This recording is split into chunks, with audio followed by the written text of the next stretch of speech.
Can you please specify what agency is taking him, please?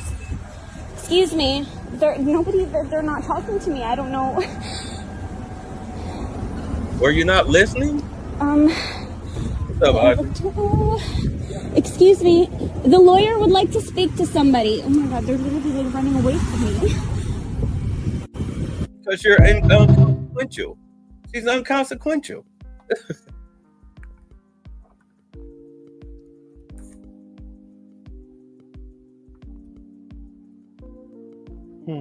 She's inconsequential. Like, who are you? What's this? Under arrest. So turn around. My bad. Let me remove that.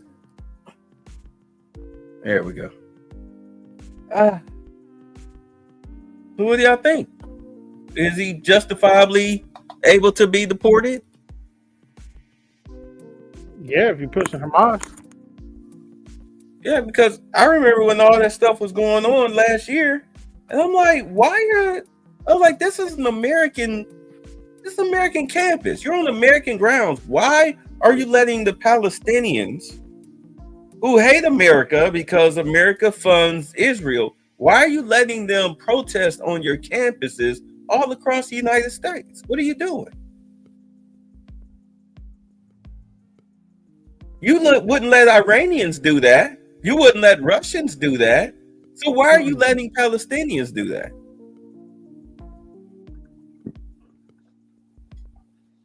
You all right there, Lewis?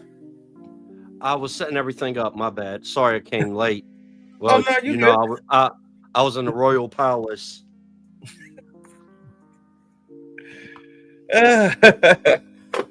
Post the link here. We're gonna get into some Pam Bondi. Some Karoline Leavitt, the sniper. Oh yeah, she came off the top rope today. Yeah, I saw like a couple of snippets, but I didn't see the whole thing. So what we're gonna do, we're gonna let her answer the question and we'll comment on it. You guys ready for that? Yep. Yeah. All right, let's do it. Because you guys are silent on terrorists. Let's go. Hello, everybody. Good afternoon. Happy Monday. Happy St. Patrick's Day. I see a lot of us are very festive in our green. Peter Ducey, I like it. First today, I want to address the devastating tornadoes and storms that have impacted many states throughout the South and the Midwest. By the way, Albert, that's why I didn't come back that night. Remember, I got the storm warning when I was on your stream? Oh, okay. Yeah, shortly after that, my internet was gone. Wow. So Georgia got I just went affected. to bed. Georgia got affected. Yeah, a tree fell over on the lines. So I had no internet. I had no cable, no nothing. I had lights. I couldn't watch any TV. So I just went to sleep. And these knuckleheads on the so-called left were wishing harm on people in the South because of these tornadoes. Yeah. Well, they're violent racists, violent degenerate racists. So, y'all ready? I'm sorry. Yeah. All right. This morning, more than 40 innocent lives have been lost and many communities have been totally destroyed. The president has been actively monitoring the situation, and the Trump administration is engaged with governors and local officials to restore affected communities and livelihoods. Everyone impacted is in our prayers, and President Trump is fully prepared to assist state and local officials as they recover from the horrific damage. The president has had a very busy weekend, making our country and the world a much safer place. President Trump ordered decisive military action against the Houthi terrorists in Yemen. These Houthi terrorists have engaged in piracy, violence, and terrorism against American ships for years under the Biden administration, costing billions of dollars and putting innocent lives at risk. Joe Biden's pathetic weakness invited these unacceptable attacks. But there's a new sheriff in town, and his name is Donald Trump. And the world is officially on notice. America has a commander-in-chief whose peace through strength approach is unwavering and should not be tested. As the president said, no terrorist force will stop American commercial and naval vessels from freely sailing throughout the world. Houthi terrorists and their Iranian backers should not cross President Trump again. And the president has made that clear today. So apparently, from what information given to me was that Russia wanted, as part of the peace agreement, they wanted America to stop attacking the Houthis. My thing is, if you want me to stop attacking the Houthis, just like I want you to stop attacking the Ukrainians, pull your Houthis back. If they're your people, pull them back. Pull them back. They need to go past, at least be either in Iran or past Iran's borders. Pull them back. Deal? True. Mm-hmm. You keep your dog, you keep your attack dog in check, we won't have no problems. Exactly. keep your German shepherds on the porch. We won't release the wolves. Yeah. Also, can we say this? Donald Trump is making baseball hats popular again. Yep. At least them red ones, they're definitely coming back. Mm-hmm. All right. On another important matter, President Trump signed a proclamation invoking the Alien Enemies Act regarding the invasion of the United States by the foreign terrorist organization Tren de Aragua. At the president's direction, the Department of Homeland Security carried out a counter-terrorism operation deporting nearly 200 violent Tren de Aragua terrorists, which will save countless American lives. Thanks to the great work of the Department of State, these heinous monsters were extracted and removed to El Salvador, where they will no longer be able to pose any threats to the American public.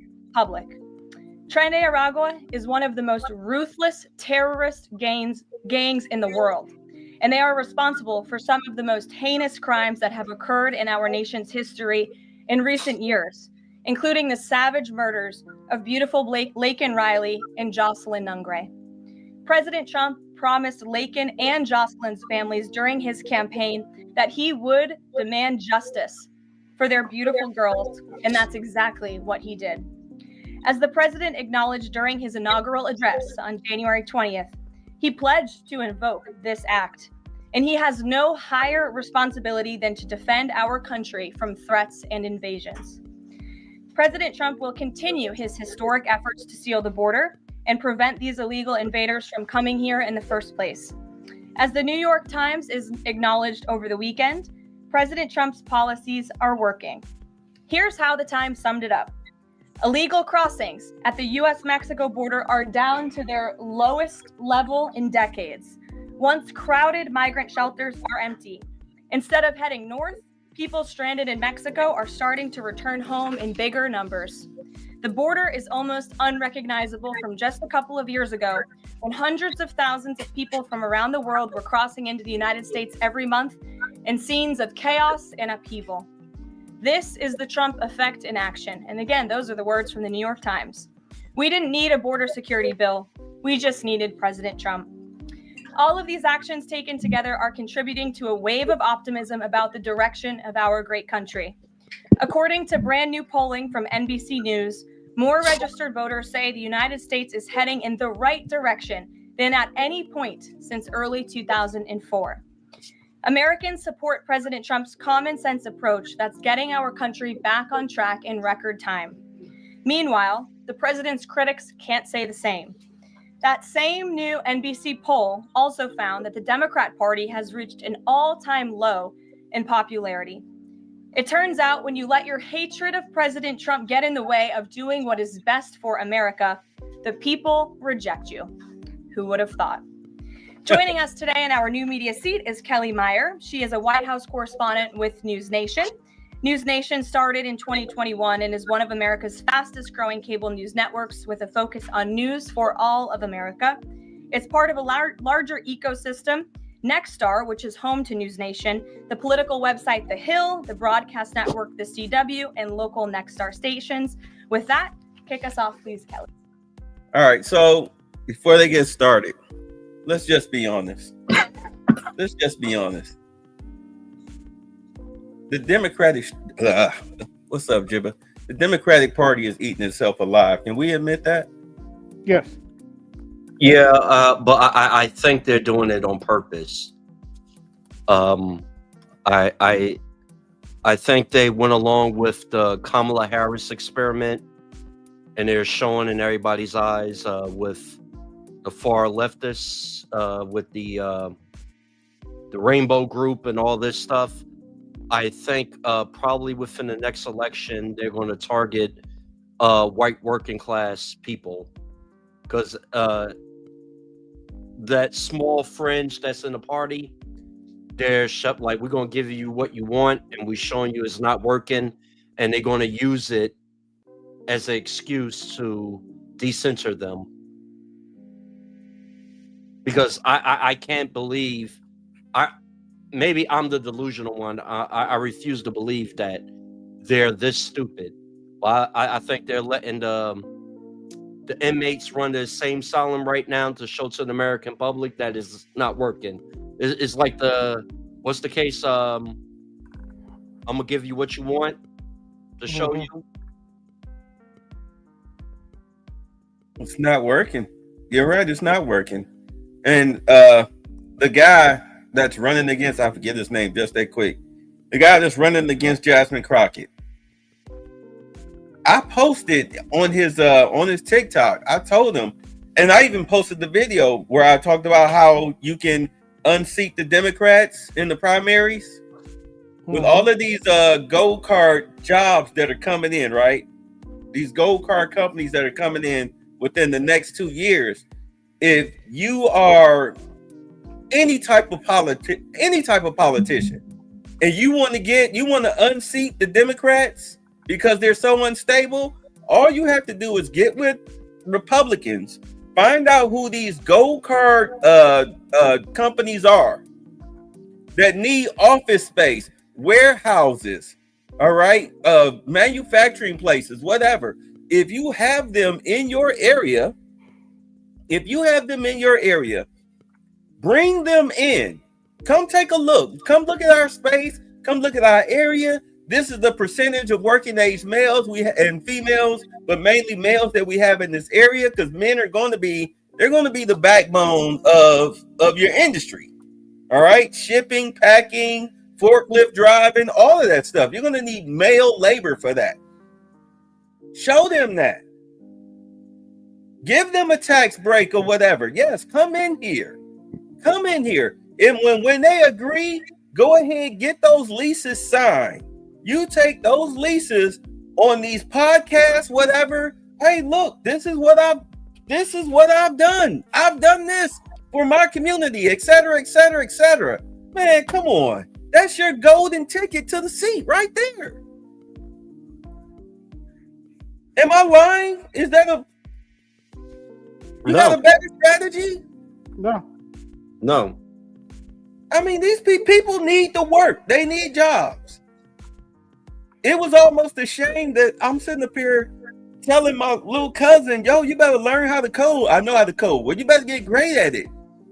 But now, for those who don't know how to code, who don't want to go to the military, who don't want to go join the police force or whatever, now's your chance to get back to at least having a warehouse job all over again. Oh, did you hear? Money. Did you hear what happened with the military? What happened? Pete Hegseth, he went to push more stringent physical requirements throughout the military. Good. That's long overdue. Yeah. No more of this just hanging on the bar for 3 seconds and you pass the chin-up test. The hell out of here. You say city of Pittsburgh has 40% unoccupied office space. And how much percentage of that is warehouse space? Because that's what you're really looking at. You're looking at those gold cards. Those are manufacturers. So it's really based on how much warehouse space you have available. I'm not downgrading. I'm just saying that's what the deal is going to be. That's what the deal is gonna be. All right. Anything? No. You good, Albert? Yep. All right, let's get on to the questions. This is gonna be fun because she loves the snipe Democrat talking points. Let's go. Thank you, Karoline. What do you say to Americans who want safe streets but are concerned due process is being violated? Yep, The here we go. president is using every lever of his executive authority and his constitutional authority within the bounds of the immigration laws of our country to ensure that our streets are safer for law-abiding American citizens. And this administration is focused on detaining, arresting, and deporting illegal criminal aliens. And as you saw this past weekend, the president used his authority under the Alien Enemies Act to deport foreign terrorists. Tren de Aragua is now a designated foreign terrorist organization. And as I said, there were nearly 200 Tren de Aragua members who were sent to El Salvador this weekend. Countless lives will be saved because of this action. And if you talk to the families, the Angel families, as I mentioned, Blake and Riley and Jocelyn Nungray, they understand the grave cost of life at the hands of these illegal terrorists. And the president is proud to deliver on that promise for them. And just to follow up on that, this will be challenged later today in the courts. Does the president, does this allow him to defy the court order without having this the checks and balances and the separation of power? No, in fact, this administration acted within the confines of the law, again, within the president's constitutional authority and under the authority granted to him under the Alien Enemies Act. We are quite confident in that, and we are wholly confident that we are going to win this case in court. You notice what she didn't really answer the question. Mm-hmm. Did y'all catch that? Yep. She asked her about crime in American cities. And she totally sidestepped that and started talking about illegals. But that's only part of the problem. The biggest problem is young black teenagers and black people between the ages of, unfortunately, 11 to 30 out here committing rampant crime, majority theft. Because like morons, these George Floyd laws defunding the police decriminalize theft under $1,000. Mm-hmm. This is why corporations, businesses have shut down. I mean, I've talked about this and covered this to death, to the point where I was getting headaches. What about that? She didn't speak on that. Why do you think that is?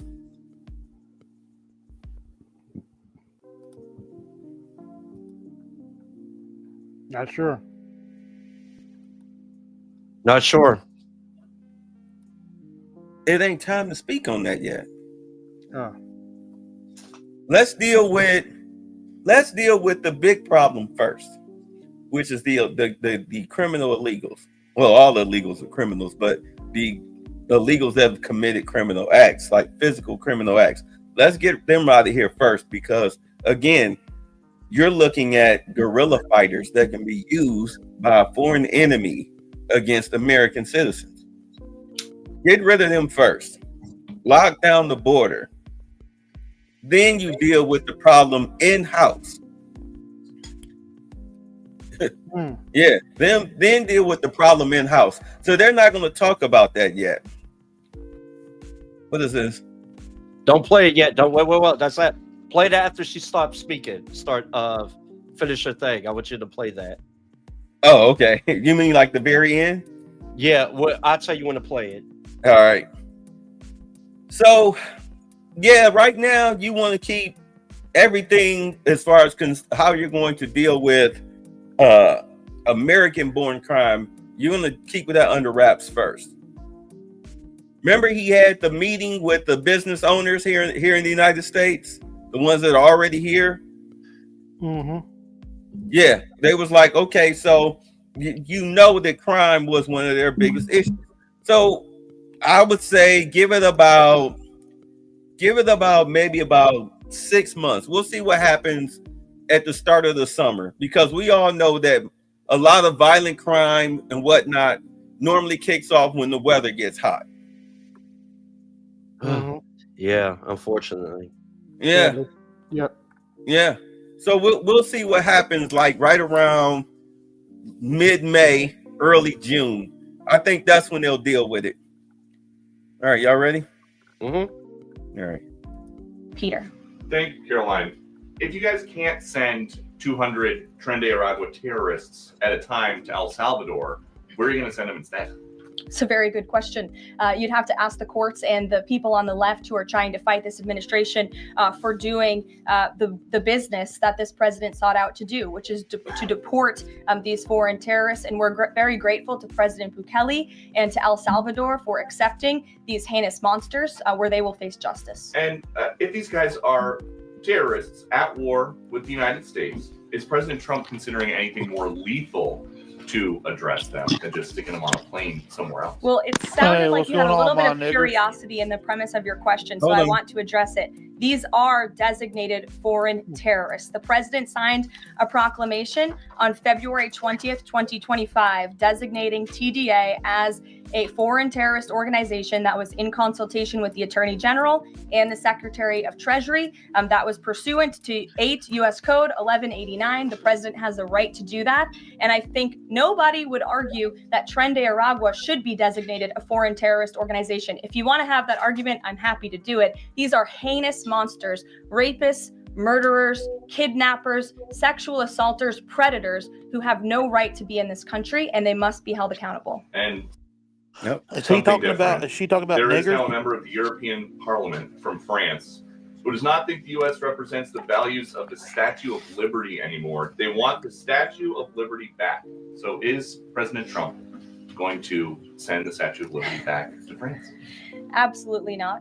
And my advice to that unnamed low-level French politician would be to remind them that it's only because of the United States of America that the French are not speaking German right now. So You they got should be it. very Right. grateful. Play that to video our- now. Play the video right now. All right.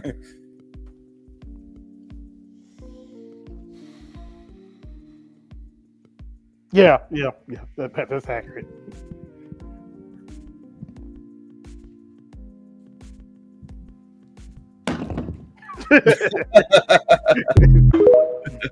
That's Yep, some real that's pretty nigger accurate. shit right there. All right, so MC McNemesis, if you are going to come up, because I see you're in the white inferiority class, you're going to have to show your face. You're not going to do the troll thing tonight. Correct. So- I am white. Yeah, we know. We can tell. So go ahead, Yeah. cam up, or we'll just boot you. So if I cam up, I can say whatever I want. Yeah, we don't care. Then hello, my niggers. Hell yeah. Oh, here we go. We got ourselves I love another inferiority complex. Look, you guys are my friends. I'm a rapper. I'm a rapper. Okay. But no, why do you think that white individuals are inferior to black individuals? I think the opposite. Actually. Look, I'll put it to you like this: any white person that calls themselves using the N-word with the hard R, Nigger. as if they're trying to get a rise out of us, like the last white guy that was on here Well, last I week. would say that I got a rise out of you, considering that you have forced me. You say, turn on your camera.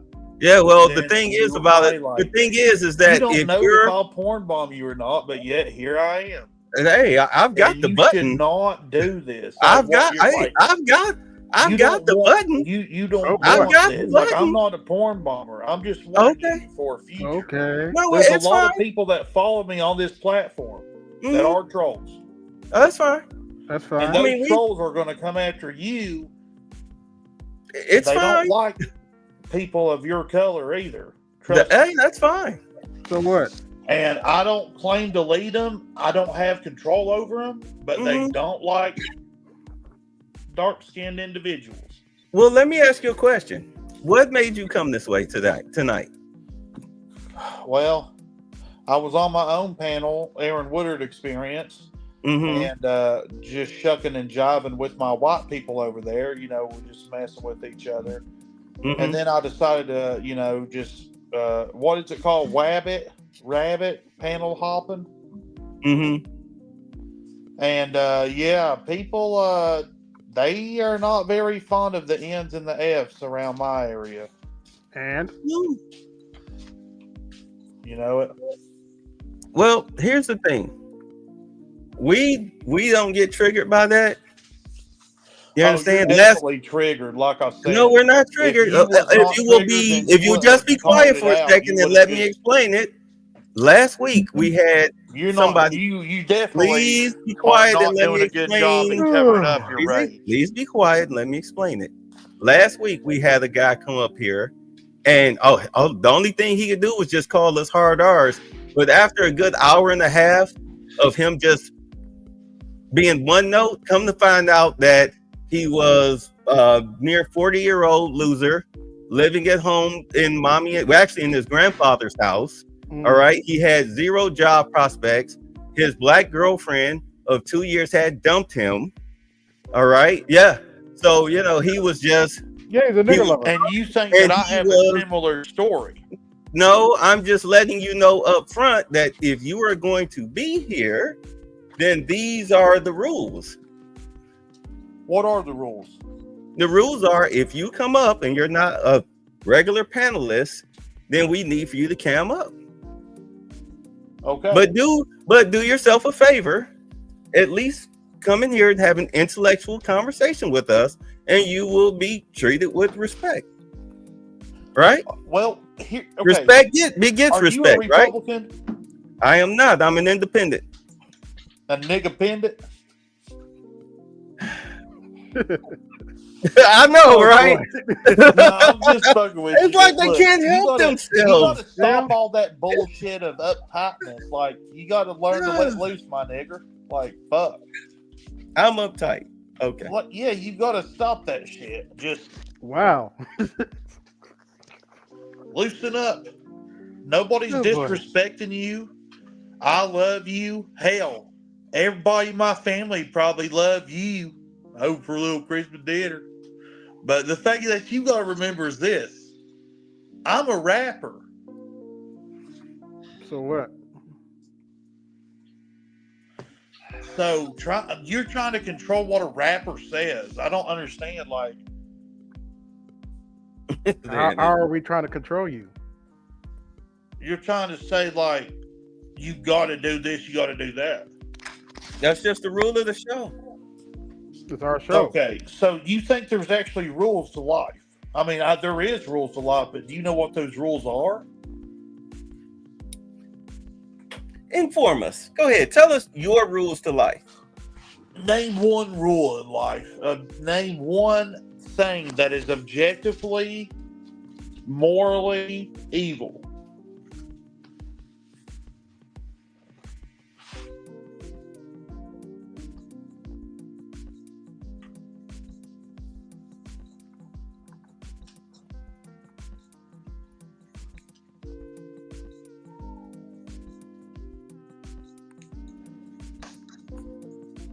Can you do it? Oh, yeah. I want you to tell us. We're waiting on you. Think. I'm waiting on you to tell us what you think. Black people are so much smarter than white people is here.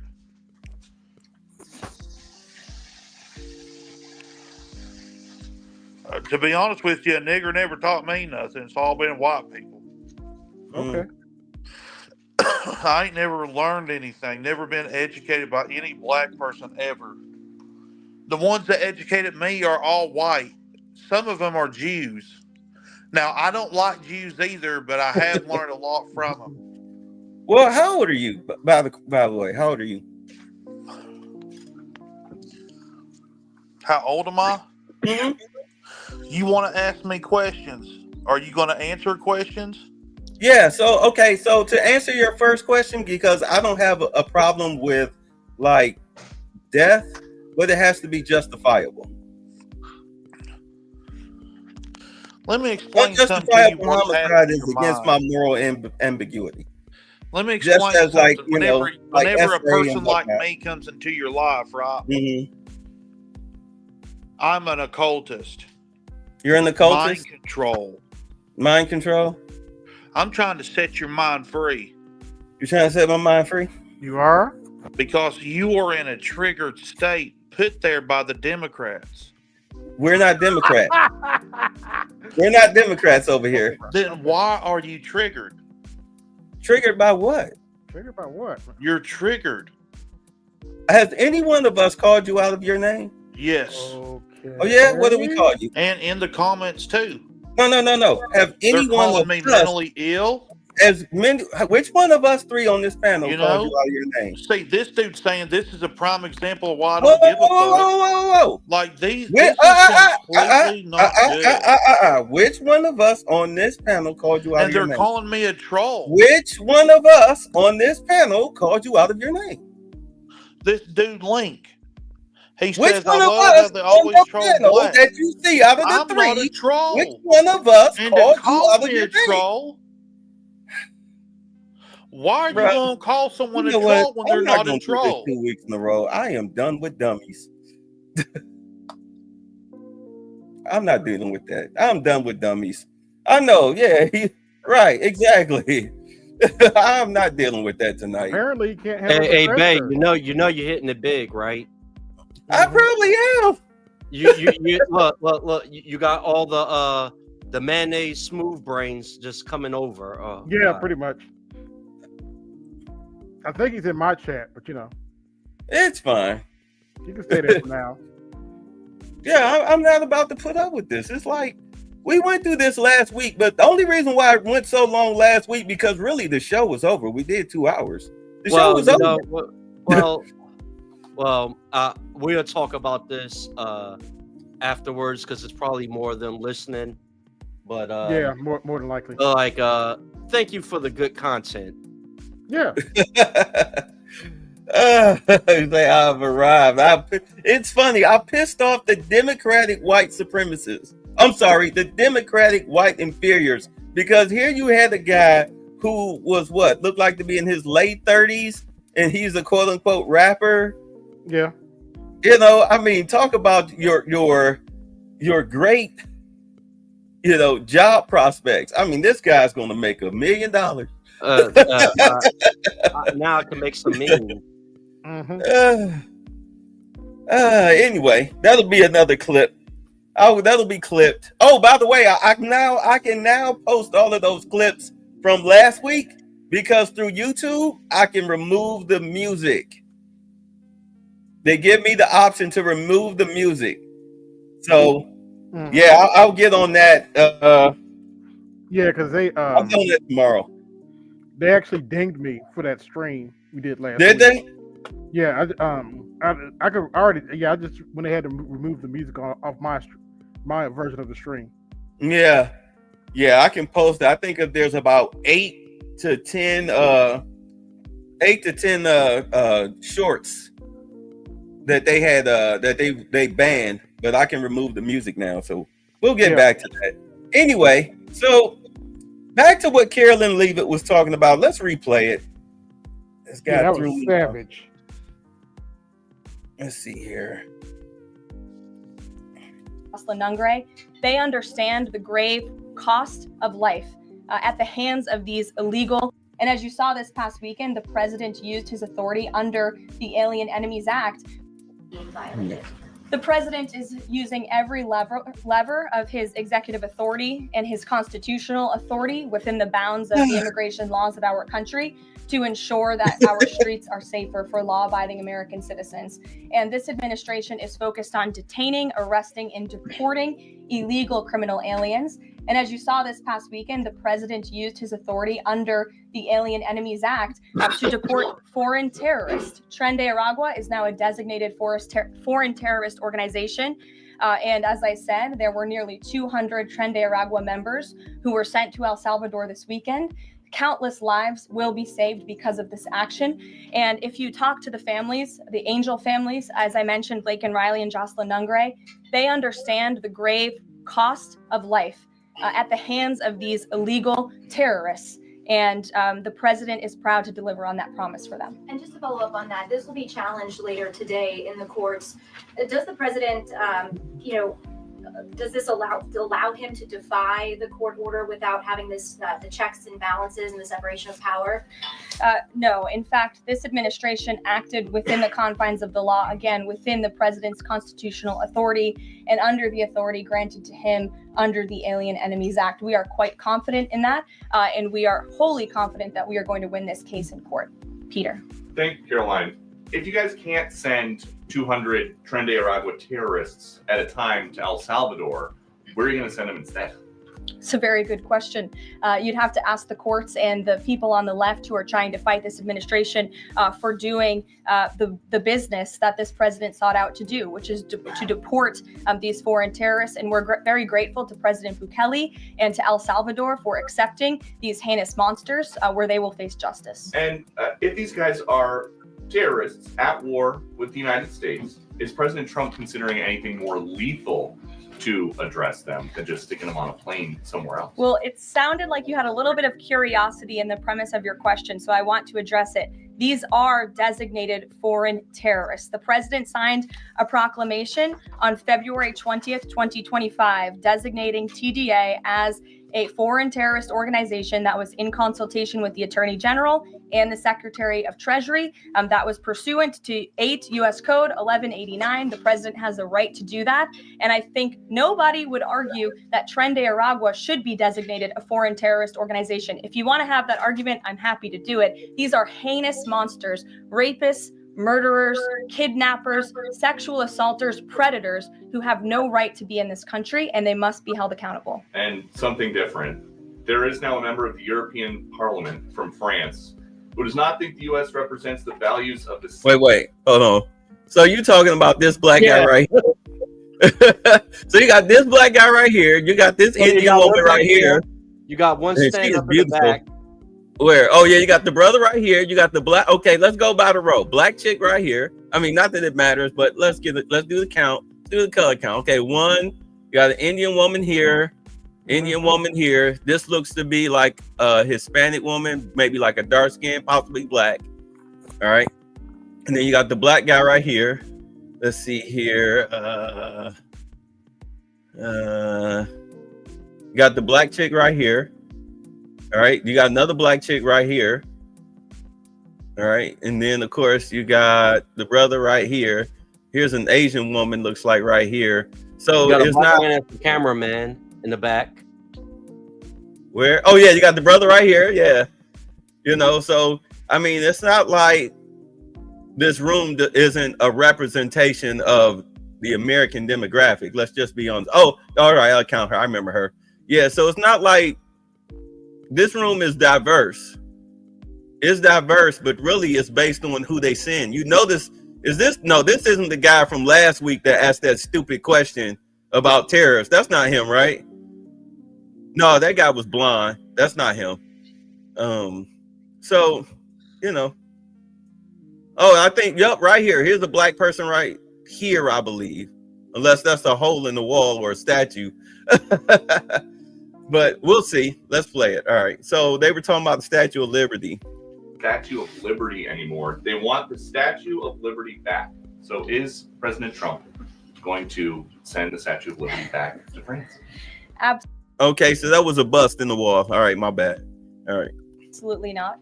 And my advice to that unnamed low-level French politician would be to remind them that it's only because of the United States of America that the French are not speaking German right now. So they should be very grateful to our great country. Kelly. By the way, for those of y'all know the history of the Statue of Liberty, right? Somewhat. It was originally a black woman with chains around her wrists and ankles. But they kept them on her feet. Right. So, but they wound up restructuring the statue. All right, because it was given from France, it was given to America to symbolize the end of slavery. So, you know, them wanting the statue back, I'm like, you know what? You say the chains are still on the feet. Okay, that's good. Right at the base. All right. So, yeah, so that's the original history of the Statue of Liberty, you know, for the inferiority complex people who are watching. That might the be triggering administration for some prepared people. to give the court what it wants in terms of the time of the flights that departed, that went to El Salvador, and some of those details that the judge is asking for in trying to determine the timing. Clearly, the 5 named individuals were not deported. That's right. Compliance, but looking more broadly, wanting to know about the timing of flights and so forth, because the verbal order did say turn around the flights if there's an issue. So is the administration prepared to provide that information? I'm prepared to provide it right now. All of the planes that were subject to the written order, the judge's written order, took off before the order was entered in the courtroom on Saturday. And the administration will, of course, be happily answering all of those questions that the judge poses in court later today. And for people who have due process questions about making certain that there wasn't anyone who was swept up who did not meet the criteria that you laid out, is there a way for the administration to provide more detail about how that was determined, who the individuals were that met this deportation order? Yes, I can assure the American people that Customs and Border Patrol and ICE and the Department of Homeland Security are sure about the identities of the individuals who were on these planes and the threat that they pose to our homeland. They take this incredibly seriously. They are putting their lives on the line to deport these designated terrorists from our country, and they should be trusted to do that. And that's exactly what the American people elected this president to do. In all honesty, the Supreme Court needs to have an automatic reject button. But when these little state judges do this type of garbage, they need to automatically smack it down. It needs to automatically be struck down. Like automatically struck down. Like, what the hell are you doing? Like, I tell you what, since you don't want these rapists, violent, murdering, drug dealing gang members to leave the country, well, then we'll just put ankle monitors on them and they can live with you. What was the young lady with the pink Jeep? They got a leg broken and carjacked? The one up in Minnesota, right? Yeah. Yeah. For those of y'all not familiar with the story, she was one of these bleeding heart liberals, soft on crime. She had a pink Jeep. That was her pride and joy. She had it on her Twitter account. It was like in her, you have the profile, that square. She had it in there. She with the Jeep. Yep. 4 black teenagers carjacked her for that Jeep. They cracked her in her skull, broke her leg, while she was taking her 2 kids to school, 6 and 8 years old. The kids were lucky to get out of the car. They carjacked. And thank God for that, because unlike other groups of people, we do not wish harm on children, or revel in people's unfortunate circumstances. Yes. Yeah. So after that happened, suddenly now she turned tough on crime. Because these people always want to play the bleeding heart liberal. Oh, they just want a slice of bread until they get physically attacked. Democrats become Republicans real quick when that steel gets they look staring down the barrel of a pistol. You mean when they take a trip to Home Depot looking at them power tools?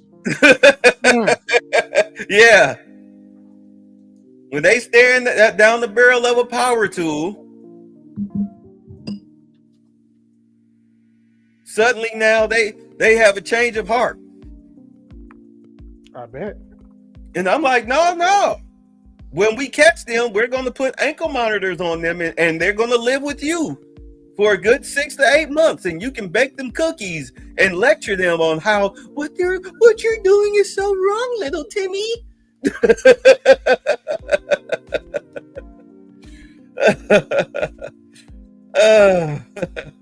France better start calling Freedom Prize again. Y'all are crazy.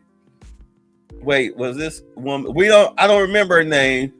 Let's see. Bet she has a pumpkin spice latte under the post. Oh, y'all talking about Karoline Leavitt? See, it's our African humanity to not wish harm. Oh, I guess. No, but yeah, her, the district attorney in New Orleans, he got carjacked by 4 black teenagers. Him and his 80-something-year-old mama. He took her out to a show. They get in the car. They rolled up on him with the pistol grip or the power tool. Made him and his mama get out the car. They got to running down the street. They bust shots at him. His mother was running like she was in her 30s. She was keeping up with her son. They was busting shots. And they caught him. Yeah. Do you think those kids got bail? Of course not. It was because it was an elected official that was victimized. But if it was a civilian, of course, that's an unfortunate circumstance. They're a victim of their circumstances that they had no power over, and bail, boom. But when it's one of them, they get their common senses. Oh. It goes from he's a victim to lock that nigga up, quote unquote. I use A, not the hard R. No, it's fine. Because I know I'm waiting for my subscription to be renewed for my black card out there to some people that is watching. So I'm waiting for that to come in the mail. Oh my God. Yeah, well, don't hold your breath on that one. I'm still laughing because you already know how they was gonna play it. Look who's here, y'all. Look who's here. Y'all ready? Y'all ready? Drum roll, please. Why was I the only one doing it? What's the hell? Don't nobody say No introductions needed, please. Yo, AL. Proceed, continue as usual. AL, you missed. We had an intermission with Troglodyte Theater. Troglodyte Tony. I'm pretty sure y'all gonna make y'all way back around again. I'm here. Yeah, that's fine. I'm gonna be more stringent. I'm not gonna let those type of people up anymore. I don't have time to play games with them folks no more. They're inferior, and I'm not going to argue with it because they have an inferiority complex. Clearly. You got nothing else better to do on Monday night but troll black folks and be bigoted. But it's going to happen much more. You want to know why? Go ahead. Because I told you over the phone. I told Charles on the phone. I spoke to Mr. Z about this on the phone, and me and AB recently had a discussion about this. One of the good things about Trump, everybody's about to get their nigga wake up call. Pretty much. And everybody's equal. Everybody's a nigga. And that fool don't realize he is going to be just like everybody else. Because if you didn't do what you supposed to did in life and get yourself prepared for this environment and to compete, those that, I'm not sick like I was last week. Those that really were the DEI people that dealt with the true people that benefited from affirmative action, people just skated by for just being white mayonnaise. You're about to be in an environment, if you cannot compete, you will perish. And all of them is about to have a backlash. This 4 years, some of it is going to be very entertaining, and some is going to be very painful at times for all of us. But this is going to be very interesting times. So you're going to see the backlash really happen. Oh, yeah. If you can't compete, sink or swim. I look at it like this. Remember that Boondocks where Riley was at the One Slurs and he was spouting all that black power talk and they were just clapping? Oh, he's so well spoken. Yeah. Like, yeah, these people don't care. Like, because they're not poor. Like, how? That's why I'm like, when he cammed up, I already knew that I was doing better. All of us should have known that, like, man, our lives are better than yours. Like, you're frustrated because your life sucks. You You said your job was a rapper. You look to be like that guy from last week. In your late 30s, living at home, no real job skills whatsoever, and whatever little job you had, a rapper, that's obsolete. You've already aged out of the market. Oh yeah, rapping is a young man's game. Yeah, well, what's the cat that died? Machine Gun Kelly or whatever. What was the dude's name? Is like I don't know. I don't keep up with that stuff. Well, what happened? No, I'm talking about that's what he probably listened to, his favorite white rapper. So, but big incel loser. So. Mm-hmm. Yeah, you're right. Yeah, it is AVM. You're right. Lewis is right. It's sink or swim. Yeah, you know, you could call Donald Trump the reverse Uno card. Yep. Like, and I could see him right now, like when these 4 years come up, like, you know, when Ted's not able to compete. And he's probably going to go on that traditional diatribe of people that has benefited from just being white. My daddy or my granddaddy worked at a factory and was able to buy a home, have a wife, white picket fence, 2.5 kids, and shout out to Sergeant Willie P. It's these black people breathing all the white man's air, or this freaking Patel with a dot on his forehead just coming here making more money than me. This is the land my ancestors conquered. This ain't fair. That's her name. Okay. And shout out to my Indian people. No disrespect to you, but that they're gonna have mental breakdowns. Like, black people out there, if you're in college, become a therapist, because you're gonna make a lot of money, or get into pharmaceuticals.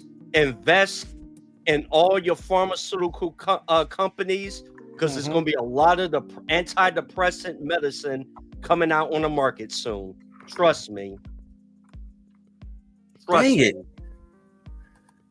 Somebody, I need to find her account. Who? The congresswoman. He just posted her name. What congresswoman? Right there in the chat. I think he in your chat. I think he's in your chat. Was it X? Yeah. Because he's not in AB's chat and he's not in my chat. All right. My papa came with just a suitcase and made it. Let's see. Trump will force black women to learn to get along with black men again. Black women will need a second paycheck in their house again, because food stamps and Section 8 will be gone by the time Trump leaves. Oh, yeah. So, what's going on in Detroit? 313? Psychiatrist, one stone, two birds. Yeah, look her up. See if you can find her. See if she still got that pink Jeep. Anyway, let's get back to this. Thanks, Caroline. Just to follow up on that, then, so you're saying definitively the administration can prove everyone that was put on those flights to El Salvador was either a member of Trinidad Agua, MS-13, or some other entity? We've already provided the breakdown in the effort of transparency about the 261 illegal aliens who were deported. 137 of those were deported under the Alien Enemies Act. 101 of those were Venezuelans removed via Title VIII, which, as you know, are just regular immigration proceedings. And 23 of them were MS-13 Salvadorian gang members. There were also 2 MS-13 ringleaders as part of that group of 23 who President Bukele particularly expressed his gratitude for their return so he can demand justice in his home country. Jennifer. Did you find her? I'm about to get it right now. Yeah. The LL and R. Kelly collab. Oh, you found it? I got it. But she don't got a pink Jeep on there no more. Oh, okay. All right. That's all I wanted to know. She took that Jeep down. She's still got the Harris waltz up. Oh my God. When's the last time she tweeted? March 14th. Oh God. She is pathetic. Anyway. What criteria, though, other than, say, tattoos or maybe being in the wrong place at the wrong time, are they using to determine that someone is actually... Look at this woman's face while he asking this stupid question. You see her? Yeah. Yeah, she's like, what the hell is he talking about? Like, bruh. Like, seriously? This guy's eyes bucked? She can't believe what she's hearing. Like, what is he talking about? Member of one of these organizations. Intelligence and the men and women on the ground in the interior of our country who are finally being allowed to do their jobs. Their hands were tied under the previous administration. And as I said, they take their jobs very seriously. They should be trusted and respected by the American public with this operation. And of course, as I said to Kelly, the administration will provide all details to the questions that the court poses. Jennifer. One more follow-up on that. Can you say how much the U.S. is paying El Salvador to imprison these Venezuelans? And then a different question on Russia. I was wondering if you could give us an update on the ceasefire negotiations, and is there anything you can share on the list that Putin passed along to President Trump for the things he's requesting? Sure. All right, so this is a black woman. Y'all saw her face clearly. This is a black. All right. To your first question, it was approximately $6 million to El Salvador for the detention of these foreign terrorists. And I would point out that is pennies on the dollar in comparison to the cost of life and the cost it would impose on the American taxpayer to house these terrorists in maximum security prisons here in the United States of America. And I would echo the message of our Secretary of State, Marco Rubio, who expressed his gratitude to President Bukele and El Salvador's government for their cooperation in this deal. As for Russia, as you know, the president announced last night on Air Force One on his return from his very busy weekend in Florida that he will be speaking to President Putin tomorrow. I won't get ahead of those negotiations, but I can say we are on the 10th yard line of peace, and we've never been closer to a peace deal than we are in this moment. And the president, as you know, is determined to get one done. Yeah, because Zelensky went all around the world, same song, trying to get somebody to help him fight his battle in order to prolong the war to steal more money. But when the U.S. pulled out of NATO, it was like, we got these slingshots and bow and arrows. They had no weaponry. They had nothing that could help him fight Russia. And Russia started using missiles. So he had no choice but to decide to sign a peace deal. So once Zelensky, he wrote that, Dear Trump, I'm so sorry, but embarrassing myself in the White House. Please forgive me. I'll sign whatever deal you want. Sign your bitch Zelensky. He sent them the letter. He's like, okay, cool. Let me go talk to Putin and we'll work it out. Because everybody wants their cut. The UK want their cut. Russia want their cut. We want our cut. And they get whatever we decide, us and Russia decide for the UK and Ukraine to have. Flat out. Who's going to stop us?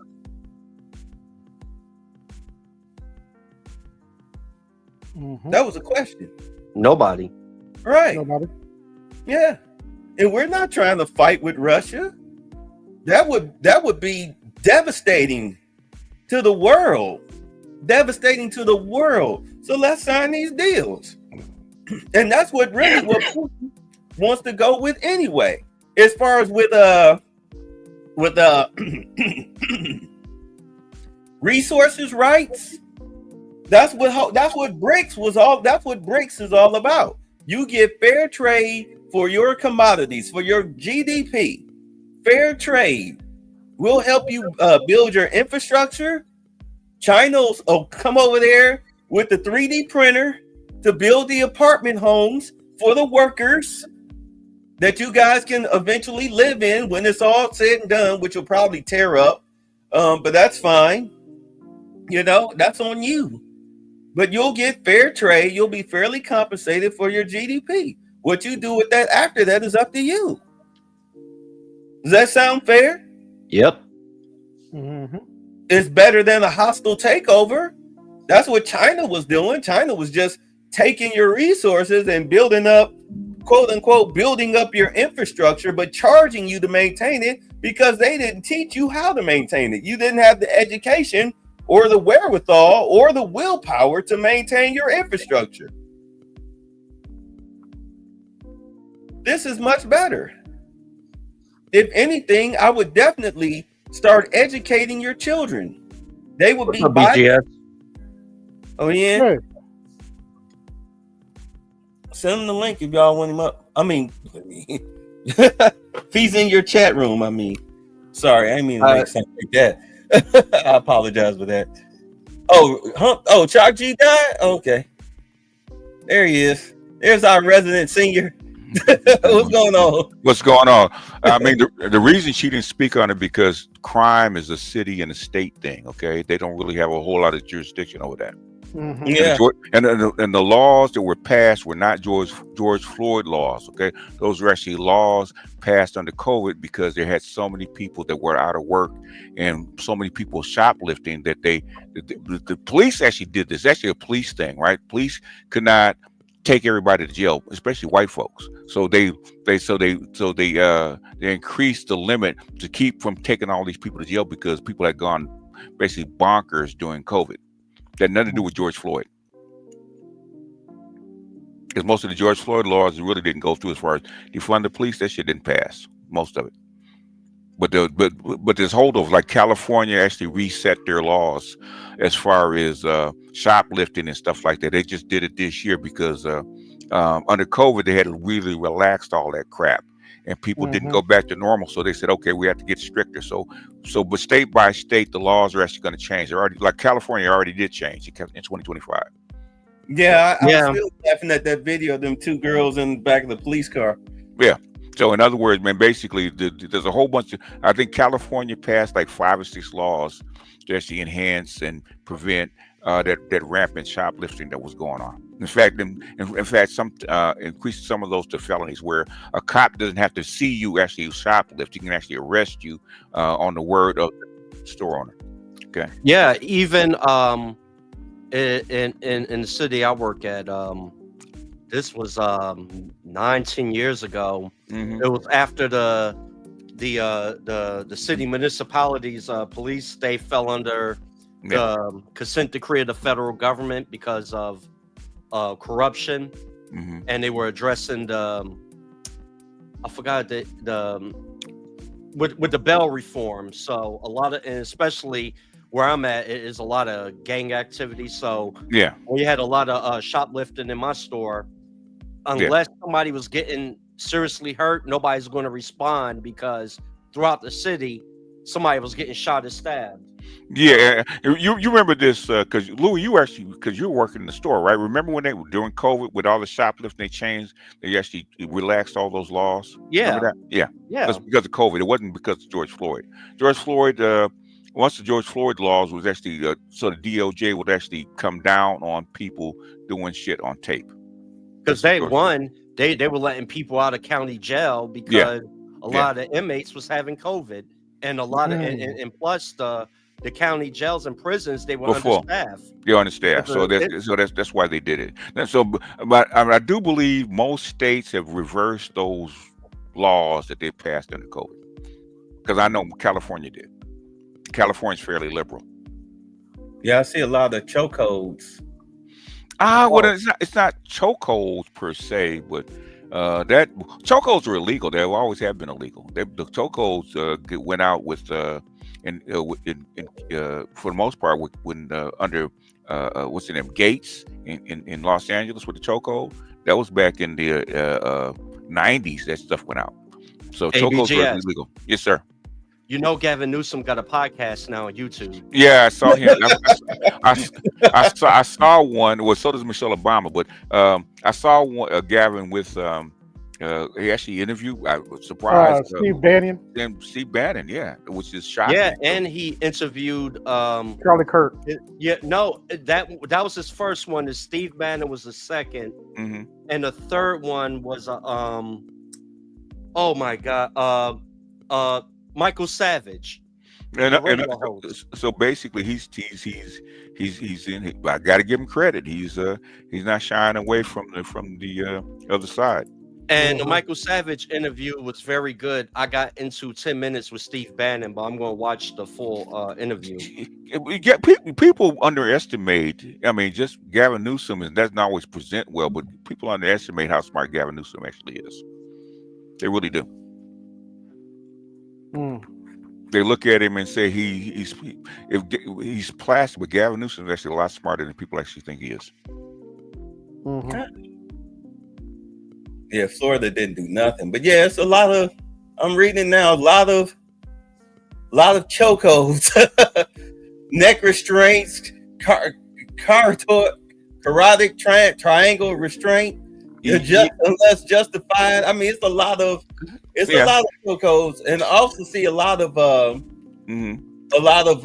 what would be called excessive force. Yeah. I think more reported. I think on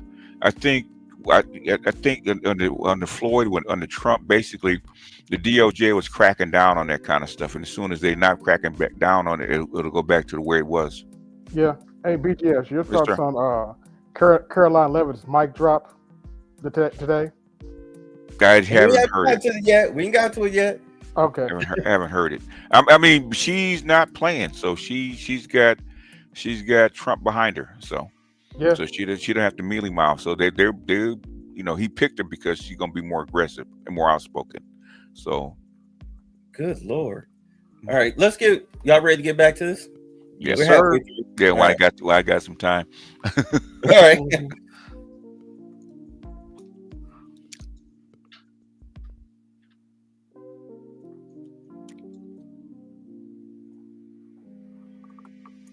Okay. Oh shoot! My bad.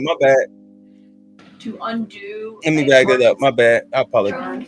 Sure, Caitlin. I have two questions for you. One on the flights, but first on the president's post overnight, saying that the pardons that were issued by President Biden preemptively to members of the January 6th committee, that they're now null and void. Have attorneys here at the White House told President Trump that he has the legal authority to undo a pardon simply because it was signed by auto pen, as he said?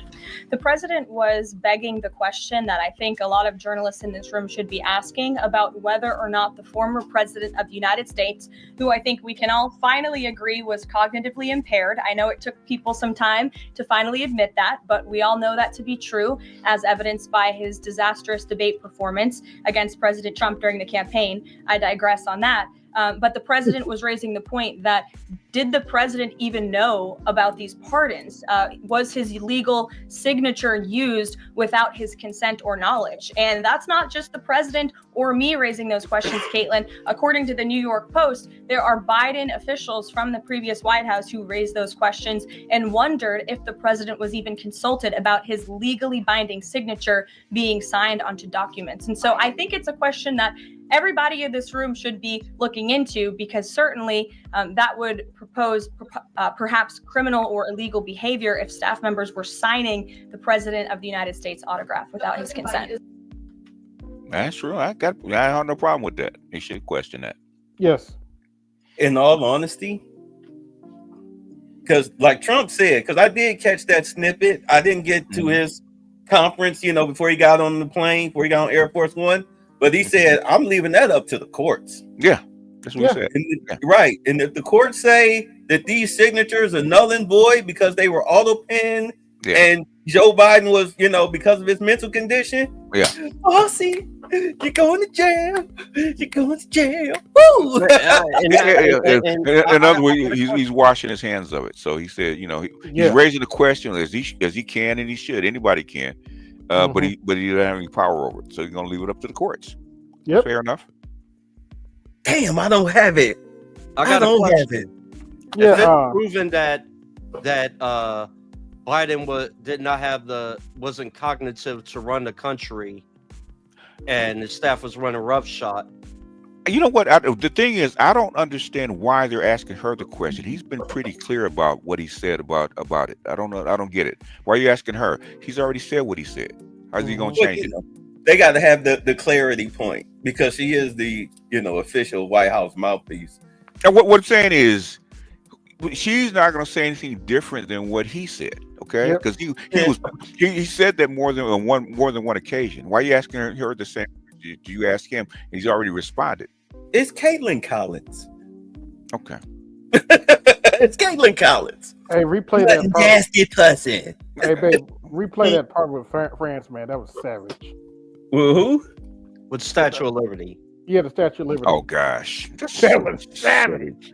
That's so silly. Yeah. Let's get back to it. I don't want to. Okay. I mean, whatever you guys want to do. It's your pod. Go ahead. No, that's fine. We'll come back to it. I'm gonna lose the spot. Plus, we're halfway done. Okay. Is on the record talking about issuing preemptive pardons to these people. But was he aware of his signature being used on every single pardon? That's a question you should ask the Biden Is White there House. any evidence on that he wasn't aware of it? You're a reporter. You should find out. Sean. Yes. Thank you. Thank you. Thank you. Good job. What you bothering You me keep for? talking about the judge's written. Huh? What are you asking her for? Yes, you're a your reporter. job. What you bothering me for? She wasn't in the administration when it happened. How would she know? Thank you. Like you asking a stupid question. Look, Yeah, look at the faces. Yeah. His face, her face, her face over here, her like, face come on. right here. Like, She's come on. laughing. Yeah, like come on. Hey, you want to play the video again? No, just let it run. Just let it run. No, I'll back it up a little bit. No. Of his signature being used. What? No, the mic drop. Oh, yeah, he just when he gets to it. When he gets to it.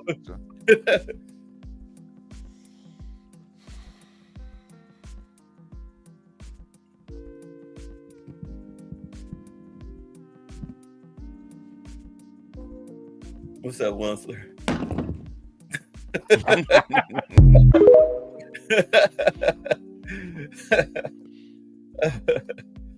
Oh, I didn't remove you, Del Lewis. Oh, there you go. Okay, my bad. All right, sorry. Judo from the podium. On every single pardon? That's a question you should ask. I mean, it the Biden shows White you. House. It shows you the quality of the reporters. Yeah, that's CNN. Yeah, they asked her about the Statue of Liberty, and she said, "No, Trump doesn't plan to remove the Statue of Liberty, and that politicians from France should be reminded, if it wasn't for the United States, you would be speaking German." Yeah. That he wasn't aware of it. You're a reporter. You should find out. Sean. So I have a question on the time of the flights. You keep talking about the judge's written order, which hit the docket Saturday night at about 7:26 p.m. But he issued a verbal order before that at about 6:45 and 6:48 p.m. based on the court hearing. A verbal order from the bench. Does the White House feel the need to comply with a verbal order from this judge? Again, as I said, all of the planes subject to the written order of this judge departed U.S. soil, U.S. territory before the judge's written order. But what about the verbal? Speaking of that, come to find out, they didn't release that the planes had taken off till 2, 3, 4 hours after they had already departed. Okay. Because they knew that a judge was going to do that. Okay. They knew it. So once it was in international air, it was really nothing you could do. They can do about it. Yeah. Exactly. Yeah. Touche. So what? That's why she's smiling. Yeah. What'd you say, Albert? They're gonna make her remember. So what? And said for the planes to turn around if they were. Well, there's actually questions about whether a verbal order carries the same weight as a legal order, as a written order, and our lawyers are determined to ask and answer those questions in court. Sean. Hey, so on Friday, the president suggested at length that it should be illegal to criticize judges, but he has repeatedly criticized judges who rule against him, and Elon Musk is calling for impeachment of judges who have opposed the administration. So How are those two things not in conflict? I have not heard the president talk about impeaching judges. I know you mentioned Mr. Musk's tweet, but I have not heard the president of the United States ask that. Mary. Hey, thanks, Caroline. I wanted to ask about this video I saw this morning set to the tune of, I believe, Closing Time, about deportations of illegal migrants. What's the strategy behind the White House's videos they've been putting out on this? And can you kind of talk us through the thinking on these videos? Sure. Okay, first and foremost, she cute. Yeah. She cute. This chick right here, little Hawaiian looking chick behind this. She's cute. She all right. Yeah. Okay. I mean, she's California cute. Okay. You know how they look. They look like that. They look like that. Yeah. Highlights, all that shit. Yeah. Yeah. She California cute. I'll give her that. With a little spice for the show. Anyway, I think the White House and our entire government clearly is leaning into the message of this president. And we are unafraid to double down and to take responsibility and ownership of the serious decisions that are being made. The president was elected with an overwhelming mandate to launch the largest mass deportation campaign in American history. And that's exactly what he is doing. And to this very day, we are now, I think, 56 or 7 days into the administration by my count. The president still receives an overwhelming public support for the policies that he is enacting. So we are unafraid to message effectively what the president is doing on a daily basis to make our community safer. And the specific video you referenced, I think it sums up our immigration policy pretty well. You don't have to go home, but you can't stay here.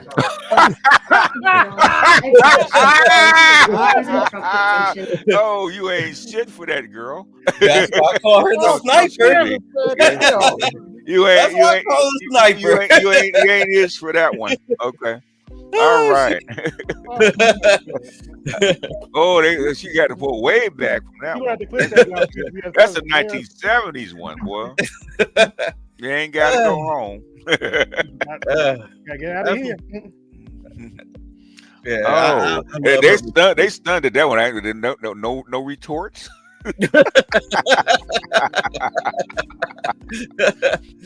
Got her. See the black chick right here, and she's like, "Oh my, oh my!" Look, everybody looking. She look. So I'm waiting for the comeback. And my boy right here, he like, oh boy, damn, wow, shit, I'm gonna have to cover more of these. Wow. She got the whole room's attention. Everybody over everybody waiting for the response. Okay, look, everyone's okay. Where's the comeback? Let's hear what she got to say. On Russia if the talks on Tuesday don't go as hoped? And secondly, have any illegal immigrants self-deported through CBP home yet? To your first question, it's something the president has floated, and certainly he's willing to do if necessary. I don't have anything to read out, and I would never get ahead of the president on such a serious decision. To your second question about the CBP Home app, I would have to check in with the Department of Homeland Security, but it's a great question, and we're very proud to repurpose this app, which the Biden administration abused to facilitate the mass illegal entry of illegal immigrants into our country. It was like a fast pass at Disneyland. That's not happening under this administration. We are encouraging illegal immigrants to actively self-deport to maybe save themselves from being in one of these fun videos. Sure. John, good to see you. After President Trump strafe-bombed the Houthis yesterday, he said that if they retaliate, he was going to personally hold Iran accountable for that. Holding them accountable, what would that look like? Well, I would defer you to what the president put out this morning, John, where he said very clearly, I will read it, "Let nobody be fooled. The hundreds of attacks being made by Houthi, the sinister mobsters and thugs based in Yemen, who are hated by the Yemeni people, are all created by Iran. Any further attack or retaliation by the Houthis will be met with great force, and there is no guarantee that the force will stop there. Iran has played the innocent victim of rogue terrorists from which they've lost control, but they haven't lost control. They are dictating every move, giving them the weapons, supplying them with money and highly sophisticated military equipment, and even so-called intelligence.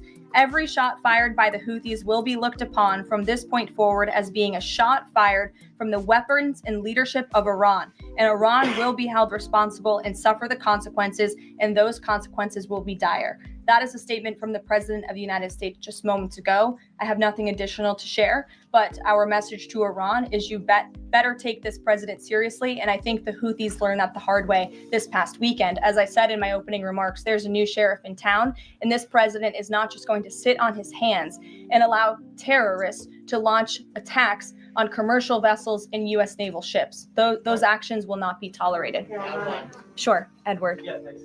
Caroline, on the economy. So after mostly a down week last week in the economy, you've been very vocal as well as other cabinet members about how we're in a transition and about how this economic transition, and there's a plan, a long-term plan for tariffs on this. How concerned is the president that the markets and Americans, for lack of a better term, will freak out over these tariffs and be concerned about a long-term plan? Sure. I think I've been asked this question and answered this question respectfully, Edward.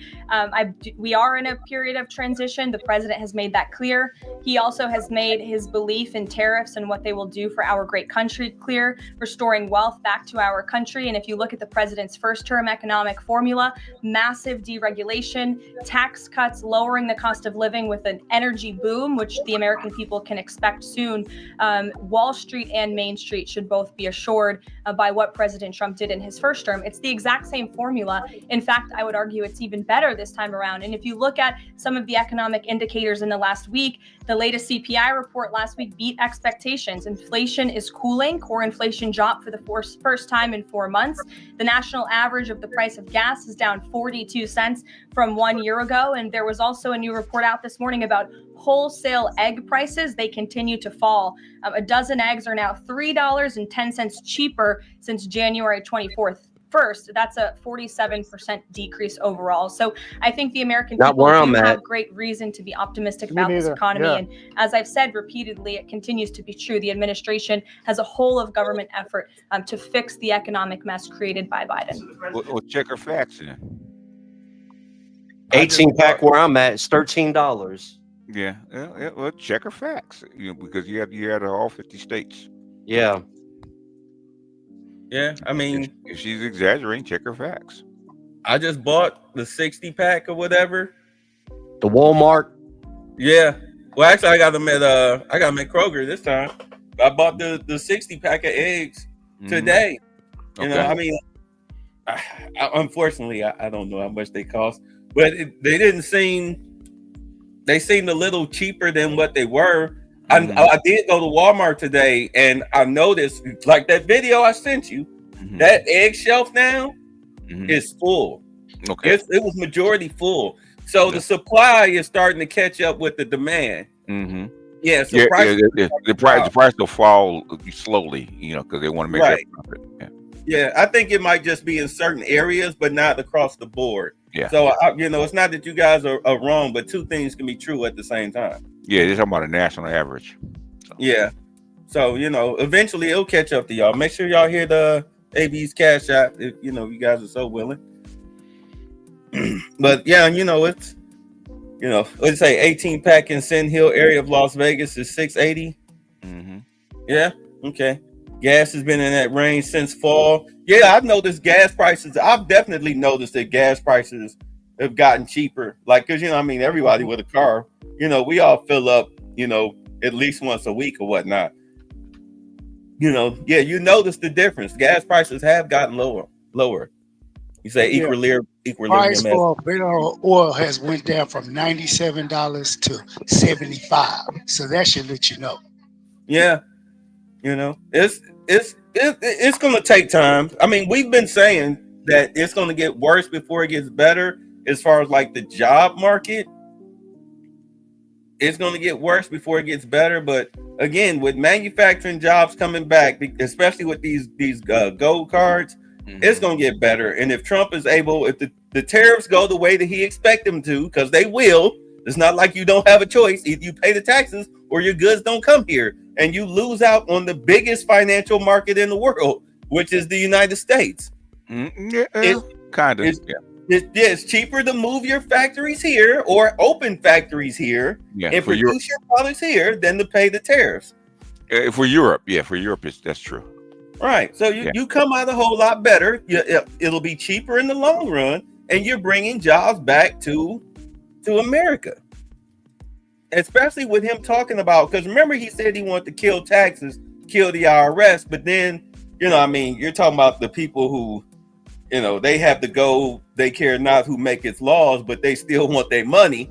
Yeah. So now he changed it, rather modified it to people who make over 150K, which is fine. It gives the lower class, middle class and lower, it gives them the tax break, the breathing room that they need in order to not just survive, but to live. We're at Thermocat. What is that? What is he talking about? What are you talking about, Papa? Let's see here. I love your father. Hands yellow over it. What is y'all talking about? Oh no, that's Linda. That she talked to me. I just shared your stuff. That's all. Oh, okay. Coming over from mine. Oh, okay. That explains the jump in numbers. Yeah. Okay. I just since I'm sitting here, so I said I don't know how you feel about it. I said let me just try and see what happens. I don't know how you. Okay, I'm laughing now. Something when you said, and our resident white boy ain't got the rap no more. So manufacturing jobs come back. You missed it. We had an inferiority complex coming here trying to call us the N-words again, but so that's who you were talking about, huh? He showed back up again. No, it was a different dude. A different. Oh, he came up earlier or something like that. Yeah, this was earlier in the broadcast.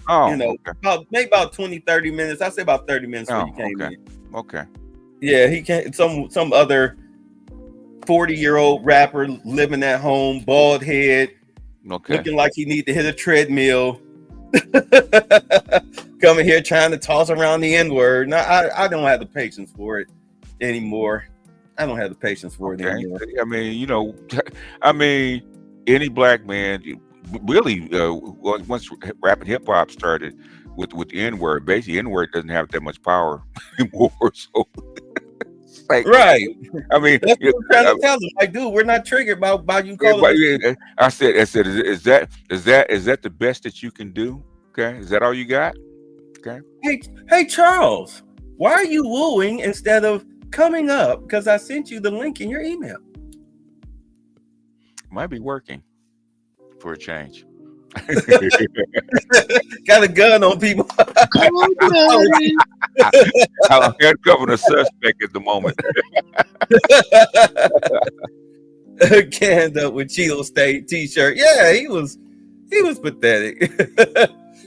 He was pathetic. All right. Oh, here you go. All right. Here's the officer of the damn law. Well, one of us got to work, old man. I heard that, man. It ain't me. Well, it ain't gonna be me much longer. I did what I. Gonna be me much longer. I'm gonna be sipping Mai Tais right next to your old ass on the beach. Oh yeah, I'm so offended. Only in 1 week, I was told by nobody that I'm a coward for not coming on a panel. And I was called the N-word by another guy, by a white guy. Oh, you missed it. Me. You missed it. You missed it. They don't want to. White boys do not want me to dig into their behinds, boy. That would not be a good day. I'm gonna tell you what. When I asked him, I said, "What was your background?" He's like, "I'm Irish and I'm Italian." I said, "Dude, you weren't even considered white for 70 years." I said, "You're barely white." I said, "Oh, trust me, you're like, I can't believe we actually got to count them." So you're a WAP and a Mick, huh? Okay. Oh, yeah. Jibba, Charles had his intro at the beginning of the show. He's supposed to be here. Oh, yeah. But Charles come. Phrasing. Yeah, I'm just getting off to the new gig. No, that's fine. All right, let's continue on. Y'all ready? You settled? Yeah, go ahead. All right. According to that April 2nd tariff deadline, so to speak, Is the tariff back and forth sort of done now? We're just all looking towards April 2nd?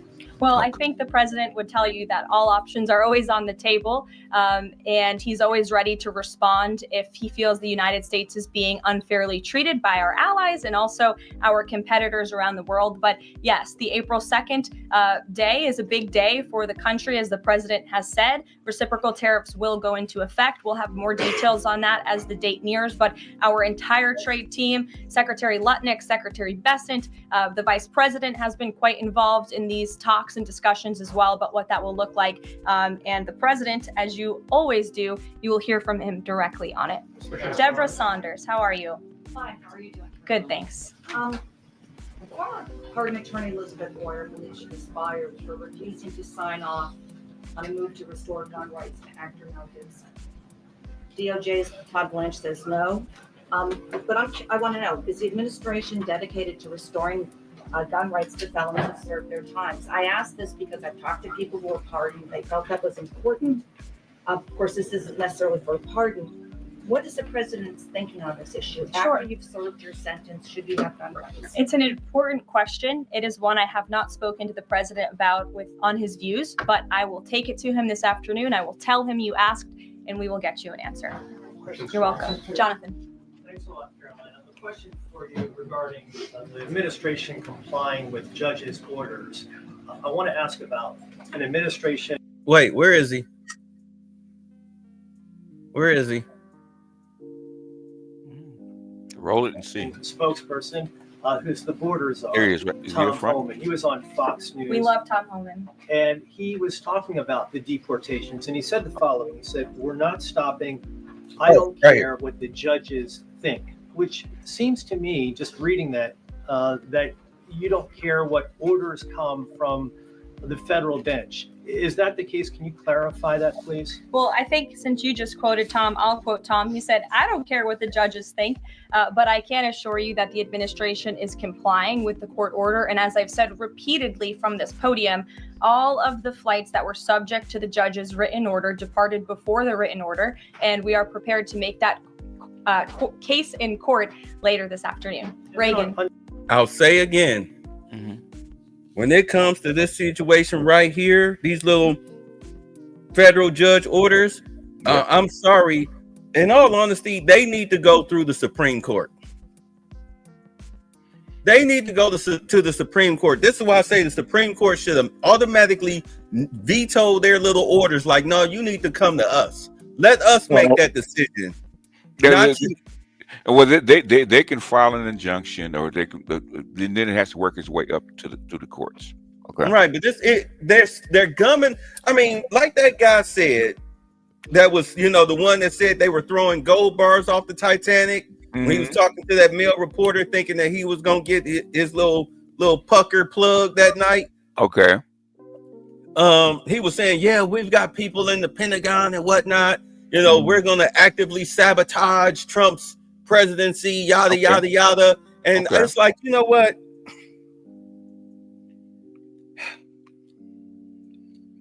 I mean, I get it. This is small. This is an annoyance. These are annoyances. But the thing about it is that your annoyances are very childish and petty, and it's like, how do you not understand that? Because we know you're a Democrat, we know you're an activist. You look very, very, very un-American. You look anti-American in your TDS. To us, but not to their constituents. You got to remember, who they represent is more important than us. Man, ooh. These people are they hurt my nerves. Everybody knew this is coming. Okay, I mean, this pushback, and they were actually pushing back well before he even took office. So you knew this was coming. Go ahead. I was going to say, it has to shake out. We haven't even got to 100 days yet, and he's moving really fast. So people are all shook up because I think he's moving fast just because of this. They're going to get irritated, but the thing is, by the time they get themselves together, most of the stuff will already be done. Yeah. I think the beauty of all of this is that AOC is leading all Democrats in the polls as far as popularity at a whopping if I could, on Russia, 10%. the president. Okay. A whopping 10%. AOC lost her when she sold out during the Ukraine thing. Basically, she lost all her credibility for most Democrats. Yeah. Yeah, she's a party girl now. You know she's under investigation for not only hiring an illegal, but also for harboring, aiding and abetting illegal. When they start going through the books, some of the stuff is going to be official through the White House. Some of the stuff is just going to leak out. So you're going to get a lot of leak. Yeah. Everybody knows what's coming. So I don't know. We all knew this stuff is coming. So whatever secrets you got, it's going to come out. You're going to have to face it. Okay? And they're pushing for Ilhan Omar to have her citizenship revoked and deported. Members of Congress are doing that. Okay. I mean, it could happen. I doubt it's going to happen, but it could happen. But the thing is that a lot of your dirty laundry is going to get aired. Okay. That's the hey, I think they're going to get her on her anti-Semitic remarks. Well, basically, this is going to be the administration out. Okay, you got to know he's going to come gunning for you.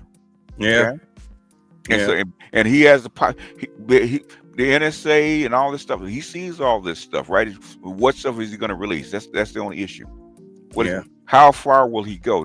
Or when will he stop? Oh my God, I can't. It's going to be a hot summer. I mean, what the thing is, what I don't understand is people on the left complaining, right? We've been begging for this for 50 years.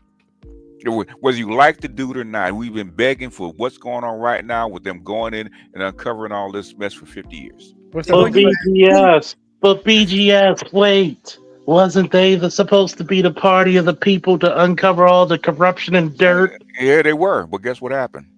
Batman didn't do his job, so Joker has to come in and do it, right? What you just say with me throwing Summertown, hot town, summer in the city, back of my neck getting dirt and gritty. RICO is not a crime. It is a category. What is the it's a category of crime? Come on. Now, can I speak on that real quick? Yeah, go ahead. This is how you know they're not voting for intelligent people. RICO is a crime against what? Organized crime. Yeah. Hence the name, crime. Yes. You have a hierarchy or rank and file system of, say it with me now, folks, crime. So it is a crime. It's one of the biggest ways you can get gang members, which has what? A hierarchical or rank and file of what? Organized, say it with me, folks, crime. Yeah, I know. God damn. We argue with these kind of people on a daily basis on our you know what? It's this new job I took where I'm working with people who are former police and corrections, and we all said it best. We don't really care for civilians too much. We don't. It's like talking to these motherfuckers. Like I said, civilians, right? Yeah. That's why I start calling them civilians. Okay. Let's get to it. I don't care what the judges think, but I can assure you that the administration is complying with the court order. And as I've said repeatedly from this podium, all of the flights that were subject to the judge's written order departed before the written order. And we are prepared to make that case in court later this afternoon. If I could, on Russia, the president, as you pointed out, Karoline, made some remarks on Air Force One coming back from Florida. And he seemed to indicate that the conversation tomorrow concerns essentially dividing up assets, dividing up territory associated with the war in Ukraine. Has President Zelensky given President Trump that authority? Is that what is going to take place tomorrow? Well, as you know, the president and his entire national security team have been engaged directly with President Zelensky and the Ukrainians team. And that has been part of the discussion between the president's team and the Ukrainians. As for where those lines will be drawn or any specifics, I am not going to get into that from this podium. It would be unwise for me to get ahead of the president's call with President Putin tomorrow. But again, I can assure you, in the effort of transparency, as this president always does, you will hear from him or one of us directly after that phone call tomorrow. Reagan. Thank you, Caroline. There's a lot of focus on the judicial branch right now. The president has about 40 judicial appointments that he could make at this moment. Do you have an update on what the timeline would look like for those judicial appointments? And does the president have a list of potential nominees that he's vetting? I do not have an update on a timeline, nor do I have a list, but I can certainly have our team gather that for you and provide it. You're welcome. Sure. Go ahead. Caroline. Sure. Caroline. So the president is visiting the He's Kennedy off screen. Center this afternoon to He attend is. a board meeting. A question about what happened a few weeks ago. The Kennedy Center got bomb threats targeting a performance by Shingyun Performing Arts, which is an American company showcasing China before communism. This company has been targeted, unfortunately, by the CCP for years. I'm wondering if this administration has a response to this, and also as the president is putting an emphasis on arts and culture, what's the administration's message to potentially foreign state actors who are trying to disrupt that in the U.S.? Don't disrupt it.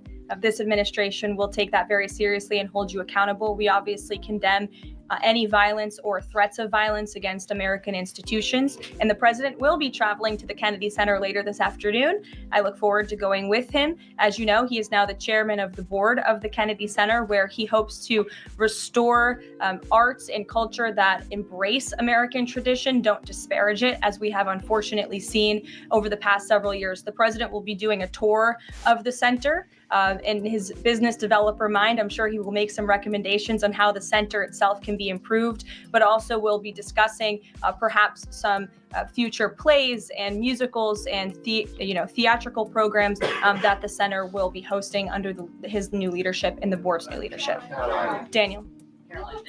Will the president be discussing with Putin tomorrow the future of Volodymyr Zelensky? Sort of a follow-up to John's question. Again, I've been asked and answered this question now. I'm not going to get ahead of the president's discussion tomorrow, but after the phone call takes place, I can certainly provide a readout. Daniel. You know what? You was right. The journalism has fallen so far in the past 50 years. How many times people done answer that question 3-4 times so far, haven't they? Yep. Yeah. Jesus, pay attention. You're not going to get a different answer.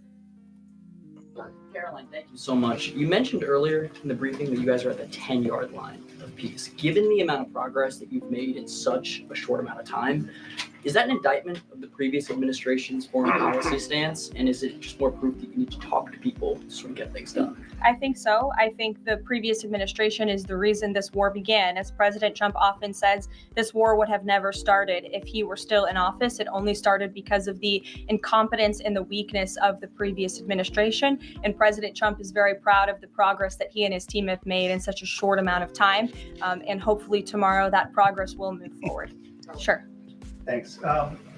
There have been some media reports just in the last few hours that the administration has decided to withdraw from the International Center for the Prosecution of the Crime of Aggression against Ukraine, which is designed to hold Putin accountable for war crimes. Are you able to confirm that? And if that has occurred, why has that occurred? I'm not able to confirm it because I have not heard that. I will caution. I know there have been many inaccurate and misleading reports from Reuters lately, so I would caution anybody taking that seriously.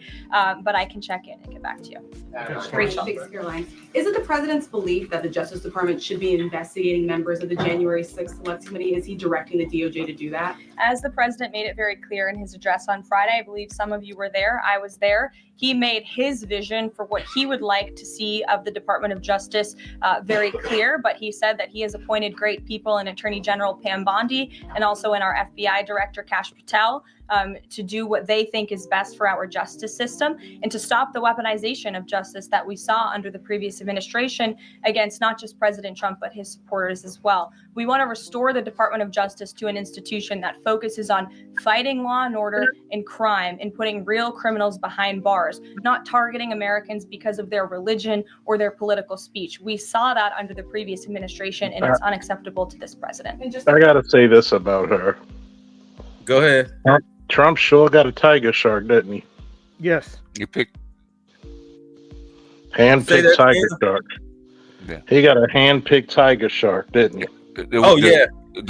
His whole staff is like this. It's not just. Oh yeah. You gotta think about his staff, his whole administration. Yeah. You know. They're like the kid's a killer, right? They're all killers. Anything's They're a bunch of Sarah Huckabee with her no looking ass. You don't know which way she was looking. Telling them lies. She can look you in the eye and lie to you. And you can halfway believe it. I never could believe a word coming out of Sarah's mouth. And you got to think about it, right? This lets you know when the Democratic Party had nothing. When you knew what he was going to do, he told you before day one that he was coming for heads, going to roll. Yeah. And he meant that. It was after he survived that attempted assassination. Yeah. He looked at it like it was his divine right of God. Yeah. Well, that's why I have to put that up. The Blues Brothers when they said we're on a mission from God. And his mission comes first before everything, and he's so devout in his beliefs and his basically his convictions right now that he's got the attorney general, he's got lawyers up the yin yang. What can we do? And I'm going to do a story later this week when I'm off about they transported 200 people from MS-13 and another gang to El Salvador, and and guess what the El Salvadorian president said when the judge tried to file it? He said, "Oops, too late." he tweeted it, "Oops, too late." And right now, if we have El Salvador still as an ally, and remember, Trump always remembers who screwed him and who helped him. Yeah, well, El Salvador the new president has a beef against MS-13 because they damn near killed the country. There's a big beef. And he has such a serious beef. They went from 52 murders per capita a year to per citizen to 2. Yeah. You know. It was an accident. It was an accident. It wasn't just the president. The death out there. What happened is the locals got tired of that. They started arming themselves and they start running. They started fighting back. They started running local militias. Yeah, and I'm going to talk about the. I'm also going to give everybody a treat because I'm going to give my thoughts on the black folks who armed themselves when those neo-Nazis came to their town. And oh my God, that is so funny. And and it's funny because I'll give you a quick clue. I'm actually proud of them. My father always said, God helps those who helps themselves. I mean, you got 400 million of these little instruments in the United States, right? You might as well protect yourself with them. Exactly. And I'm like this. Am I against black people who arm themselves? When they had neo-Nazis come there, they got their asses handed to them, but they let you know we ain't messing around. Okay. We ain't our great grandpappies. And even he shot at them. But they said, they were putting out flyers and they said, okay, cross that gun line, boss. I think that I think people will enjoy those shows coming up. But Bay, roll that beautiful Bing footage. All right.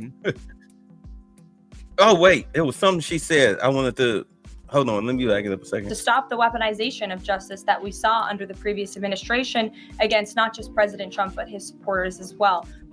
That's what. Okay, so in case y'all are wondering, what's taking them so long to do what they said they were going to do as far as criminal justice and everything and the investigations that need to take place and whatnot, understand that the DOJ and the FBI, they are still activists. I mean, you had people in the FBI that was snitching on the ICE raids. Yes, yeah, they were. Yeah. Right. So, and you've got, plus you have FBI agents. I never covered this story, y'all, where you had FBI agents saying that if they get fired, they were going to leak state secrets to Russia. Okay. Good luck. I mean, yeah, I'm like, are you serious, huh? Good luck. Good. What I told this nameless. Okay. Y'all can do whatever you want. Do not allow this man to run a jihad on you, because he will. You can do that. You can do all of that. You can leak state secrets, all that kind of stuff. Don't get caught in these 4 years. Okay. This is the wrong man guy. to do. It's wrong man to do this against. Okay. What did you say, AB? What were you about to say? If you want to commit treason, that's fine. Don't get. I mean, if you want to leak state secrets to Russia, you need to go over there and sit next to what was Snowden. Have a seat, comrade. Have a seat, comrade. Yeah, the beef soup is lovely this time of year. And guess what? He probably would have told you, with Snowden a year ago, I would have arrested you behind. Yeah, you know what's funny? What's that? And by the way, go ahead and leak them secrets and try to go over to Russia, and guess what's going to happen? You just gave Putin a bargaining chip. Yeah. Just gave him a bargaining chip, and not only you're going to make Putin look more and more like the good guys. I mean, basically, Putin is Donald Trump's friend. Okay, you gonna go sell state secrets to him? Okay, and in order to do what? For them to go share a glass of cognac and vodka, and laugh at you. And laugh at you, and hopefully Putin doesn't turn you in. So KMS, we will get to your $20 super chat or whatnot. We will get to that. We're almost at the end of her press conference. It's off topic. I'll answer it when Yeah, as soon as we finish. Yeah, right. But the thing about it is, what I was just to close it out. They are making those guys take lie detector tests, which they should have been doing already.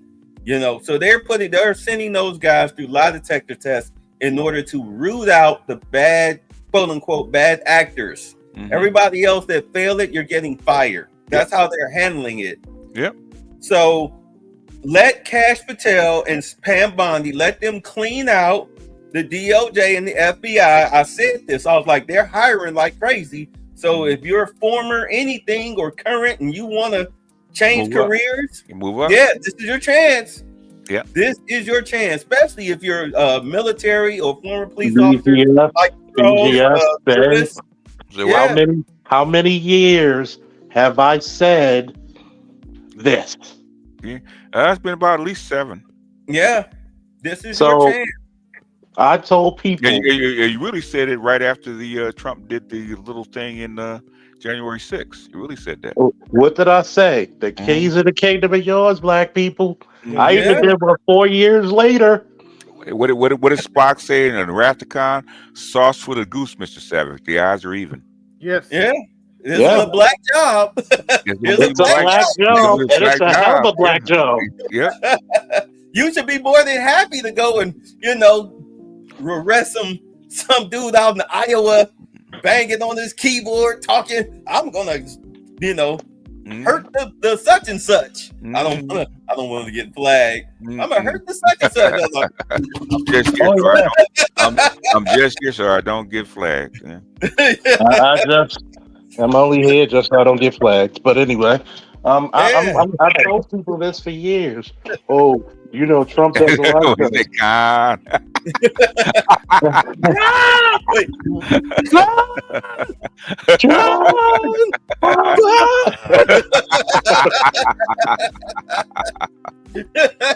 Oh, that's boy. My favorite Star Trek movie. It actually was the best Star Trek movie ever produced. Yeah, so. I remember I sat down with my then girlfriend. We watched the original Star Trek episode. Yeah. Then we watched the movie because I was like, "Oh, you gotta see? You ain't seen?"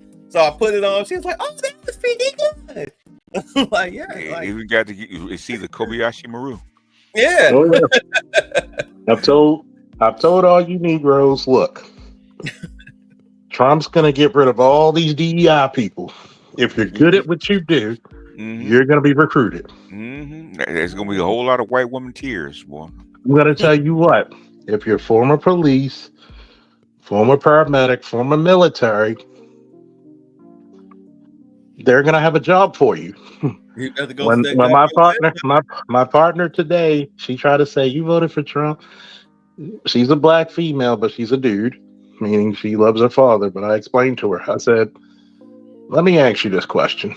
If he gets rid of DEI, how many black people are benefited by DEI?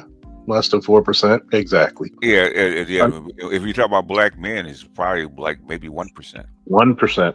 I said, are you good at being a police officer? She's like, yeah. So them border patrol jobs you get shot at, I'm good. Like you don't get shot at being a cop, but it's okay. Yeah, but you get sniped at them border patrol jobs. I'd rather at least know I'm walking into a dangerous situation. Hey. Yes, but go on. I'm sorry. Been there, done that. I forgot people. I'm a coward, but I'm sorry. I'm just being sorry. You want to drop. I don't know if they can see, but you want to drop a link to your whatchamacallit so people can come to your channel. Oh, I'm gonna know. So, yeah, because the only way I'm doing this so you can get your channel, get visibility. So, yeah, drop, Bay. Yeah, send it to me in the back chat so that way I can post it and everybody can get a looky-loo. Yeah, the looky-loo. So while because I got 218 people watching. So okay. Yeah, send it to me in the back chat, fellas. So that way I can copy paste the link. And that way it goes out to everybody. Yeah, so pimp your channel. Yeah. We're gonna put my channel on the host roll. Yeah, hey, let it do what it do, man. Let me say this: I hate black jobs. I hate black jobs. I hate that black Whoopi Goldberg lips. I hate those uniforms. I hate the back of Forrest Whitaker's neck. It's in the back there. So if anybody, when I post it, I'm gonna have some good material for y'all, especially when I'm off. Yeah. Getting used to this new gig. I got my channel up there, so everybody hit the link, double hit to make sure you get the solid colored bell. Yeah, Charles will tell you, there's a link up there. Charles can tell you the only reason he doesn't do foreign contract work is because he got a son. Yeah, and he's turning 18 this year, and I'm like, yeah, you get your EMT, you coming with me. I put him and his friends in positions. Let me put it to you this way, right? I've actually helped young black men, and I asked them, I said, how much did you make an hour when you were 20 or 21? What's the highest you made at 21? Anybody? 21? 21? I was still in school. I think I was making like $3.75 an hour or something like that. That's a long time ago. About 12, 13. That was back in 1980s, something like that. Last year at BlurCon, I had 20 and 21-year-olds making $100 every half an hour. Okay. Good money. But I forgot. I don't do anything for those black boys. I'm a weirdo. But like Reading Rainbow says, don't take my word for it. I'm going to tell y'all now. I'm going to have an unholy jihad about some of the stuff I'm going to say because it's going to be past time and past due that a lot of people had to get out, just like I had to tell my partner. Be pragmatic. Get out your emotions. Look what's happening. Why am I going to feel sorry for somebody who was going to replace you? I said, Trump, he doesn't like black. I said, Trump probably hung around more black people than me. Because at one point, people forget in the 80s and 90s, the only people who accepted him like that were black. Hell, he was hosting gay weddings at Mar-a-Lago. Exactly. Trump? Oh. Yeah, he's holding gay weddings at Mar-a-Lago. Yeah, I mean, they're his friends, so there's friends. You got to think about it. He's in the Hollywood circle, so they're his Yeah. friends. So you got to remember, instead of saying you don't like the personality, look at what the reasoning and what they're doing. Can I benefit? Can my people benefit? What did I always say? If Black people took control of a necessary function of society, i.e. military, i.e. police departments, i.e. fire departments, you become an incredibly powerful bloc when it comes to political gains. The thing is with Black folks, man, I keep trying to tell civilians, okay, it doesn't have to have your name on it for you to take advantage of it. Exactly. Obama did a lot of stuff for you, but it didn't have your name on it. Okay, but you guys didn't want to take advantage of it. You put the stuff out there, but you got to go get it. Trump did a lot of stuff behind the scenes, but didn't have your name on it. But the thing is, you got to go get that stuff. I always got to have my name on it. I want black on it. Black. The hell with all that. I try to tell a little knucklehead that you talk about first step back was for white people. I'm like, what? Like what, boy? Anyway. Okay, hold on. Before we start free chatting, let's finish this. Keep going. Go ahead. My bad. No, y'all all right. Restore the Department of Justice to an institution that focuses on fighting law and order and crime and putting real criminals behind bars, not targeting Americans because of their religion or their political speech. We saw that under the previous administration, and it's unacceptable to this president. And just to follow up really quickly on just Homan's comments from earlier, a few weeks ago in the Oval Office, the president said he will always abide by the courts. We heard what Tom Homan said earlier today. So I'm only asking just to be clear for the American people. It is the administration's belief that that you feel like you are bound to comply by the judge's orders? We are complying with the judge's orders. Question on the storm. Sure. What role does the president see for FEMA with these storms? He's talking about getting rid of FEMA, states handling their own disasters. Does he plan to change how the federal government responds to these storms? There hasn't been a change yet. That doesn't mean there couldn't be in the future. But as of right now, the president, the entire administration are actively monitoring the storms, as I said. In fact, before I came down here, there was an email note in my inbox from the Department of Homeland Security on what they are actually doing state by state across the board. So rest assured, Secretary Noem and her team is on it, and I would defer you to the Department of Homeland Security for any further details. One more question. The president referenced power plants with a conversation with Vladimir Putin. What is he referring to with power plants? What is that?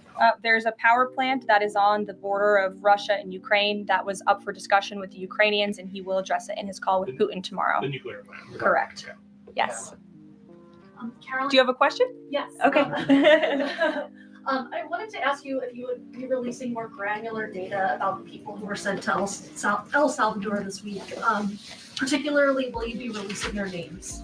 I don't believe so because of the privacy concerns at this point in time. That doesn't mean we won't eventually. I would defer you to the Department of Homeland Security for more details on the individuals on the flights. But we have been incredibly transparent in giving you the breakdown of the numbers and also some of the crimes committed by these heinous criminals and individuals: kidnapping, sexual abuse of a child, robbery, aggravated assault on a police officer. I would remind everybody in this room that Tren de Aragua is a foreign terrorist organization operating within the United States of America because the previous administration allowed them to invade our country. These are monsters who tortured, raped, and murdered a 12-year-old Jocelyn Nungre. They murdered 22-year-old nursing student Laken Riley. They led a multi-state sex trafficking operation involving smuggling women into the United States, holding them in stash houses in Louisiana, Florida, New Jersey, Texas, and Virginia, and forcing them into prostitution. They kidnapped and murdered a 33-year-old woman in Texas. They sexually and physically assaulted a woman and her daughter in Wisconsin. They conducted a mass shooting in Illinois. They peddled untraceable ghost guns across New York City, took over an Aurora, Colorado apartment complex where they kidnapped and tortured victims. And by the way, many of you in the mainstream media said that didn't happen. It turned out that it did. And because of the effective immigration policies of this administration, those foreign terrorists were detained and they are no longer operating on American soil. And we have President Trump to thank for that. We'll see you guys later at the Kennedy Center. Thanks so much. Say it again, white girl.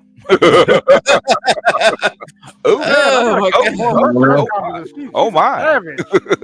Got the DMX Center. She got that dog in her. I'm trying to get that smile. You know what? Terrorists were detained and they are no longer operating on. No, go ahead. Finish. I want to get that smile. There we go. Yeah. I want to get that smile. When we first presented that, before the election, people kept coming at me that this was not true. Mm-hmm. All the stuff that we were saying, they were saying this is not true. Guess what? It all comes out in the wash, right? I know it's true because somebody from Colorado was a little quiet, but that's another story. You know what's funny? Guess where I was training for like about 5 months. Yeah, you were right there. Yeah, guess who had the connects and talk to people about it? Yeah. Guess who actually read the reports? Yeah. So a lot of y'all, I'm gonna say this, a lot of y'all don't know the resources y'all have in this space. Yeah, well, we try to keep you. So some of that we try to keep you guys on the low. Okay. Mm-hmm. We try to. Yeah, because I know a whole bunch of people I try to keep on the low.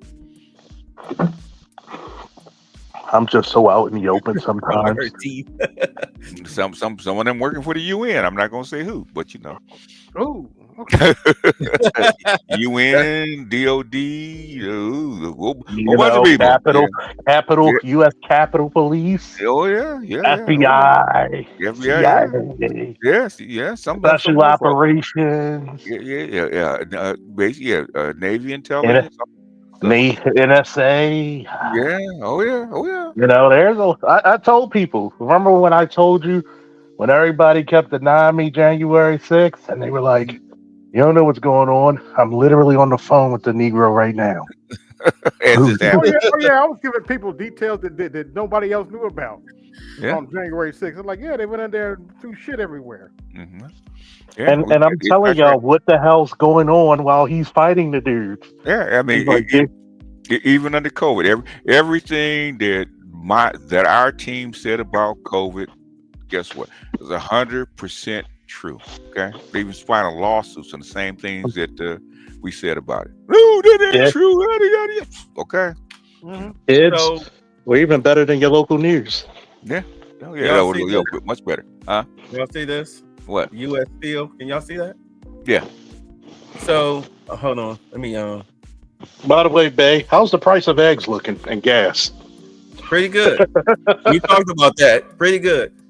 Now, remember he had that energy press conference. Trump did. Okay. U.S. Steel was one of the markets. I bought 10 shares of this stuff. Okay. And as you can see, since March 10th, it's just been on a steady uphill climb. Mm-hmm. Because these, especially the car manufacturing companies, they're coming back to the United States. And the only reason why I'm bringing this up because ABM said the next 4 years should be great for black men if we take advantage. This is how you take advantage. Mm-hmm.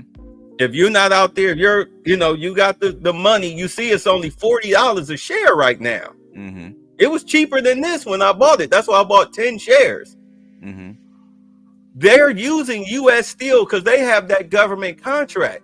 They're coming in, reformatting these factories and everything. Where do you think they getting the metal from? And plus, with the tariffs, they can't import steel from where? From anywhere. From China. Yeah. China's the biggest steel makers. If you can't import it and want to use steel locally, where do they have to buy it?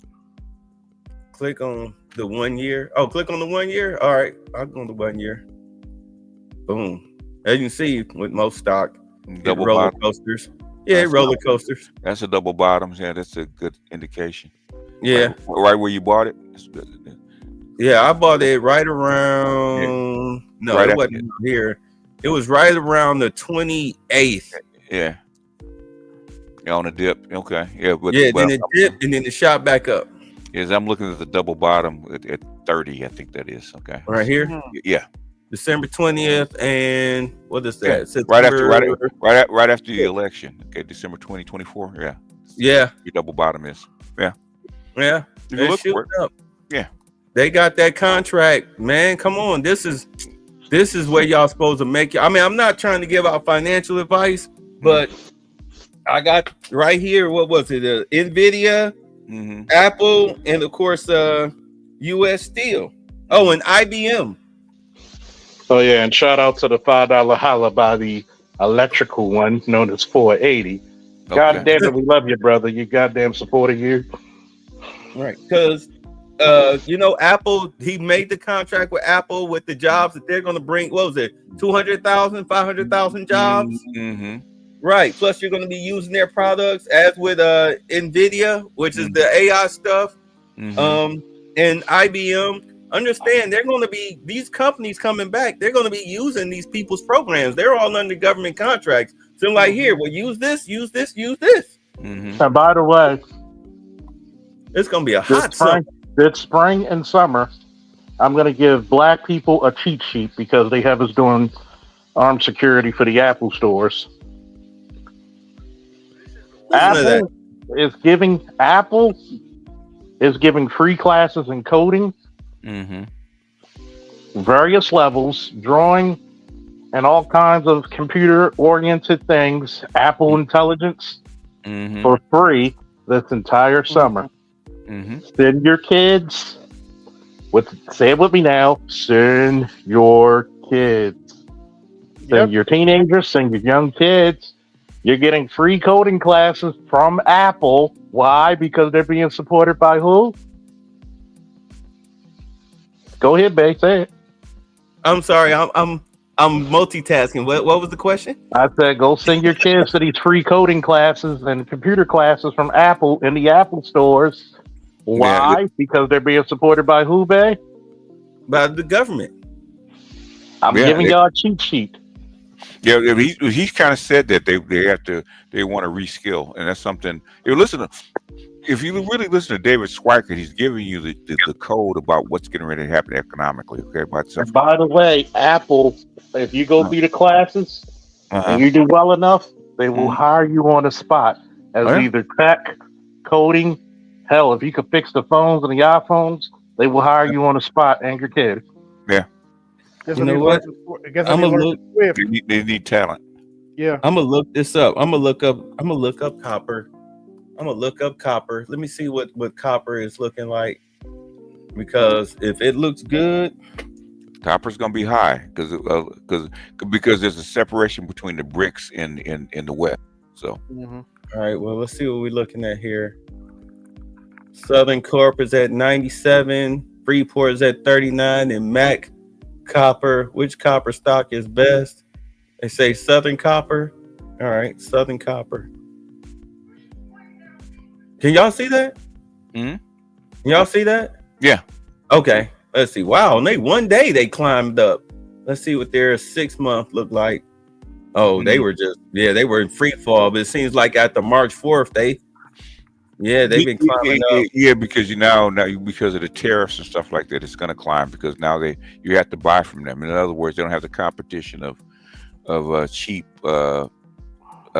supplies from overseas. So it's going to happen. So it's about 97. Let me see what happens. I'm gonna give it till Friday. Well, no, I probably shouldn't because if you look at the 1 day, 5 day, okay, I'll go back to the 6 month. I'm looking at. I'm like, man, like maybe I should deal with this tonight. You already got a double bottom, and it cleared. It looks like it just cleared its whatchamacallit. It's resistance. So, yeah, because 85 was its lowest on March 4th. Basically, give it a day. Make sure that you don't get a retrace. Okay, so make sure it cleared its resistance from. You can see it right there where the resistance is. Back maybe. I don't know what date that is, but it looks like it looks like. Let me go right or left. No, go right. Okay, we're right here. No. Well, next one over. That's your resistance right there. Okay. When it dropped on the 20th. Yeah, when it clears the resistance, it goes above. Then you should be good to go. Yeah. Let's see. It looked like it had a somewhat of a battle on the 21st. Yeah. On the 26th, it fell out. Yeah.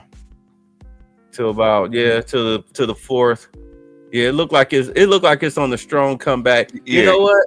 Because it's I'm gonna give it a couple days. I'm gonna give it till Friday. I'm gonna see what it looks like. Time Friday. Because it's right bumping right up against this short-term resistance. So I would make sure it clears it first. Yeah. Let me see what it does by Friday, and then I'll make a decision on it then. we're not giving out stock tips. It's just, this is what we're talking about. I mean, you want to. Haven't done it in a long time, but yeah. Each one teach one. That's what I call it. Each one teach one. Just looking at the chart, it looks like it's already bottomed out, though. Well, no, does it have a dividend? You ever got a 5-year? Yeah, let's see here. Let's go 5-year. Okay. Yeah. Okay. Yeah, it hasn't done that bad. Basically, it's been a steady growth. Yeah, it had a retracement, a little retracement. It's not that bad. Yeah, but it's been a steady growth. So it might go back up to its highs. Looking at the 5-year. So once it clears its resistance, basically. Yeah, it's been growing. Yeah, I see why people like them. They've been on a steady growth pattern. I would say since November 14, 2008. Yeah, it basically what you see with that dip, it bounced off the trend line. There was retracement. There was people selling, taking profit right there when it dipped. So damn, they really shot out on the 20th. I'm sorry. No, I'm sorry. Yeah, they really shot up on March 20th of 2020. Yeah, COVID. Yeah. Yeah. I don't know. Plus you got a lot of these, wire. You have copper is going to be needed because you have to build this modern infrastructure. You got to do the 5G and smart 5G computers. And a lot of your radio towers and a lot of your conductors. And if Trump's going to put people back to work, boots on the ground, put people back to work, then you're going to have to need these supplies. So, yeah. And I keep telling you, all you brothers in electrical, y'all know. All you brothers in welding, all you brothers, hey, trades are making a comeback. Get it while it's good. Look, all right, so I just had to start your before the robots come in and get it while it's hot. I'm gonna tell you, start your LLCs now. Just saying. I think I was saying this 4 years ago. Yeah. You can't trust their own people anymore.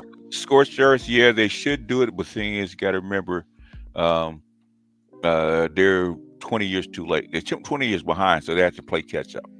They should have been doing this 20 years ago. In fact, they're saying the same thing. They weren't training. They're training these IT guys to stay in India. They're training the IT guys in India to come over here. So they're trying to save money instead of training your own people here. But too busy trying to screw the niggers. But anyway, no, they went not really. Okay, it's about money. It had nothing to do with color because white boys didn't get it either. Oh well. I mean, it take a while to explain. Basically, for to train somebody like that, especially those skills, it costs 5 times more. It's cheaper to train them over someplace else and then bring them here after they've been trained.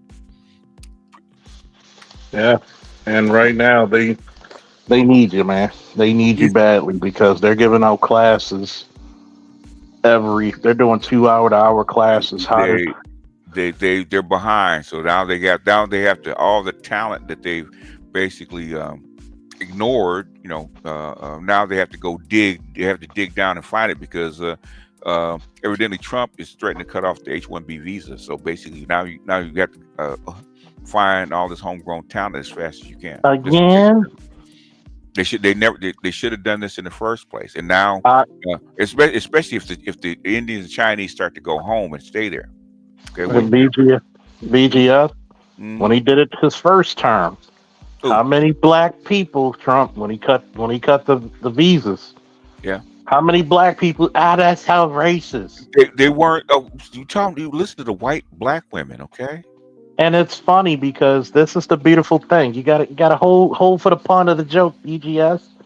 The pun of it was those same black women was praying for Trump to come back because they realized how much money they were making hand over fist in business and on their jobs because the H-1 visas were struck down. No. All right, hold on a second. All right, look, I normally do the money shows on Sunday.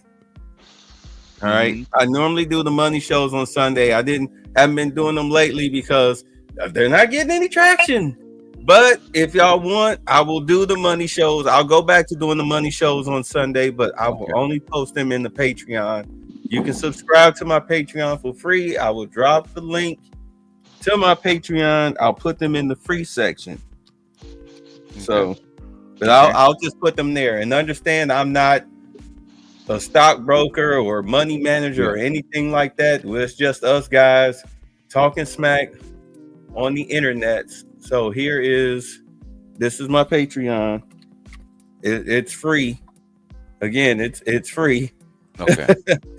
Did it go through? I'm trying to check my page and see if people can see your stuff on my page. So. I wonder why I just hit the villainous news when I'm not even. I don't know. That's weird. So just look for it on Sunday. I'll probably drop it after 12 o'clock. So there's that. Yeah, basically highlight it so people can see it because it's not showing up on my page. Okay. Matter of fact, I got it as a banner. Okay. Lewis, are you still there? Yeah. Lewis. Yeah. Lewis. I'm here right now. I'm monitoring right now breaking news. The U.S. just sunk our Iranian ship. I'm trying to get more info. Oh, okay. Oh, hell. Here we go. All right, so. Oh, boy. I know. Oh, just when you thought you were out of the nuclear war zone. Oh, boy. I know. So let's get into this Fonnie Willis situation because it goes right into this super chat. Said, forgive me for being off topic, but this will be my super chat going forward. Black men, there will never be a lack of women needing protection and provision. Why in the hockey puck would you choose one who brings headache? Peace is paramount. Because if y'all haven't noticed, Deshaun Watson got engaged. He got engaged right after all this craziness is going on with, these celebrity dudes. Okay. But in all honesty, screw all that. Fonnie Willis violated the open records law. They ordered her to pay $54,000 in attorney's fees. That's not dropping the bucket for her. If she got it. She probably can go and get it out of her petty cash out of her house. Okay. She walked around with big stacks of cash in her mattress. Your girlfriend's in trouble. I gave my girlfriend. I'm just gonna trick on her. She ain't my girlfriend. You just gonna trick on her. What kind of shit is that? I'm just gonna trick on her. Hey, I just want a shot, man. I just want to see how it is. I just want a one-time shot. Hey, hey, Toots. Why they call you Gorilla Grip?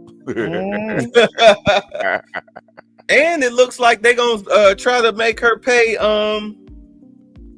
the cost of Trump's lawyers in the election meddling case. Yeah. You think you thought they forgot about you? Well, of course not. Okay. Yeah, but I just want to say to answer Candace's chat.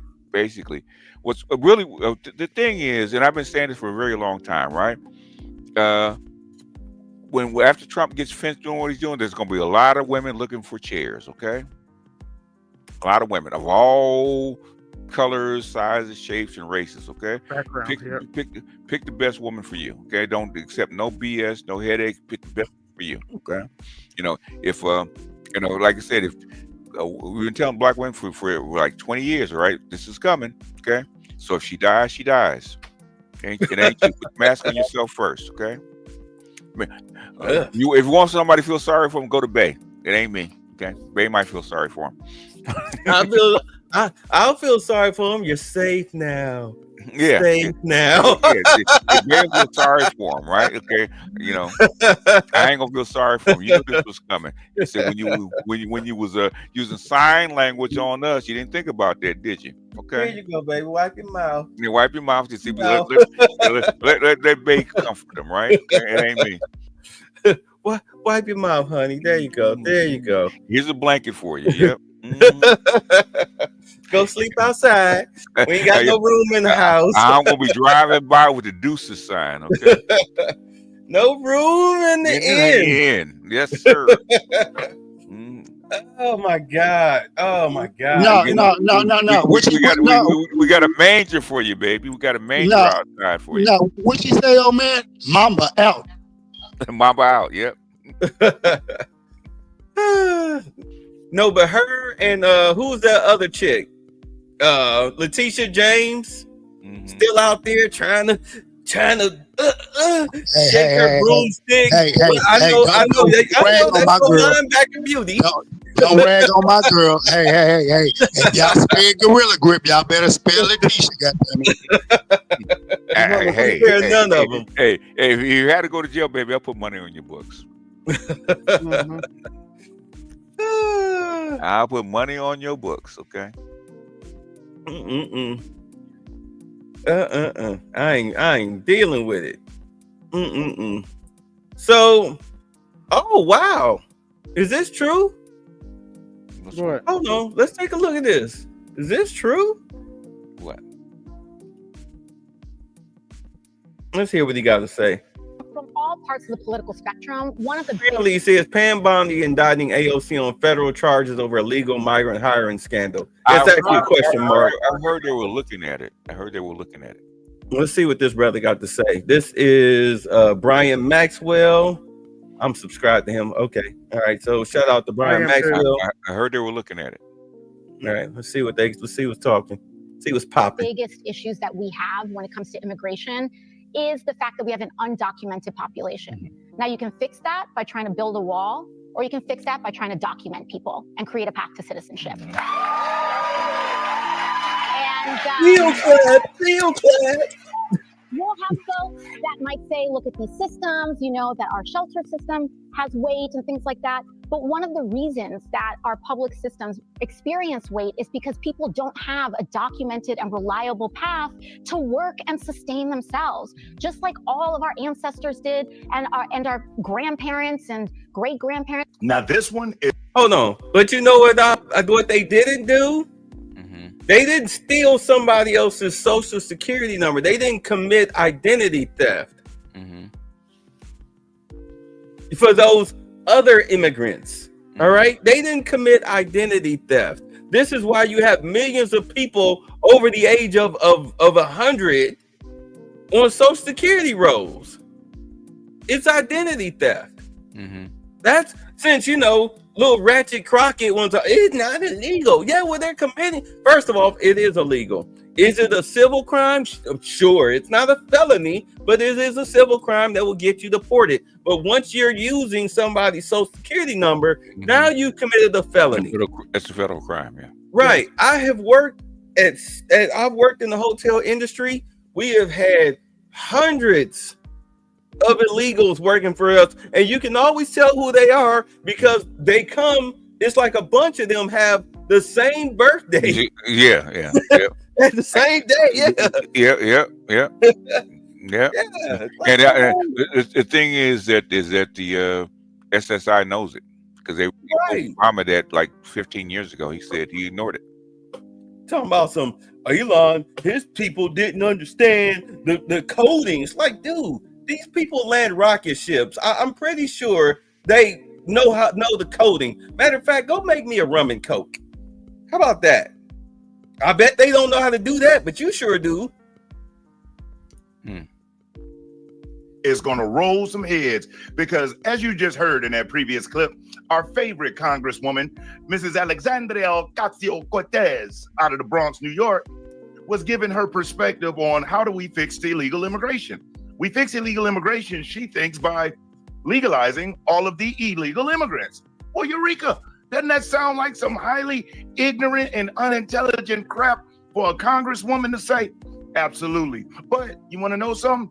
We found out why AOC has been fighting so hard for these illegal immigrants. And in this video, we're going to go through what Miss Ocasio-Cortez has been doing behind the scenes and what's coming down the pike for her. I guarantee you, she is sitting in her apartment stewing right now because she realizes she stepped on the wrong person's toes and she betrayed this country for the last time. No longer will these left-wing lunatic libtards get a chance to just spew whatever and do whatever without repercussions. We had 4 years of that. Really, you might as well say 8, because under Trump's first term, he was still kind of in a cocoon. He had a core group of people that were loyal, but as we now know, this man had Judases all around him. And even people he thought was an ally turned out to be an adversary, all because he trusted the advice of somebody else who he finds out to be a turncoat. And we could pick a name, any name you want to pick, from Christopher Wray to John Bolton. These were people that were supposedly good conservatives. And guess what? With that Biden regime, they joined the cartel and they used lawfare against their political opponents and used warfare against the American people, it seems like, economic warfare. But let's check out this article, because we got some video clips about this too, of Miss Ocasio-Cortez, where Miss Alexandria Ocasio-Cortez had an illegal immigrant working on her staff. I'm not going to go through this whole article, but let me let you check this out. Former illegal immigrant aide, AOC, self-deports to Colombia amid questions about employment report. An illegal immigrant, let me get this on it. An illegal immigrant who once worked for Rep. Alexandria Ocasio-Cortez's campaign has moved to Colombia in frustration over the pace of progressive immigration reform in the United States. It's bittersweet. I hadn't left the country in 23 years, from age 7 to 30, Diego de la Vega told Migrant Insider. Now I can't go back to the U.S. It feels like exile. It's a very permanent move, but my wife and I are confident we made the right decision. And after some time, it's been a real pleasure to be here. De la Vega came to the U.S. when he was 7 years old, but ended up illegally overstaying his visitor's visa. Protections are going away regardless of who's in the White House. The strategy hasn't adapted to the modern era he had it. Biden had a trifecta, the House, Senate, and White House, but dropped the ball. Now, did you just hear that? This illegal immigrant said that Joe Biden dropped the ball. He had the trifecta. He really did. He had the House, the Senate, and the White House. So when these libtards get out and talk like, oh, on day one, Joe Biden signed the most comprehensive piece of legislation on the border, that shows how full of crap they are, because he was the president, Nancy Pelosi was the Speaker of the House, and Chuck Schumer was the majority in the Senate. So they could have passed that just like Roe v. Wade. Why didn't they codify Roe v. Wade? It's because the Democrat Party needs these things to never be fixed, because that's what they run on. Hold on. Let me answer these questions. She couldn't fast track his work permit because he was illegal. He came to this country at 7 illegally with his parents. Okay. And he never got naturalized. He never did any of that. So no, there was no work permit. The second she would have tried to do any of that, him and his family would have been sent back to wherever he come from. And isn't there something under the DACA proposal where he could have got a permit? Well, you know, when you sit around on your lazy ass thinking that everything is cool because you haven't been caught yet, it's just like with Dexter, you're a serial killer. You never get caught, you're going to keep killing, right? Until you get caught. Yeah, well, he never got caught. But now he felt, wow, I'm about to get caught. So he self-reported. Okay, well, you know, it is the new sheriff in town, so. Right. So Swaggy B said, does this brother think he's on the same team? What do you mean by that? What do you mean by that, Swaggy B? I have no idea. Same team as what? Like, I mean, do understand, if you're born here, you're an American. You're an American. You live here. You work here. You eat, sleep, and die here. Everything you do is right here. So I think he's talking to somebody else in the chat. Okay, I don't think he's talking. I hope so, because I mean that this whole racial divide stuff, and I get it. I mean, BGS, we all come. Red, Lewis, Charles, we all come from same type of. I don't think he's talking about this particular situation. I think he's talking about something else. All right. Well, I just want to get for the 292 that's here. Understand, at some point, the older you get, the more you mature. You know, that's why they call it wisdom. And you realize that you've wasted. I get it. When we were growing up, yeah, you had to think like this because it was a matter of survival. But things have changed dramatically. Things have changed dramatically since 2020. Yeah, it's not, you shouldn't. you should never have been scared to get pulled over by the police, but definitely now, you mind your P's and Q's, they mind their P's and Q's for the most part. You understand? Very few understand. They drummed a lot of people. They drummed a lot of people out of the police force that were quote unquote what you would call white supremacists or white. I'm gonna tell you one thing about it. This is the worst president to do any fucking police brutality. Under. He is strict as shit. He believes things. He believes in order. This is the worst president to do this under because he'll make an example of your ass. You're gonna get hurt. Yeah, people forget that it was. Look, Obama didn't prosecute. Trump did. They made an example out of Derek Chauvin. All right. They made an example out of him and a few other officers. Yeah. They're not playing with you because what did he say? Not on my watch. Yeah, and you're right. Don't drop your guard. I'm sorry, go ahead. You're the former cop. Let you have it. Charles. Say it again. You're the former cop. You tell us.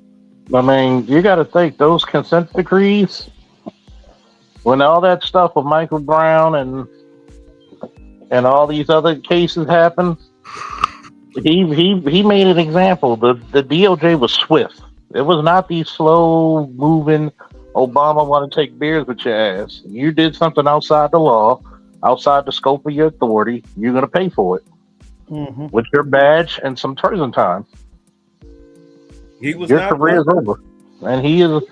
The one thing about Trump, you will realize in both of his presidencies, he's about law and order. And I will say this, Unsunken One is right. Don't drop your guard, though. Protect yourself at all times. Trust me, I keep the power tool. I don't walk outside. I don't even take out the trash, okay, without something to ensure that, I have the upper hand. You understand me? I'm in Atlanta. But I mean, because it's more than just the other folks that I got to worry about. I got to worry about my own people too. And so I get it. Yes, protect yourself at all times. But I need y'all to understand that just because you want this land where you were born and raised at to be fruitful and multiply with income, job, security, all right, taxes, you want them lower or gone, whatever. It does not mean that you are siding with white people. Okay. You live here. Yep, that's true. Yep, you live here. Yeah, I'm sorry. I'm not trying to be offensive when I say this, but if you've grown up in poverty, you do not want to continue that lifestyle. Even people in poverty that talk to smack of cash those checks, okay? So he said, I agree with you. A lot of what happened in 2020 was exaggerated fear mongering. But don't you think going hard for either side of the aisle looks weird, especially as a black man given the history? Well, see, that's the thing, Swaggy. You got to come out of that. You got to think of what's best for you. But at the same time, you can't be sitting up here trying to find the races behind the bush, because it ain't gonna make you no money. The only thing it's gonna do is stress you out, and you're gonna die early from it, from some type of cardiovascular or heart disease or something like that. Don't worry about, is this person racist or what? Don't, you got better things to do. A lot of what happened in 20, actually, that's bullshit. Okay, it wasn't fear mongering because 40 million Chinese died of that shit in 2019. It wasn't bullshit. Yeah, it was a lot of.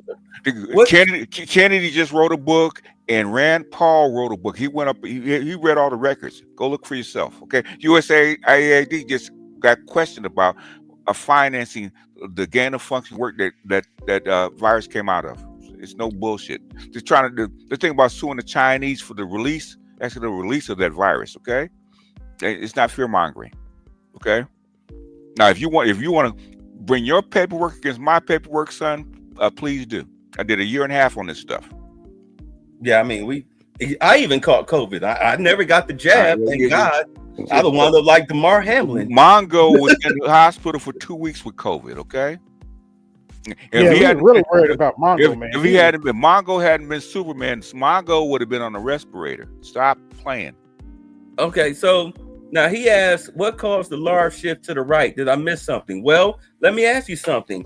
Are you for sexually grooming little children to be, to be gay or lesbian or trans? Okay. Are you into them getting puberty blockers and having their genitals cut off and mutilated? There's a link in the freaking. Okay, I'll post the link. Hold on, let me get it. Well, I'm talking to him because he's asking serious questions. Why don't you come up and ask these questions, okay? Instead of doing it in chat. But go ahead and I'll post the link. It's cool. No. What I'm saying is, he's on my thing. So. Oh, he's on your thing? Yeah. Do you want the upload? I got y'all. All right. Because what I'm saying is, I don't know what you're arguing, man. And basically, typing in the chat is not, Let's see here. Because we have no idea what the hell you're talking about for the most part. He said I was more referring to the marches. I know the spread was real half. Okay. Well, here's the thing with the marches. Understand the marches, the majority of them happened under Trump, then /Biden. But when they happened under Trump didn't say nothing. He let black folks tear them statues down. Yes. Remember the very fine people, but what people forget, because people watch CNN, MSNBC, and The View, was that he said, hey, there were fine people on both sides who were there protesting. Then you had some bad people that came in and caused problems. Most of them aren't. And he condemned them for that. Most of the protesters out there were white people. They weren't black. Mm-hmm. Oh, okay. Yep, we're on the link. I don't know where he is, but there he is, right there. Okay.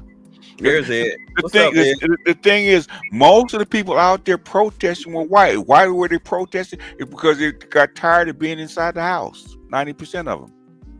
Yeah, I mean, it was wild out there. You had not only did you had them messing with kids, you had them helping to cause the war in with Ukraine. Let's see, they were stealing taxpayers' funds. Mm-hmm. Don't forget Gaza. They let Gaza, the Gaza Strip, they let crime run free and rampant. Matter of fact, it was so bad it was a case in I think it was in Baltimore. It was either Baltimore or Chicago, where these kids, these teenagers stole these people's car, was doing 90 miles per hour in a residential area, ran into an SUV that hit a mother and her newborn. The baby lived for 5 days with a fractured skull before it died. And you know what they charged those kids with? What? Trespass of a motor vehicle. Yeah, well, you know why? Because people elected them weak ass state's attorneys or district attorneys that won't prosecute a damn thing. You're looking at you, Marilyn Mosby. Were they legal people or aliens? They were what? Who? The people that got hit? The people that stole the car. They were four young black teenagers. Okay. They should have went to jail for vehicular manslaughter at least.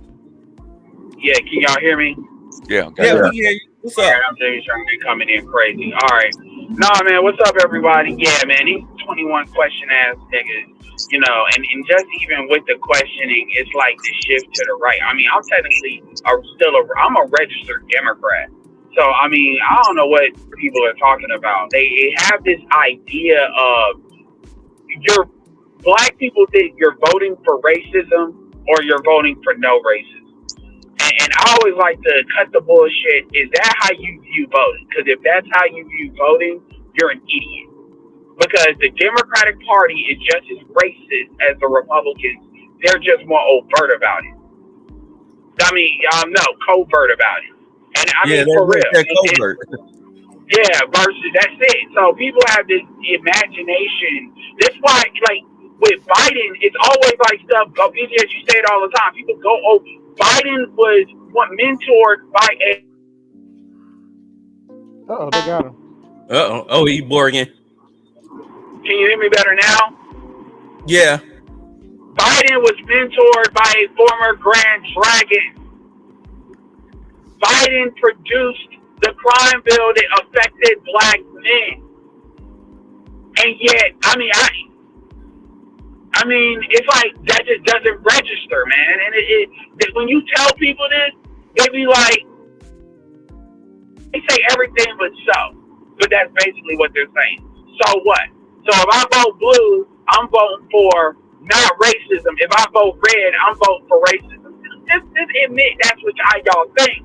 And that way I know not to take you seriously. Because people ask all these questions, what they're trying to do, I'm saying this, I'm done, is they're trying to prosecute. They're trying to ask these questions because they want you constantly having to prove your case.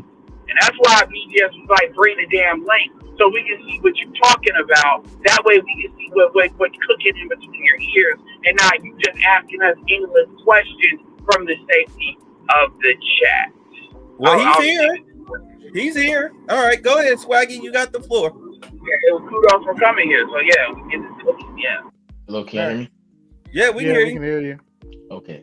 Yeah, I mean, I just I didn't mean to be contentious about anything, and also about the That's fine. Sorry, go ahead. Yeah, the VAT piece. I mean, I have family that was impacted by that as well. I was more so referring to the marches, so I didn't mean to offend anybody with that as well. You but good. I'm just trying to get an understanding of where the shift to the right happened, because I know you mentioned the whole transgender piece and everything like that, but I don't think that's not even happening on a large scale. I think it's something like 0.6% of the population. The shift to the right happened for various things. One, illegal migrants, right? Okay. Yeah, that's one, right? That's one, right? Two, you had a vast amount of inflation under Biden, right? Okay. Was it? I mean, that was caused to the what was happening in 2020, right? They just shut down there. No. Hold on. You spent $500 billion on 2 wars. Where do you think the money's going to come from? I mean, so the Ukraine wars. Is that talking about? Ukraine and the Gaza war. $500 billion on those wars. Where does the money come from? I mean, obviously we had to print it. You have to print it, okay? You have to spend $500 billion on illegal migrants coming into the country. Where do you think the money comes from? Can you elaborate on that? What do you mean? You spent 460. You said it the first time. You got to print it. You spent $469 billion on migrants coming into the country, okay, from the states and the federal. Where do you think the money comes from? I mean, I got a question when we just done. I'm asking. We're printing it. Okay. I'm in the treasury, bro. What happens when you print money, sir? Inflation goes up. Inflation goes up. Plus, you change your banking laws. You start extracting more taxes out of the people, and plus, and then on top of that, you start cutting the supply chains, okay, to keep your prices down, okay, because you start all the sanctions and stuff like that, and people start moving the money around. Guess what happens to your dollar, to your money? It becomes less valuable, I guess. And it's less valuable. What happens when it becomes less valuable? The purchasing power goes down. It's called what? Inflation, right? Okay. Okay. Now, those are just two things, right? Plus, you lost confidence by the propaganda of the 2 wars, because you had your whole press corps line, including your Democratic Party line, okay? And then on top of that, guess what? You hid a guy that should not have been president because he's not functionally capable of being president. You lied about that. Guess what's going to happen when add up all those 4 things? You're going to get a shift to the what, sir? Shift to the right. Shift to the right. That's what causes I have shift a to the right. question for you. I want to get more clarity on when you say shift to the right. What does that mean? And the Republican Party. Yeah. Well, let me ask you this, sir: Are the neocons left or right? What do you think? I mean, obviously neocons are right. So guess what your president was and your vice president was. They were along with Andrew Newland and Samantha Powers that were working with. Guess what they are? Victoria Newland, Samantha Powers. Guess what they are? Neocons. They're neocons. Guess what they are? right. Okay, you've been had a shift to the right. You just didn't know about it. Right, You but know I what's think, swaggy? but You know I what's think swaggy? I think Hold on. Go ahead. Hold on. I Swaggy, think do yourself a favor. Hold on. Do yourself a favor. All right. If you really want to have an informed opinion, I would say start watching like Forbes here on YouTube. It's like C-SPAN. Watch Forbes. Watch, as you see, like we just did that whole Karoline Leavitt thing. That's from the White House, from their YouTube channel. I mean, you can watch who you want to watch, but if you really want to know the skinny, the real on something, I would suggest you watch Forbes. That way you hear everything that's being said and then go to the opinion channels. But make sure that you're going to the opinion channels that are not lying to you based on what you personally watched that day. Am I making sense there? So in other words, what you think is that the Democrats are lefties and the Republicans are righties. That's your I'm gonna say this. I'm gonna say this. Let me ask him a question first, okay? Before you cut me off. I'm asking. So in other words, you think the Democrats are lefties and Republicans are righties? Is that your opinion? No, the Democrats are pretty in the right now. So in other words, the shift to the right happened a long time ago. The shift to the right happened under Bill Clinton a long time ago. Yeah, I'd agree. Yeah, so that's when right there. Yeah. But my thing that I was trying to get across into, I guess, in the chat, was just that I don't feel like it really makes sense for any of us to be going hard for either side, because this is not even. Why? Go ahead. What side did you think that you thought you heard us going for? For the right. You're talking about illegal immigration and transgenderism. That's hard. I'm sorry. Oh, wait, hold on. So, are you for illegal immigration? No. Are you for transgenderism? Can I elaborate on that? Let me answer the questions first before you actually elaborate. Okay. Go ahead. No, he did. He said no. So I'm gonna let him explain himself. So no, but. Yeah, I believe that there should be reform in the process. I believe that it shouldn't, take people as long as it does to become. What does that mean? It should be a more streamlined process. It can't be. No, should the Biden administration that wants to do this stuff inform the American people of the process?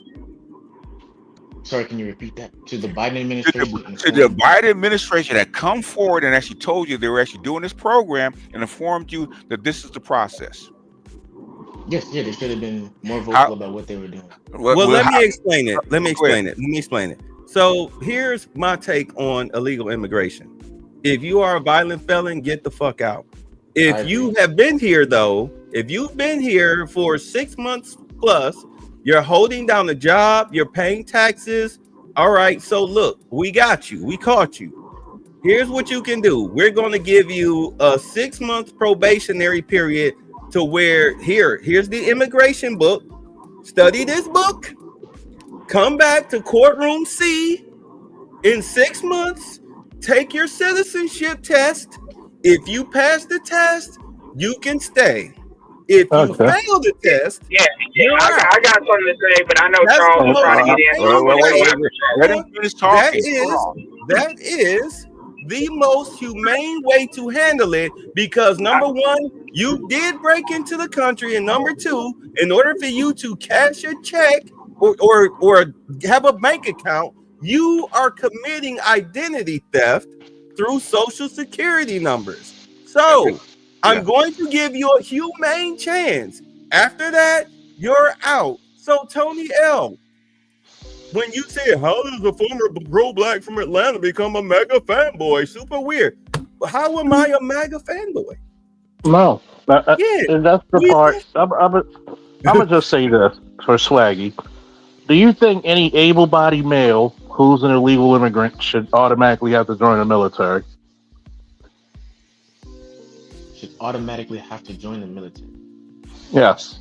Now, in other words, a draft. Like everyone else. A draft. In other words, a draft. Yeah, that's a draft. Well, I mean, everybody does. Huh? I mean, yeah, everybody does have to. Should they?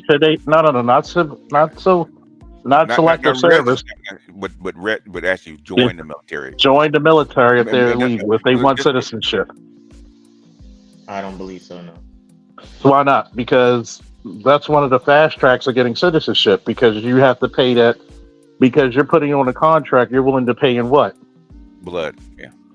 So you have to risk your life. Toriel, one quick thing.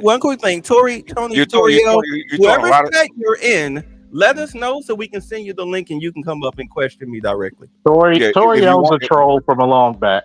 Okay. Oh, well then never mind. Don't give him. Don't. You can give him the link, but guess what? He's not going to show up. He's on yours, Bay. But let me ask. I want to ask. I'm going to say this real quick, and I'm gonna finish. Why did you say no? They shouldn't.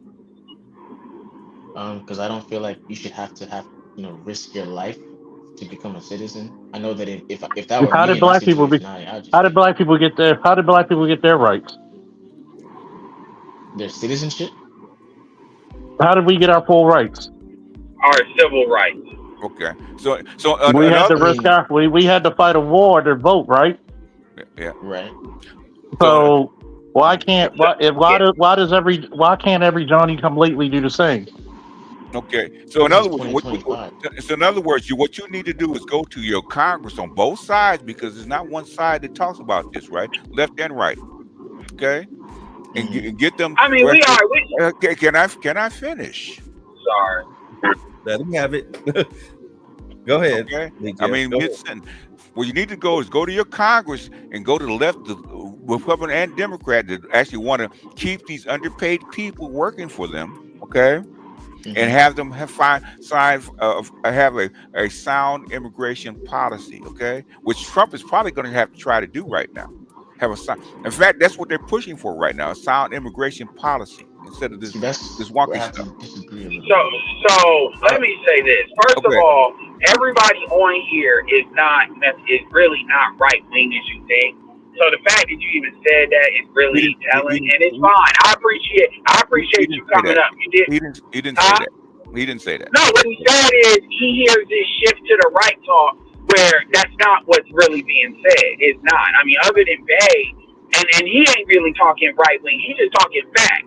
This is what the Democrats are doing, and this is what he don't agree with. Bay is really talking on some. The Democratic Party has shifted away from him. So F him, and correct me if I'm wrong if that's not the sentiment. Is what I'm speaking through. I'm a registered Democrat. So the thing about it is, it's not just left right. Let me start with giving you the answer you're looking for. The answer you're looking for is, what do we do other than just supporting Republicans? The answer is, you primary the hell out of the Democrats. But black people don't have enough balls to do that, because we still got too many, and it's not just older people, but blue no matter who, of a lot of different generations. So they don't want to hold the Democrats accountable. But so if you're like, well, is there a solution other than going Republican? And I'm not saying you should. What I'm saying is, you do what the Tea Party did for the Republicans, and you primary the Democrats, getting the ones out of there that are like, if you are a Democrat and you support neo-colonialism, you don't need to be there. If you're a Democrat and you support XYZ and you don't believe in housing, fair housing, you don't need to be there. Whatever your beliefs are, that's really the real solution. But here's the thing. Let me ask you this, Swaggy. Do you hear that? Hold on. Before you ask the question, let Lewis get in here. I'm asking him a question. I want that answer. Do you hear the talk of primary the Democrats? Get me out. It's my turn. It is. You told me it was my turn. Okay. Oh, my bad about that. Lewis got the breaking news. U.S. just. I want my question answered. But go ahead. I'm down here. Hold on. U.S. just sunk an Iranian ship. All U.S. bases in the Middle East is on high alert, and Iranian missile batteries on high alert. I'm trying to. Is it confirmed? Because I looked it up, but it wasn't confirmed. Is it confirmed? It's from a reliable source that I listen to. Is it confirmed by official sources? No, I'm. You have a secondary source. We have I like the secondary. If it's going to be this big, it's going to be this big. We're going to need an official source. Okay. All right. So Ed, what was your question? My question was, have you heard anything from any circles that you've listened to, whether it's offline or online, Democrats in particular, about primarying Democrats that are not towing the line they need to toe and represent the Democratic Party properly? Have you ever heard that concept? Yeah, it has been. Yes. Yeah. Where? Because I don't see it. AOC actually did it when she first ran primary. Yeah. I'm talking about recently. Plenty of people are AOC was upset sitting with there Chuck multiple Schumer at the times. moment and Hakeem Jeffries. In fact, you had two. You had two Hakeem Jeffries and a couple other people got primary in the last election. So yeah, I mean, so you get like, is it on the level as the Tea Party?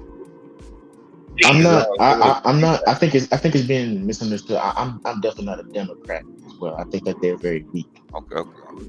So I mean, so I'm not what a do CNN. okay, no, that's fair. So what is it that what do you think should happen? And I get it, you're asking questions, and I don't need to be hostile. What do you think should happen? I think that right now the current administration is a pretty fascistic one. I think that that's bunk. But go ahead. Well, what does that mean? He said specific. Fascistic. In other words, he's feeding into the propaganda that's been fed. But go ahead. I mean, we can get back to that, but I just think that the Democrats obviously are not pushing back against this stuff as hard as they should be, and it's because they're in the billionaires' pockets. They support the oligarchs. You know why the Democrats not pushing back on this stuff? Because the Democrats know this stuff has to be done already. Okay. Say that again. They know they're doing their Can I finish it? Okay. The stuff that Donald Trump is doing right now, the Democrats are not pushing back against it because they know that it actually has to be done.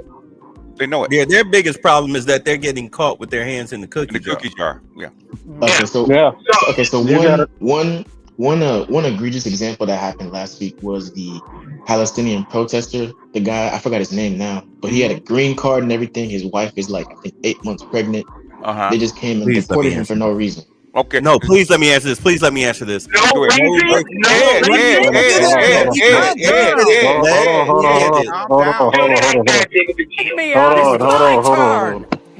told me it was my turn.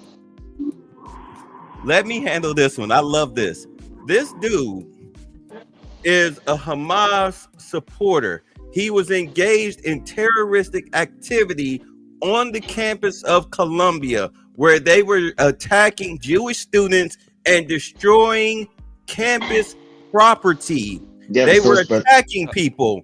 They were shouting slogans of Hamas. Hamas is a terrorist organization. There's a difference between Palestinians and Hamas. Hamas is their terrorist wing. Therefore, he's being deported for engaging in terroristic activities on American soil. Okay, do you have a source? Flat out. Do you have a source? That they weren't doing that? No, where's your source? I can find one.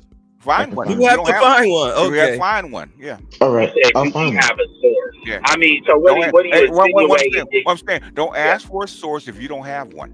Okay. I'll find one. I know I can find one. I can pull it up. Dude, he got dude, understand who you like BGS. Really, if you even take BGS off the table, we can, because that's not even fair. Like, we can drown you in sources. Like, don't play that game, because we ain't BGS, but individual. I mean, shoot, even Charles, all of us individually, and we ain't, and don't do that, because I've had people ask me about that, talk about that situation with him offline. Like, I was talking to Christian about that the other day. So I mean, we don't anything that comes out our mouth is verified. We don't say anything. We don't do that. It's our opinion. We don't do that here. Some of us actually live through this. Let me find a source. But I'm going to ask you this. But I'm going to ask you this one, Swaggy. Why did you say? I want to ask you this one question, Swag. Okay. Why did you say no? They shouldn't serve military service. Please explain. I just don't feel that should be a requirement Why not? enter the country. Why not? Throughout I mean, what? history, one of the fast tracks to citizenship throughout history was what? It's Military service. Military service. So, but does military service show loyalty to the country you want to be a part of? Yes or no? I mean, if they want, I thought it should be optional. I don't think it should be a No. requirement. So in other words, you're here. Hold on, BGS. Okay, all right. I will buy out in a minute anyway, y'all. You pitbulling BGS. Okay. I gotta get BGS at least once. No. But no. I was gonna get finished because I wanted to answer. Go ahead let him finish. But the thing is, what you're actually way off track. Okay, but go ahead. But no, I'm just asking him because why should it be a fast track and a linear track for people coming over illegally? I don't believe that should be the case. So we should just let any and everybody in? No. Okay. So what's the criteria? What's the criteria that you're gonna pick? A reform process that allows. That doesn't mean anything. That doesn't. No. What's the criteria? That's not good enough. What's the criteria? What do you mean the criteria? Why are you letting them in? Hold on. What's the criteria for you to be a boy? What? No, come on. In other words, what's the criteria? For example, a criteria is, first of all, they already gave you a criteria with the military service, but let's say a criteria would be you have to demonstrate a certain level. This is not the case, but a certain level of economic prowess. Like criteria is money, ethnicity, is whatever we deem necessary. Skills that you may have, it's whatever. I mean, so you're saying. So what should be the criteria? What should be the criteria? What would you, if you're in charge of immigration, what should be the criteria for any motherfucker to become a citizen?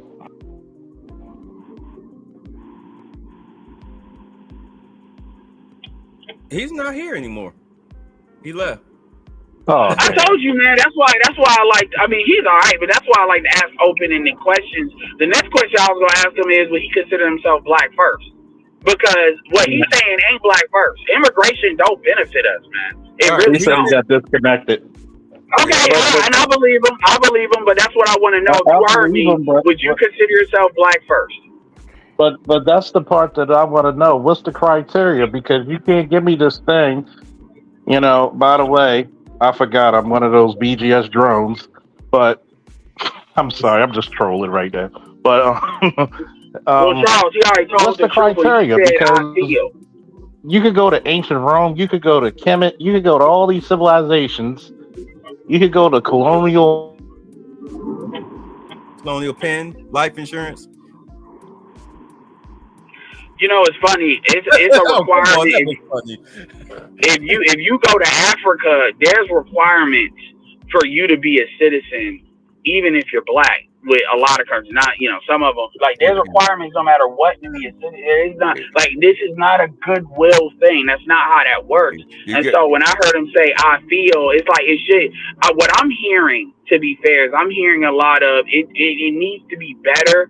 But Trump isn't the answer. And my thing, that's what I'm hearing. In most countries, unless you have a skill that be economically viable, to actually enter the country. Yeah, but what I'm hearing is Trump isn't the answer. And my question is, that's fine. He's not the answer.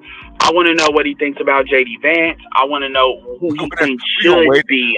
We don't have time for all of that. But let's play this. Maybe it'll help him understand. And they're doubling down, Army, on their support for characters that they should have nothing to do with. I'm going to talk here about Mahmoud Khalil. This is a man who's been behind some really awful protests at Columbia University, protests that have become violent, that have left Jewish students fearing for their safety. The Trump administration wants to deport him for these riots at Columbia, but the Democrats are doing all they can to stop the deportation. Congresswoman Rashida Tlaib even likened Khalil's treatment to fascism. She posted, "We have to fight back against fascism. This is a test case, and it couldn't be more important we stop this and bring him home."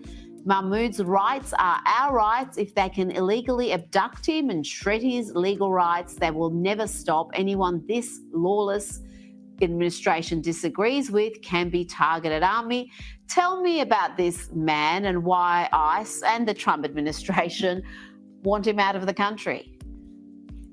Yeah, in the words of Donald Trump, Shalom, Mahmoud, goodbye. Look, Mahmoud, you play stupid games, you win stupid prizes. Let me tell you a little about this guy, Mahmoud Khalil, that the Democrats are lining up behind. This is a guy who is an active supporter of Hamas, right? Now, this is the guy. By the way, you showed Rashida Tlaib. Okay, she's a crazy. The Senate Democrats have lined up behind him. The Senate Democrats' official Twitter account said release Mahmoud Khalil, right? They can't get behind a 13-year-old with cancer, but they can line up behind this terrorist supporter? I mean, brah, this is why you lost the election. You're doubling down on crazy, on nuts, on extremism. Americans realize that. And by the way, I know they're trying to say, well, we don't like what he said, but it's legally baloney. This is all legal. The man is not a U.S. citizen. He's a green card holder. That's you're like in the ante room waiting to become a citizen, okay? You don't have the exact same rights that we do as U.S. citizens. It is very clear, if you're a green card holder and you call for support of a terrorist organization or call for support against violence for the United States or try to get somebody else to commit violence in the United States, you have that green card revoked and you could be tossed out. You can, and he qualifies not for one of those things or two of those things. He qualifies for all three of those things. Yeah. So the U.S. and Trump are well within their legal and moral rights to throw this agitator out of our country. I am so glad he's done this. Okay. That's it. But my thing is, and people are concerned, doubly so. My thing is, look, if you support him so bad, then we will put an ankle monitor on him and move him into your house. If you're a green card holder, okay, you're a legal resident, they can revoke that at any time for any reason. Yeah. They're not a citizen. They're not playing with you. Does this administration look like they playing games with you? If you're a green card holder, you should be keeping your mouth shut. Yeah. Okay, so doesn't that go to another country and pull the stuff that he pulled? In other words, take your ass to somebody else's country, right? Mexico, wherever you want to go, right? And you're a resident, right? Start running off your mouth. They're going to deport you. Okay. Any country will deport you for doing that crap. Okay. All right. So I don't know if you guys saw. I sent a link in the chat. I actually have a friend personally who goes to Colombia. He told me that all that he saw, and it's also mentioned in the article, is just the tent encampments. Okay. It does mention that the encampments okay. Let me make myself perfectly clear. Okay. Okay. If you're a green card holder, you're here conditionally. Okay. Right. If they, for every reason, they don't want you here, they can deport you. So what was the reason though? They didn't like what he was saying? It could be. So isn't that an infringement on free speech rights? No, he's not a citizen. He's not a citizen. Doesn't apply. So he doesn't have rights.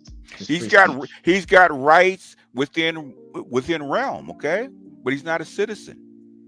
If they don't like what he's saying, or he's causing problems or disturbance, whatever reason they can trump up, they can deport him. So who has free speech rights then? Citizens. Gosh, come on, man. Okay. I'm just making sure that that's clear. Citizens, unless you can find what judge stepped in to stop him from being deported? I think he cut out. I didn't get into that. What federal judge stepped in and stopped him from being deported?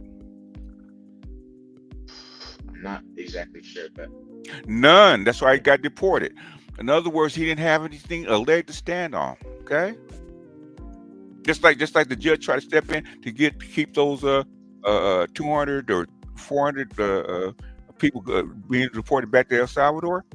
The judge stepped in. How come the judge didn't step in for him? Not sure. Not. It's because it's legal. Okay.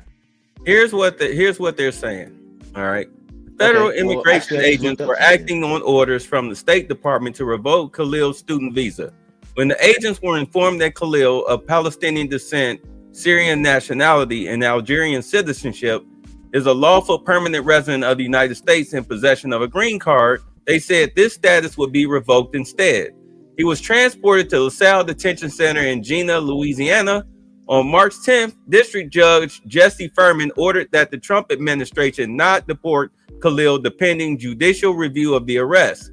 The detention is the first publicly known deportation effort related to pro-Palestine activism under President Donald Trump, who has threatened to punish students and others he says promote anti-Semitism or support Hamas, which the U.S. has designated a terrorist organization. Khalil's detention has received widespread backlash from lawyers, members of the Democratic Party, and civil rights organizations who say it is an attack on freedom of speech and the First Amendment. There is no criminal charge against Khalil. Instead, the government's argument depends on Section 237A4CI of the Cold War era Immigration and Nationality Act of 1952, which provides that migrants in the U.S. may be removed if the U.S. Secretary of State deems their presence incompatible with the U.S. foreign policy.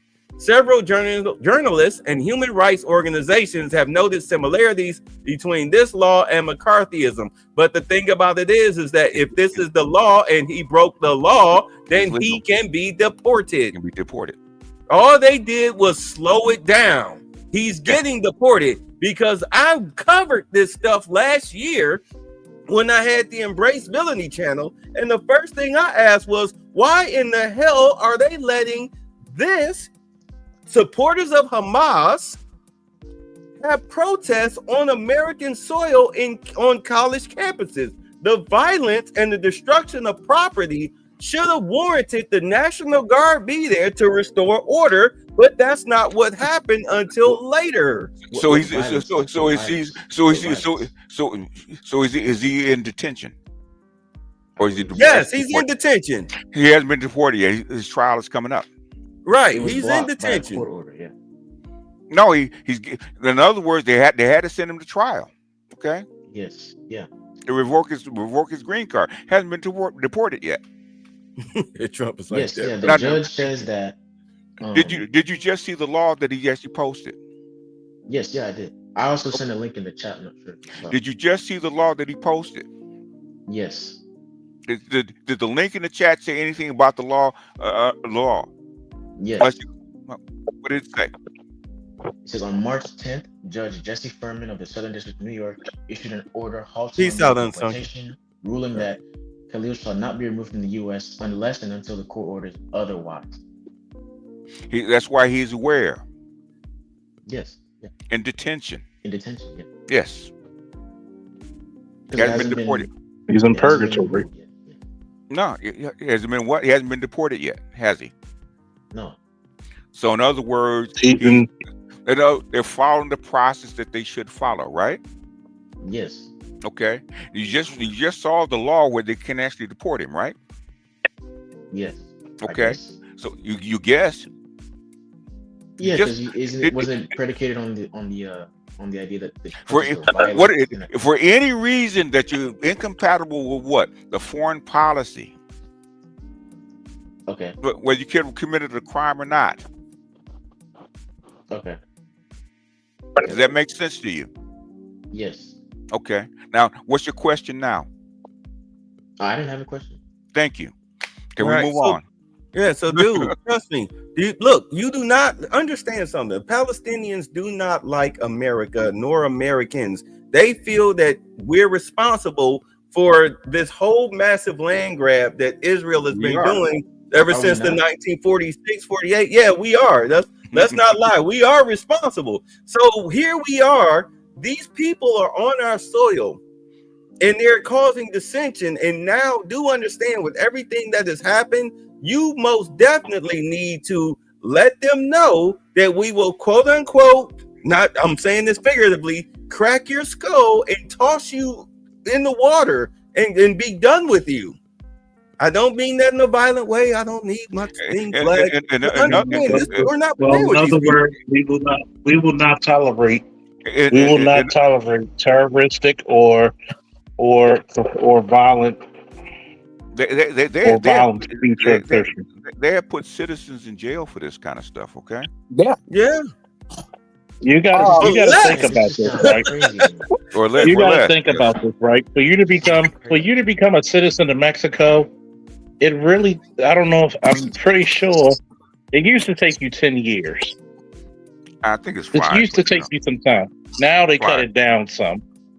They cut it down some because back about 10 years ago, it used to take you 10, damn near close to it. And you're telling me we should just let every Tom, Dick, and literal Harry. It's, I've never said that. Okay. And here's the craziness about that. Mm-hmm. We have a lot of enemies around the world, just like Trump's first term when he closed travel to the United States, and people were upset, but people didn't read the whole thing about these countries were known and sworn enemies of America. If you were the president, would you let people who sworn violence against your country into your borders? No. So at some point, as the president, what's your number one objective?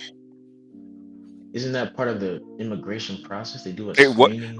They check their social media. Okay. Oh, look, dude, have you been following this stuff at all? I mean, a bit. I'm in school, so it's not like I can. Who have you been watching? Who have you been watching? No, what you're saying is you don't know anything about this for the most part. Wait. Who is your source? Who has been your source on this? Come again? Who's been your source on this situation?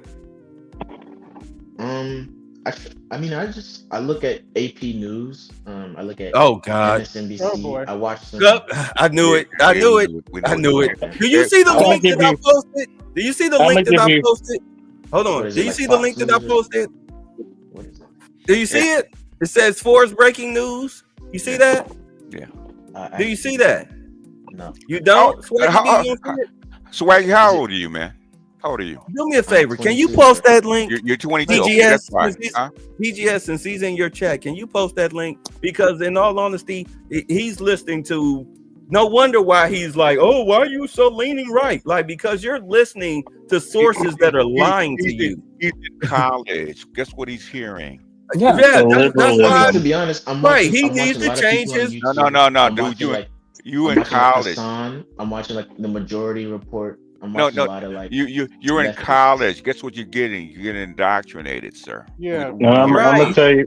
I'm gonna tell you one thing about it. I'm not even studying. I'm studying. Go ahead, BGS. Go ahead. Have you heard of the TPS program, Temporary Protected Status Program? Okay. Have you heard of it? Yes. Yeah. They let 15 million people in over 4 years. Okay, under that. Okay. Which is illegal. Okay, for the most part. Which Trump can revoke. Guess what? When he actually revokes that status, guess what happens? They have to go back home because they didn't go through the normal immigration process. There are some powers in the executive office he can invoke. People don't like it, but they're in the damn thing they can do. Which is why checks and balances. Which is why Biden didn't tell you about the temporary protected status in the first place. Yeah. Because he didn't want you to know. I got a question. Here's the official statement. 12. On the visa thing, just The visa, sure. Is the area clear when it comes to revoking visas for foreign students? Are you revoking visas for students who clearly support Hamas and shows literature that's supporting Hamas, or is it also include students who support Palestine or the freedom of the Palestinians, or showing sympathy with civilians in Gaza? Is that area very clear? Well, what Secretary Rubio has been saying on a number of different interviews is that this is about when you think about someone applying to come into the country to get a visa, if you were to say everything that he ended up doing as would be his goal upon entering the country, we would never have issued the visa. So you have a dynamic, whereas if there's going to be certain kinds of actions that you're going to undertake, that we don't accept that. Every country has a right to control its borders and to determine who's going to come into the country. So in this particular instance, there's also, I know, a freedom of speech argument, but this is not about speech. It's about actions. It's about things that were done. And of course, I don't want to go further because also this is within a court dynamic. America's got the best court system in the world. And there will be arguments on both sides, no doubt, regarding this, but it has to be argued, it has to be litigated. But the actions that we take and the decisions we make are not about content. It's about actions that are occurring, and certainly in that particular case. Yes. And you were talking about assault. Well, the Constitution does not protect, and maybe I'm wrong, but the Constitution does not protect freedom of speech for people that are not citizens. Not in the same way. It is not. That's what I'm saying. Like, you have people that, like, here's my thing. Look, I'm not really in the convincing game. My thing is, we all went to public school. Some of us had better. I'm not even saying giving commentary. I went to a great public school. I had what I would call irresponsible white teachers, a couple of them that told the real truth. Like, they talking about, we starting the class with, do you know what the kingdom of Saud is? Like, you mean Saudi? No, the kingdom of Saud, like those type of people. So my thing is, what I would say is, even if you're not going to listen, I'm not saying you're not listening to what we're saying, but really ask the questions of what you're seeing. And you are asking us, but it's this thing where it's like when you get the answer from like BGS or Charles, it's just kind of, I get it, and it's cool to push back, but it's pushback on, is it really that way though? That's where that where's your source thing kind of came from, because we've heard that before and dealt with that before. The reality is, we have seen all the stuff you've seen. They are, and look, you're 22 and that's fine, you're in college. But I can tell you right now, they're lying to you. Like, it's not even they're telling the truth. They're telling a version of the truth. I'm a Democrat. Dude, I voted for Hillary Clinton against Trump. And I voted for Trump. So, with Trump this time. So, it's not that necessarily people are right when they have a right-wing take. The Democrats have lost their fucking mind. It ain't even got nothing to do with black people, just what they're on. I can go all the way back, even though they did shift right before that. But do you know what Citizens United is? Yes. Okay. So when Citizens United happened, the Democrats basically, Republicans had the old money companies like oil and stuff, and oil pays everybody, to be honest with you. But the Democrats had the tech companies. And if you look at a lot of these issues like the housing crisis and stuff like that, a lot in California, different places, the Democrats have not done anything about these things. What they do is they just have you look at the Republicans, because both parties do this, by the way. They play off of each other. And the Democrats and Republicans bank on the Democrats are going to bank on you're going to get tired of Trump for whatever reason, and they're just going to make Trump evil. And then in 2 years, you're going to vote for them. And the issue I have with that is you cannot like Trump. I'm not saying you should. What I'm saying is get the Democrats to commit to what they are going to do, whether it's for black people, whether it's for even something simple like housing that affects everyone. The Democrat, and this is where I come into massively primarying them, because the problem is they're depending on you people just voting blue just cause. They do this with black people, but they do this with the white working class as well. And so this is another reason why they shift right too, domestically, in order to appeal to those conservative voters. But the problem is they can't let the LGBT stuff go. And so my last question, I'm gonna say, I got a question for you. Who is it that you like this an upcoming star, whether it's Democrat, Republican, somebody like, let's say JD Vance is a good example of somebody that definitely is an upcoming star, if not already a star. Tulsi Gabbard was that for the Democrats, but you saw what they did with her. So who would be the person you would put forward? I don't think that there's a person as of right now. I really don't know. I definitely would not say AOC. I don't think that she's consistent on anything she says. They tried to put Gavin Newsom up there. I don't think that Gavin Newsom is easily swayed. I saw his podcast. He was up there like booty clapping for Charlie Kirk, and it was just bad. So I don't think there is. No, he's trying to go to the middle. No, Gavin Newsom knows what he's doing. This is why I don't like doing domestic politics, because there's too much feelings involved. Yeah. So my thing is, even right or wrong, because here's the thing about Trump. Trump is not your problem, dude. Vance is probably going to be your next president if the Democrats don't get their stuff together. Trump is going to be there for a year. He's a more cleaned up version of Trump. Well, I mean, even still, I mean, I personally like Vance, but my point is people keep focusing on Trump as if Trump is going to be there forever. Trump, like they have him. Tulsi Gabbard has to probably get favor in the Republican Party, but she definitely has people behind her.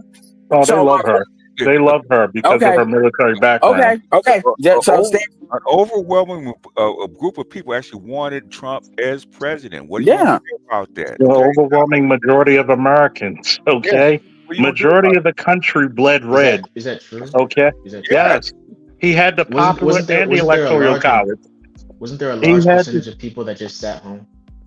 No, there's a lot of black people that sat home, but you gotta realize something. How does 40% of Hispanic women vote for this man? Think about it. He's one of the few Republican. He's one of the few guys to run Republican, and he had like what? Either almost 20% of the black male vote. Why do you? Let me ask you this, bro. Why do you think those people that vote came out for Biden didn't come out again? Because like I've been saying, the Democrats have softened up on their points. No, they lean towards the right. No, they got caught lying, dude. No, they screwed up the country. Yes, they did. It's just that simple. So I know it's hard for you to comprehend, but what BGS just said is correct and accurate. We caught him in this administration telling lies after lies. And to back up let it ponder in your brain before you only answer to rebut. Please listen to comprehend. He gave you the answer. I know you're choosing not to want to accept it, but you have to swallow. I'm gonna put it to you this way. I'm gonna say this real quick. Then I'm gonna give it back to Ed. I'm gonna say this real quick, and I'm gonna give it back to Ed. Look, one of my godsons right now is 18. He may fuss like you do, but he's man enough to know, okay, you're right, because you're proving yourself right. At some point, you have to prove, because guess what? I raised 2 generations of wrestlers. One thing about combat sports, you put up or you shut up. There ain't nothing you can hide behind. That's the one thing you need to really realize is this. You have yet to give anything to dispute anything we said, and we literally gave you facts among facts, links among links. You got to get out your feelings and get to your logical the links you've seen hasn't disputed anything we've said. Did anybody read the links?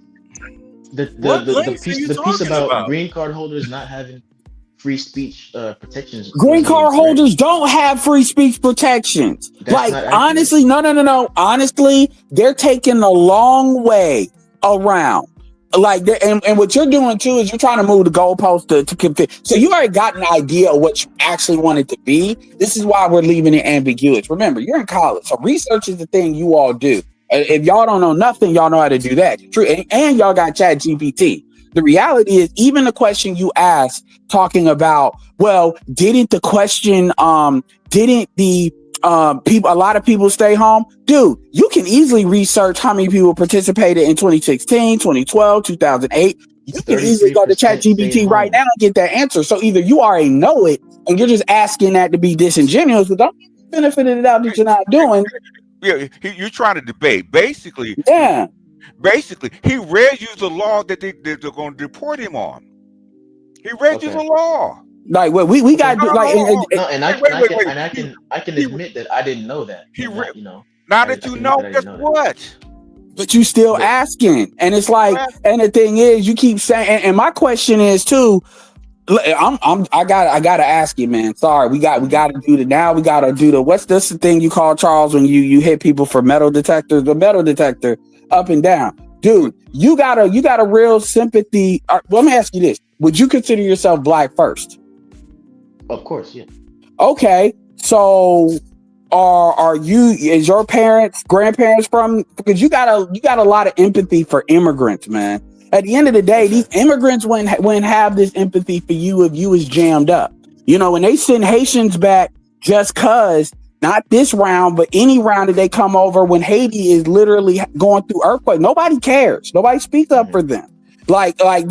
So you going real hard for like Muslims. And look, I ain't got no issue with Muslims. Shout out to Black Mind. But what I'm saying is they wouldn't go this hard for you. So you see, this is where this critical point is where you keep worrying about that, which really shouldn't even be your problem. That should be just a whole your own nuts situation. Are you foundational Black American? Are you like African American descent, or are you like from somewhere else? I'm half. My mom is Nigerian. Your mom is Nigerian. Okay, and that's fine. We don't believe in half descendantry. If you got one, you got it, and if it's descendants of slave, but dude, like you can tell that's where your hole is. You was agreeing with everything, but this immigrant thing, these motherfuckers don't give a fuck about you like that. The thing is, he does not need to be in this room. He doesn't know enough. Okay, that's really what it boils down to. You don't know enough. All this stuff has been litigated before and after by Democrats themselves. They said the exact same thing that we're saying. Okay, I don't know why it's not obvious. It's a feeling because of the immigrant thing, and truthfully, Nigerians don't.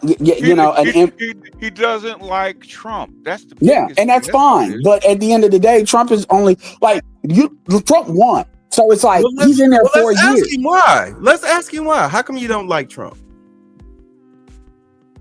I don't like the people that he emboldens. And who would that be? I mean, a lot of neo-Nazi groups. When did he embolden a neo-Nazi group? When he called them fine people at the Charlottesville. No. I know he's parsing. Then go ahead, baby. Let Bay work. No. Let him. No. Go ahead. Okay, so you say that Trump called them very fine people, right? Sure. Okay, hold on. Mind you, I was like 15, 16. I know. Trust me, we all fell for that. So let's get into it. Hold on. Oh. I mean, I hear y'all about the. No, you don't. It's kind of like I'm trying to debate this thing, but I mean, Biden. Point, you know. Biden doesn't embolden each other with clubs, and it was vicious. You're putting what you're calling the alt-left and white supremacists on the same moral plane. I'm not putting anybody on a moral plane. What I'm saying is this: you had a group on one side and you had a group on the other, and they came at each other with clubs, and it was vicious, and it was horrible, and it was a horrible thing to watch. But there is another side. There was a group on this side, you can call them the left, you've just called them the left, that came violently attacking the other group. So you can say what you want, but that's the way it is. On both sides, sir, you said there was hatred, there was violence on both sides. Well, I do think there's blame. Yes, I think there's blame on both sides. You look at both sides. I think there's blame on both sides, and I have no doubt about it, and you don't have any doubt about it either. And if you reported it accurately, you would say. Neo-Nazis started this. They showed up in Charlottesville to protest. Excuse me, they didn't put themselves down as you, and you had some very bad people in that group. But you also had people that were very fine people on both sides. You had people in that group, excuse me, I saw the same pictures as you did. You had people in that group that were there to protest the taking down of, to them, a very, very important statue and the renaming of a park from Robert E. Lee to another name. No, George Washington was a slave owner. Was George Washington a slave owner? So will George Washington now lose his status? Are we going to take down, are we going to take down statues to George Washington? How about Thomas Jefferson? What do you think of Thomas Jefferson? You like him? Okay, good. Are we going to take down the statue? Because he was a major slave owner. Now, are we going to take down his statue? So you know what? It's fine. You're changing history. You're changing culture. And you had people, and I'm not talking about the neo-Nazis and the white nationalists, because they should be condemned totally. But you had many people in that group other than neo-Nazis and white nationalists, okay? And the press has treated them absolutely unfairly. Now, in the other group also, you had some fine people, but you also had troublemakers, and you see them come with the black outfits and with the helmets and with the baseball bats. You had a lot of bad. You was talking about Antifa. Bad people in the other group too. The press is treated unfairly, sir. I'm sorry, I just didn't understand what you were saying. You were saying the press has treated white nationalists unfairly? I just didn't understand what you were saying. No. There were people in that rally, and I looked the night before. If you look, there were people protesting very quietly the taking down of the statue of Robert E. Lee. I'm sure in that group there were some bad ones. The following day, it looked like they had some rough, bad people, neo-Nazis, white nationalists, whatever you want to call them. But you had a lot of people in that group that were there to innocently protest and very legally protest because, I don't know if you know, they had a permit. The other group didn't have a permit. So I only tell you this. There are two sides to a story. I thought what took place was a horrible moment for our country, a horrible moment. But there are two sides to the country. Does anybody have a final? Does anybody have? You have an infrastructure. What makes you think you can get an infrastructure bill? You didn't get health care. Well, I'll tell you, we came very close with health care. Unfortunately, John McCain decided to vote against it at the last minute. You'll have to ask John McCain why he did that. But we came very close to health care. We will end up getting health care, but we'll get the infrastructure. And actually, infrastructure is something that I think we'll have bipartisan. Anyway, so did you hear is that the first time he's seen that video? He does. Let Bay work, okay? Did you hear him saying that white supremacists were very fine people, or did you hear him condemn them? I heard him condemn them. Okay, so tell me again, why do you hate Trump?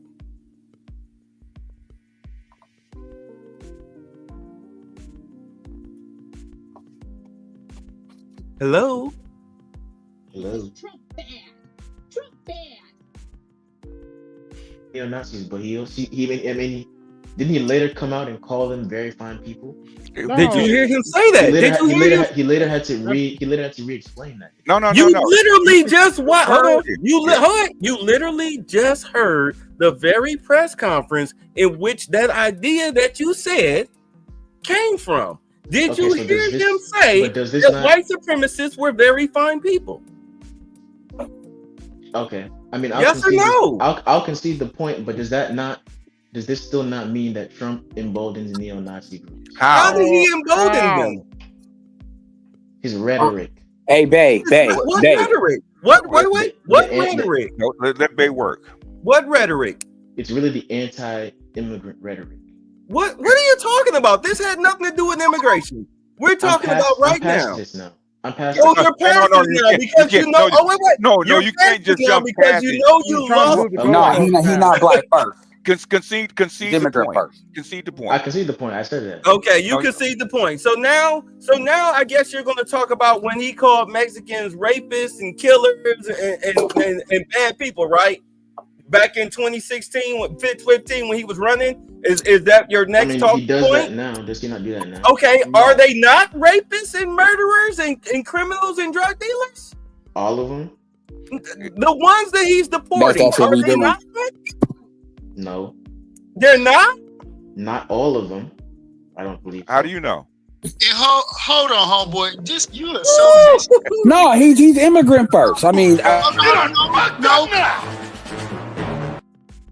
Yeah, he's immigrant first. He's I1. He's not B1. He's I1. Let Bay work. Let Bay work. I1. No, I got it. I got it. No, y'all got it. Because go to work, bro. At this point, you are doing the thing that I used to do when I was your age. I used to grasp it because do understand my background. I mean, I'm king of pro-blackity black. You understand? But I wound up, Yeah, you are.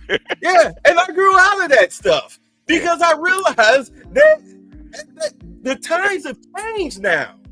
And there's more to the story than we're actually told. Okay. Thank you, because the people that we were getting our information from, CNN, MSNBC, ABC, The View, CBS, NBC, they're all left-wing media, and they've been lying to us for decades. Yeah. They've been fear-mongering us. Do you know how bad they've been fear-mongering us? Anna Kasparian has quit. Listen, Anna Kasparian has quit the Democratic Party. Yeah. And she was the biggest Trump bad. Trump. I mean, that's why I played the clip, because she realized that she had been lied to and duped almost all her whole life. And you know what turned her around? When she got sexually assaulted by a homeless man. Yeah. And she said it. Yeah, remember that? And you know what they said? You see how everybody that was her friends, they called her racist and everything, and whatnot. But turns out it was a white dude that did it. Yeah, right.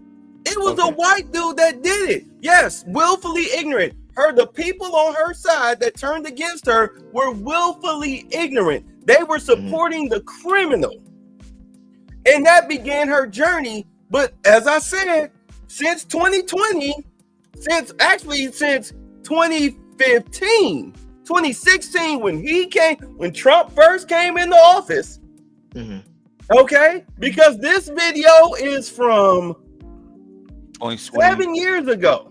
Yeah. 7 years ago. So you're looking at what? 2018? We were tearing down those racist statues. He had no problems whatsoever with us doing that. Not a one. A lot of his supporters did, though. We don't care. No, we don't care about that.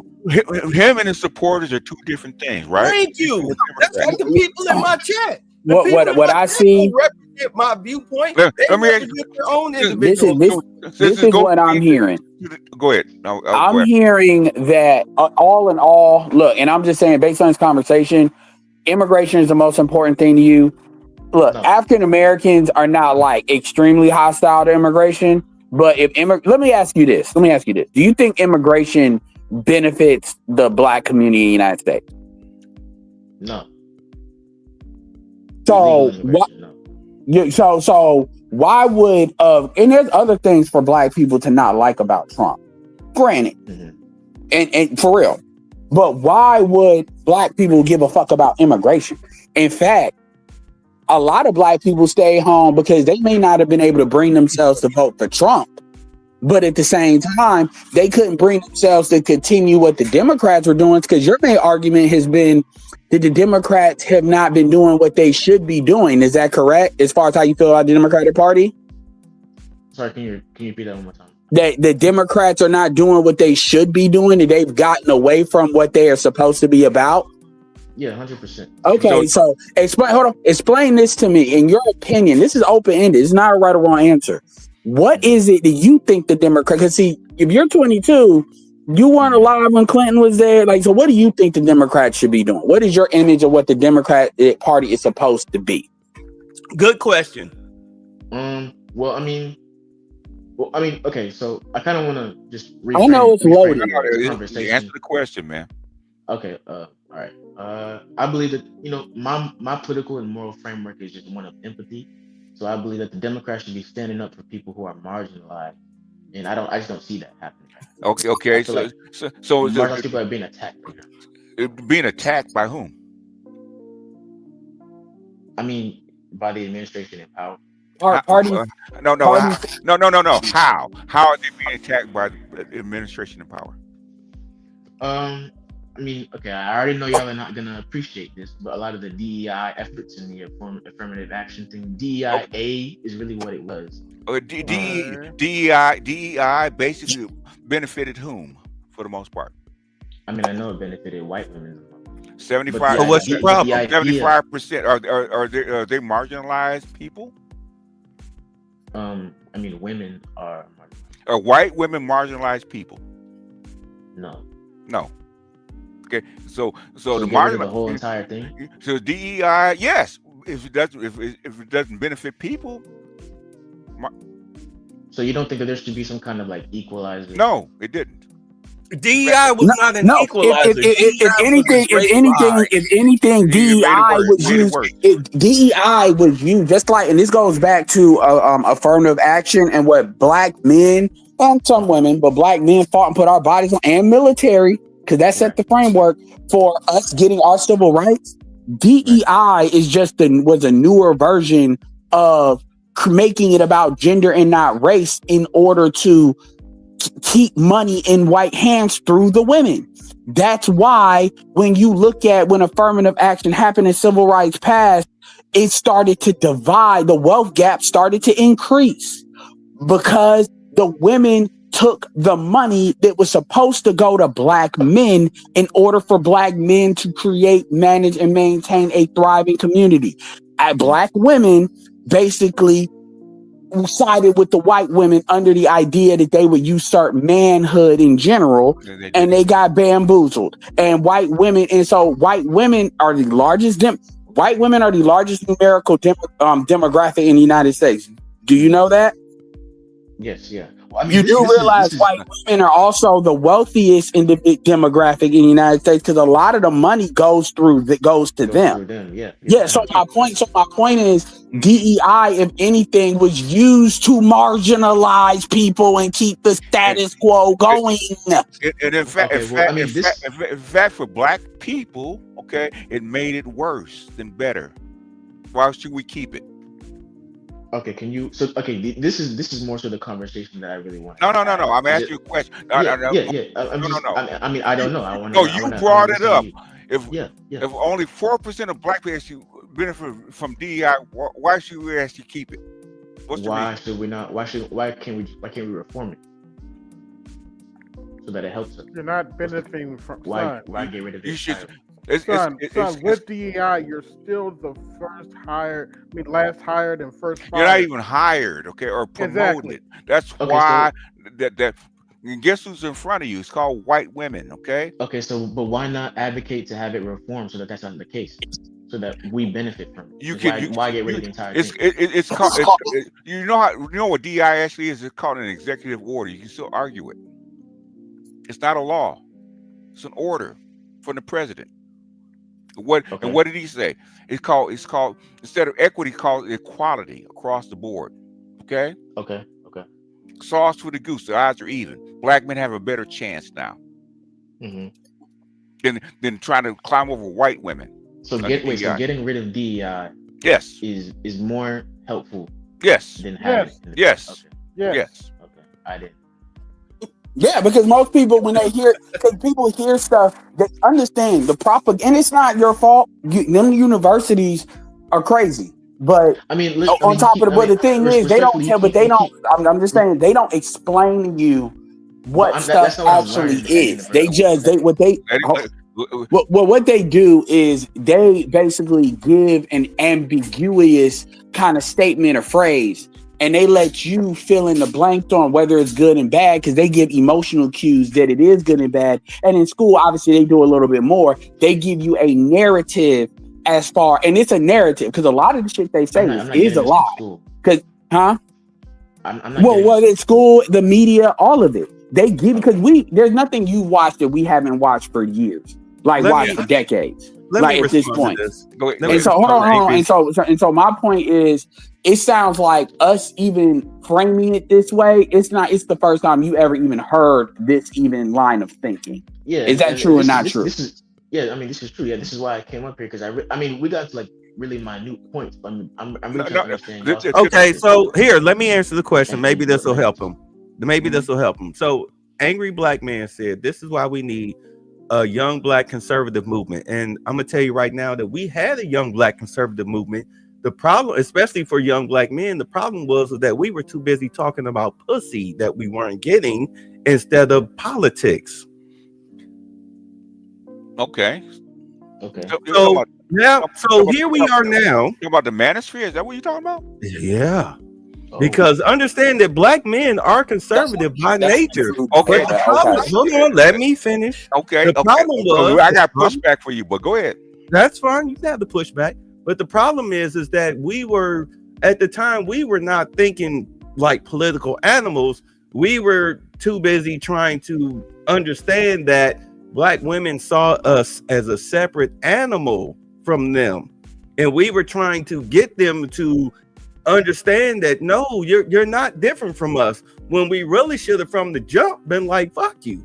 But now here we are in 2025, and now we're catching up to politics, but as the lowest people on the financial totem pole in this country, we are 5 years behind the times, but luckily we're catching up. Now go on with your pushback. Actually, we're actually ahead of the times, okay? Believe it or not, okay? Actually ahead. But How? We're at the very economic bottom. I have a question. When weren't we at the economic bottom? We weren't back before the civil rights era.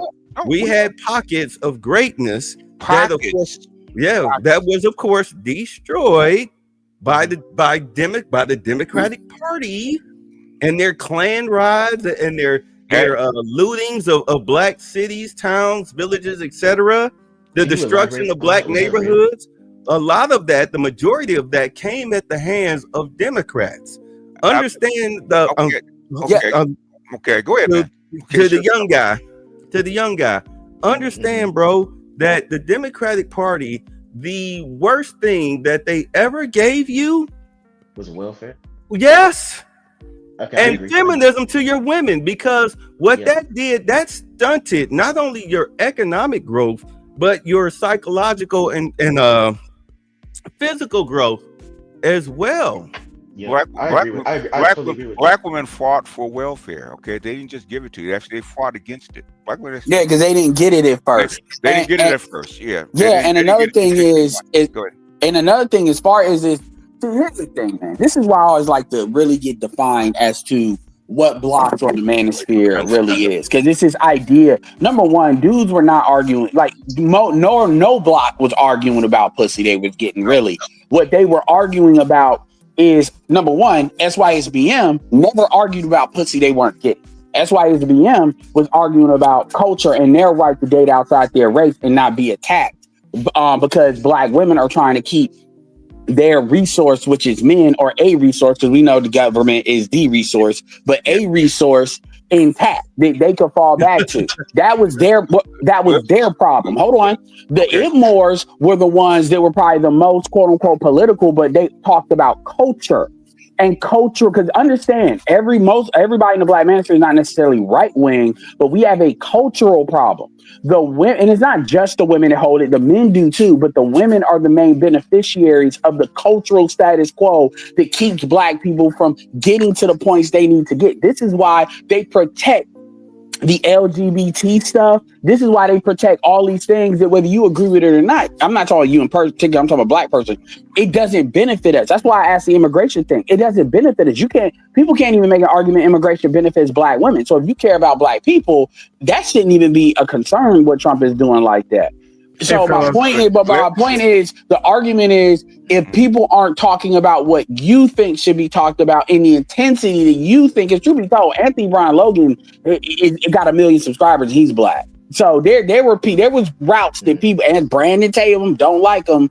I think he's a nice guy. There's routes for Black people to go if they wanted to have a political conversation, and only that. The reality is, and I'm gonna end it here. The reality is that dudes just call anything they didn't like.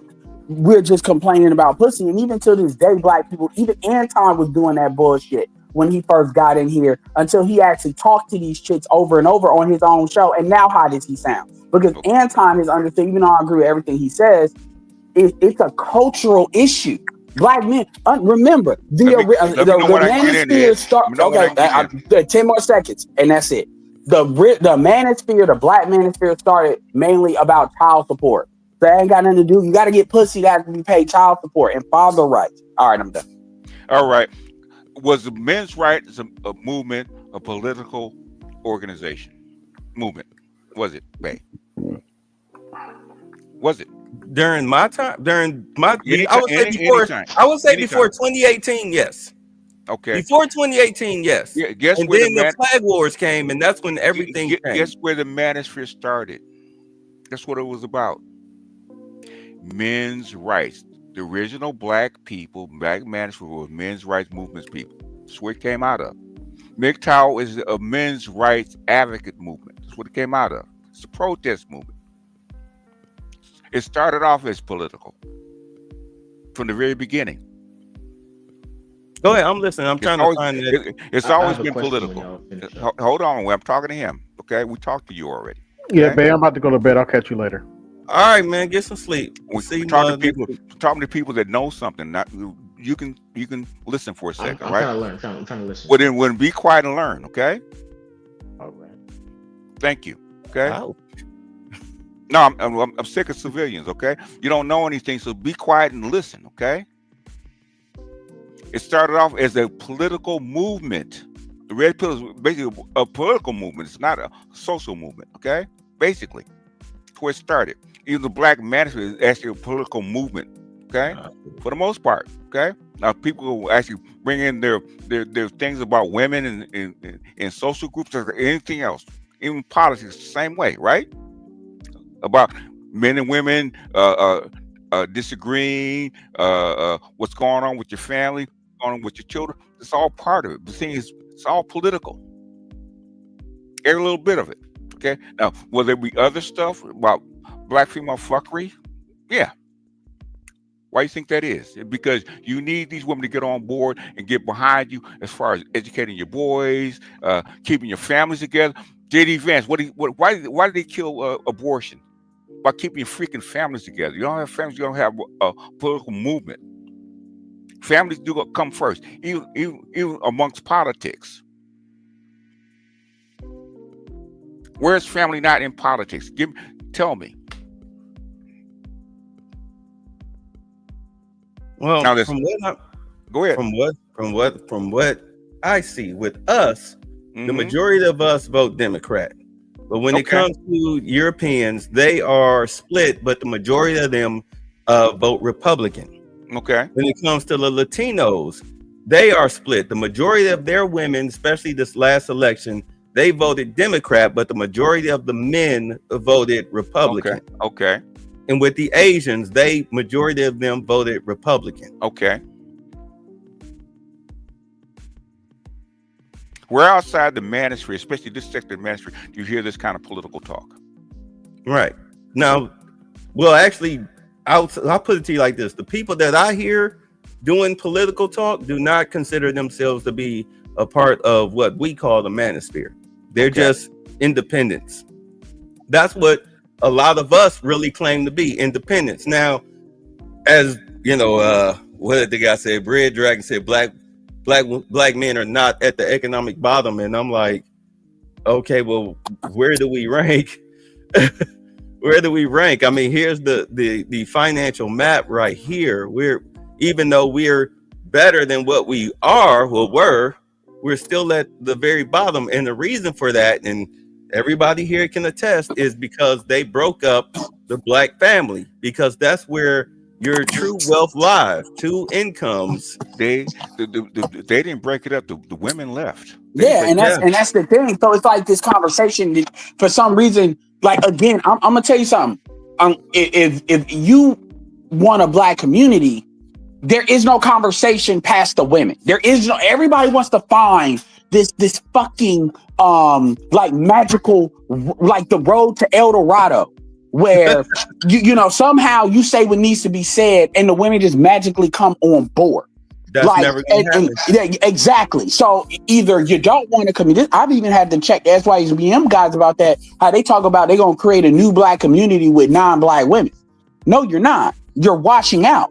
I respect your ability to do that, but don't act like 3 generations from now they're gonna be black, or 4. That's not what that is. And don't like delude yourself to what you're doing. And so my point is, and I'm not even saying that they don't have a right to do that, but don't try to tell people you about to magically create some magical community. So the point is that the reason the women are being talked about is because there is no route to a black community without them getting on board. And a lot of people are gotten to the point where we're probably just not gonna have a black community that's worth anything in the next like 50 years, if not sooner than that. But and that's a whole nother conversation. But that's where the women come up. This idea that dudes are making like who are the top 3 I'm mad that I don't get pussy YouTubers? Because motherfuckers always talk about this, people mad that they can't get pussy, but they never can put. And I got one in mind. And you may get one. But other than one, it starts with an O. I'm not going. Well, so my thing is, there's just. Go ahead. Sorry. I got you. I'm not going that route because I'm not trying. Okay, granted. I respect that. I give your content credit. Right. Hold on. Let me explain myself. Because y'all coming at me with the end beating sticks.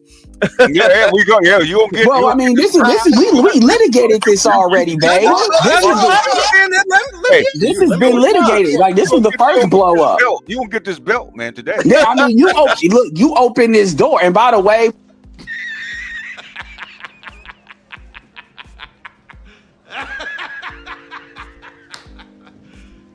You serious? Let me explain myself, please.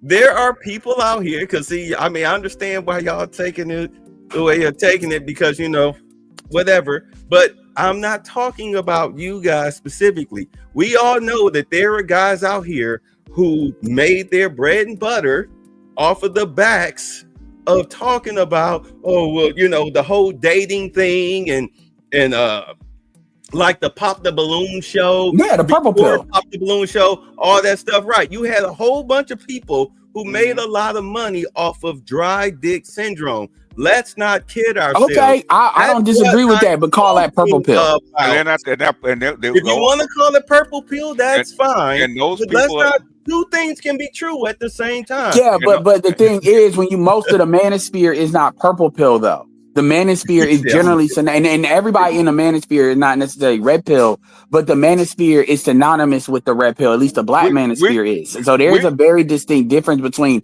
Ace Metaphor, that Trent guy, Derek Jackson, even guys like Alpha Male Strategies goes back and forth whether he's red pill or not. But the thing is, I'm not even dismissing that argument, but the reality is there is no political argument unless the women get on board. And if the women don't get on board, then black men need to go their own way and live out their life and assert themselves. And the real fight really is black women want to preserve the status quo and they don't want to change. And black men are starting to awaken. It's different than the white red pill folks. I gotta debunk that a little bit, and I love you dearly, Ed. The real fight is that black men are not inadequate, is that they're actually powerful beyond belief. But they can't get but a lot of black men cannot get above their indoctrination. I'm gonna tell you the same thing I told all my godsons and my son. The hood doesn't owe you shit, but at the same time, you don't owe the hood shit. Go out and be great. Why you being stagnant? Birth of the passport, bros. Why you being stagnant? Because I told them just now while y'all were talking. The reason why a lot of motherfuckers become stagnant is because they think they got a super saver hoe. And there was a wise prophet in the 2000s said, don't save her, because what? She don't want to be saved. I'm gonna tell you one thing, and I agree with Harriet Tubman. I've saved a lot of motherfuckers. But there's a lot of motherfuckers who didn't know they were in motherfuckery in the first place. I could have saved more. And the problem ultimately is this. Black men are not used to power and freedom. Do I need to say that again for all the Negroes in the back? No, back. Woo! I'm going to say it again. Say it again. Oh, everybody with me. 1, 2, 3. Woo! Negroes are two things that are alien to Negroes. Power and freedom. And because you're on the cusp of it, you don't know what the fuck to do with yourselves. You're basically trapped with a hard dick and nowhere to go. You now are at the threshold. You still there? You got him. Oh. Yeah. And by the way, Bay, I call the purple pill people emotional dope dealers. Okay. They basically deal in emotional dope with these women and to extent these men having never-ending conversations like we all about to get together. Like, it was funny. Ace Metaphor basically has been in operation with that tonight's conversation since 2019.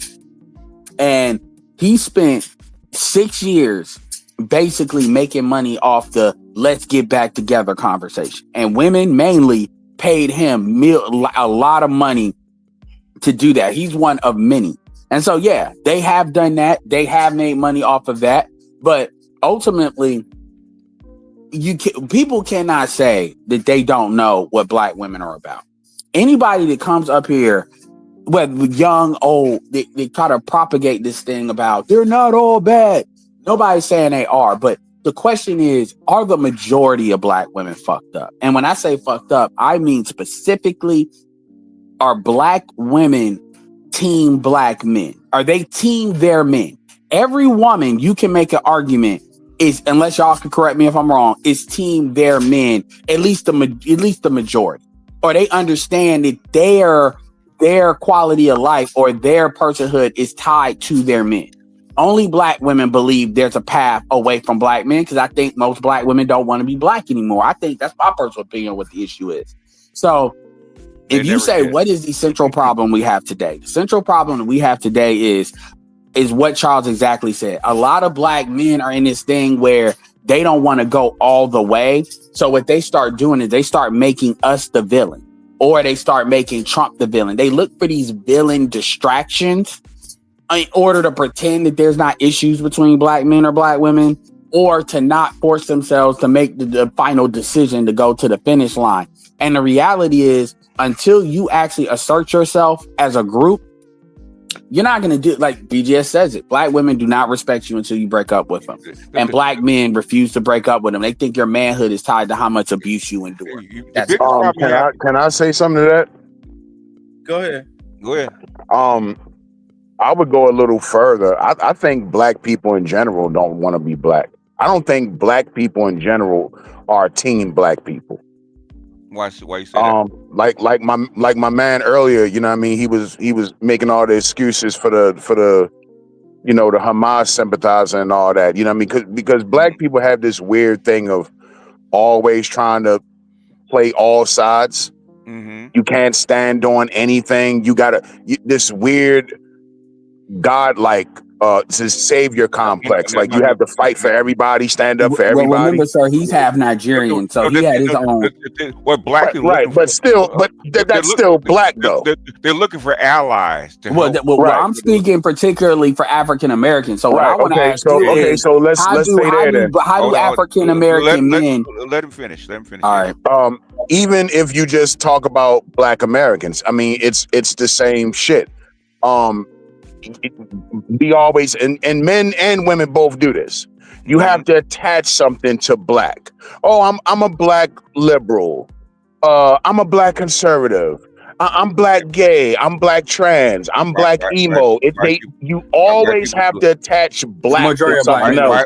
All Americans do the same thing. Yeah, and majority, and I want to specifically talk about African American men. Why do you think African American men don't want to be black? Because black people in America, for the majority of them, have a low self-esteem. Honestly, no. Where have you seen? Where have you how do you see that? No, hold on here. Are you black? Are you black, sir? Yes, sir. Okay. Who has the most problems as far as men in this country? Black man. Black man. Okay. Is that a very good reason not to want to be black, right? I've never not wanted to be black. I mean, I'm saying that I'm not talking about you. As far as not wanting to be black, that's probably where it starts at, right? It's called treatment, right? See, man, it's hard for me to agree with that because I never felt that way. I didn't say what you felt, and I'm somebody who done had some stop and frisk ass kickings. Why? But I've never felt that way. Why do black people not want to be black? A lot of them feel like black is synonymous with failure or struggle or poor or, woe is me type shit. Where did they get that from? Shit, probably television, honestly. No, it's called you black in America. You get stopped and frisked. Do white boys get stopped and frisked like you? No. Okay. It is my opinion. Do they get profiled like you? No. Okay. Do they walk over the shoulder, look over the shoulder when a police car actually rolls by like you? No. Okay. You get treated differently, right? Right. Than other groups of people, right? Uh-huh. Okay. That's why black people don't want to be black. It's not that hard. Well, again, I'm sorry, I gotta disagree with that. Like, for example, my man talking about the black women, right? Okay, we're both black Americans in America, right? I don't walk around with somebody else's hair. I wear my own hair. Yeah, most black men, I go through way, and I probably go through. Hold on, and I probably go through way more shit than that black woman does. But she don't even want to wear her own hair. Meanwhile, I don't do that shit. But let's be clear on what the statement. Are you a woman? No, I'm not. So the thing is, what they go through and why they do things is not the same reason that you do things. Yeah, so here's my argument though. I know why. I know why. Well, he came in here. I know why black women change their hair, change their skin color, all that kind of stuff. I know why. It's biological. Yeah. So but the way he came in is basically saying black. You said black people in general, but we're all African American on here for the most part. Unless you're not, and that's why I asked that question with Swaggy, because the way he was sounding was he had other loyalties, and that's fine, but that needs to be disclosed. My thing is, so that's why I said black, because it's all African Americans for the most part on here. My thing is, black men do not have this. They want to self-destruct their own community so they can graduate. Black men understand they can't graduate from being black. Even coons understand they can't graduate from being black. Generally, when you see somebody that believes that, they're not usually from the United States. When they like Clarence Thomas knows he's black. Me and Bay has been in the black community doing this kind of crap for freaking 40 years. We know better, okay? We know better. I mean, when you have when you have sheriff's deputies jumping out of the bushes on you, yes, yeah, you know, yeah. When you have government agents not only having files on you, but also trying to, brother, how can I secretly join your organization? The reason why I bring it crazy. Look, understand something. As black men, the reason why black men don't like being black is because we are demonized. That's why I've had the moniker embrace villainy, because we're seen as the devil. We're seen as the devil in America. Everything is blamed by on our us. own women. We're seen as the The reason why I bring that up. Let me take the floor, sir. The reason why I bring that up is you hit me. All right. Let me take the floor. Because my stuff is okay.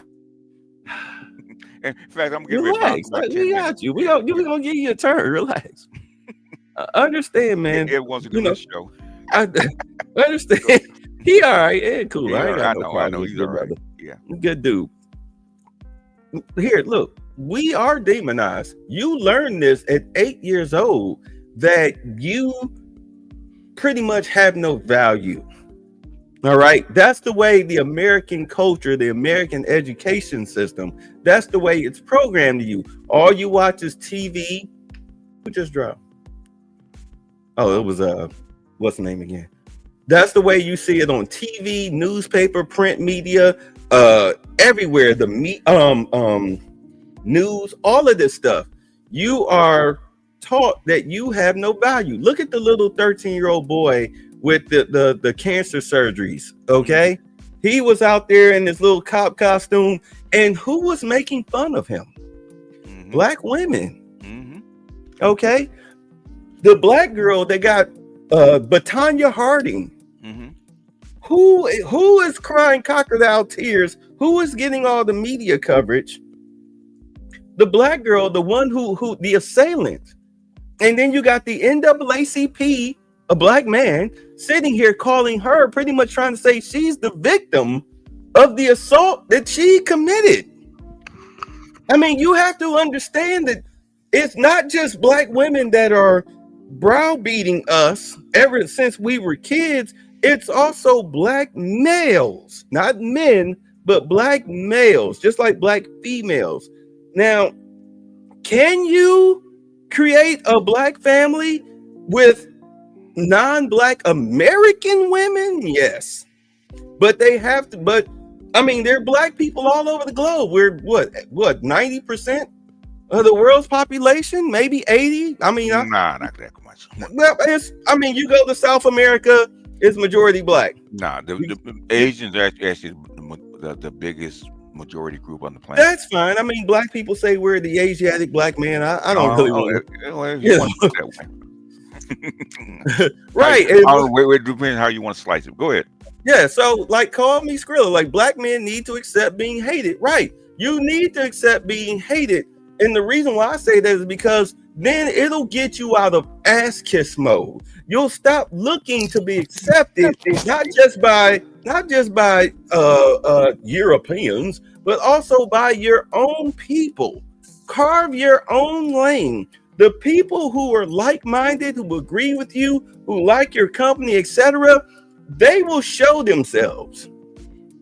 They'll show themselves. They'll gravitate towards you. And that's who you build with. That's how you build communities, with like-minded people. This is why we have so many different religions in this world.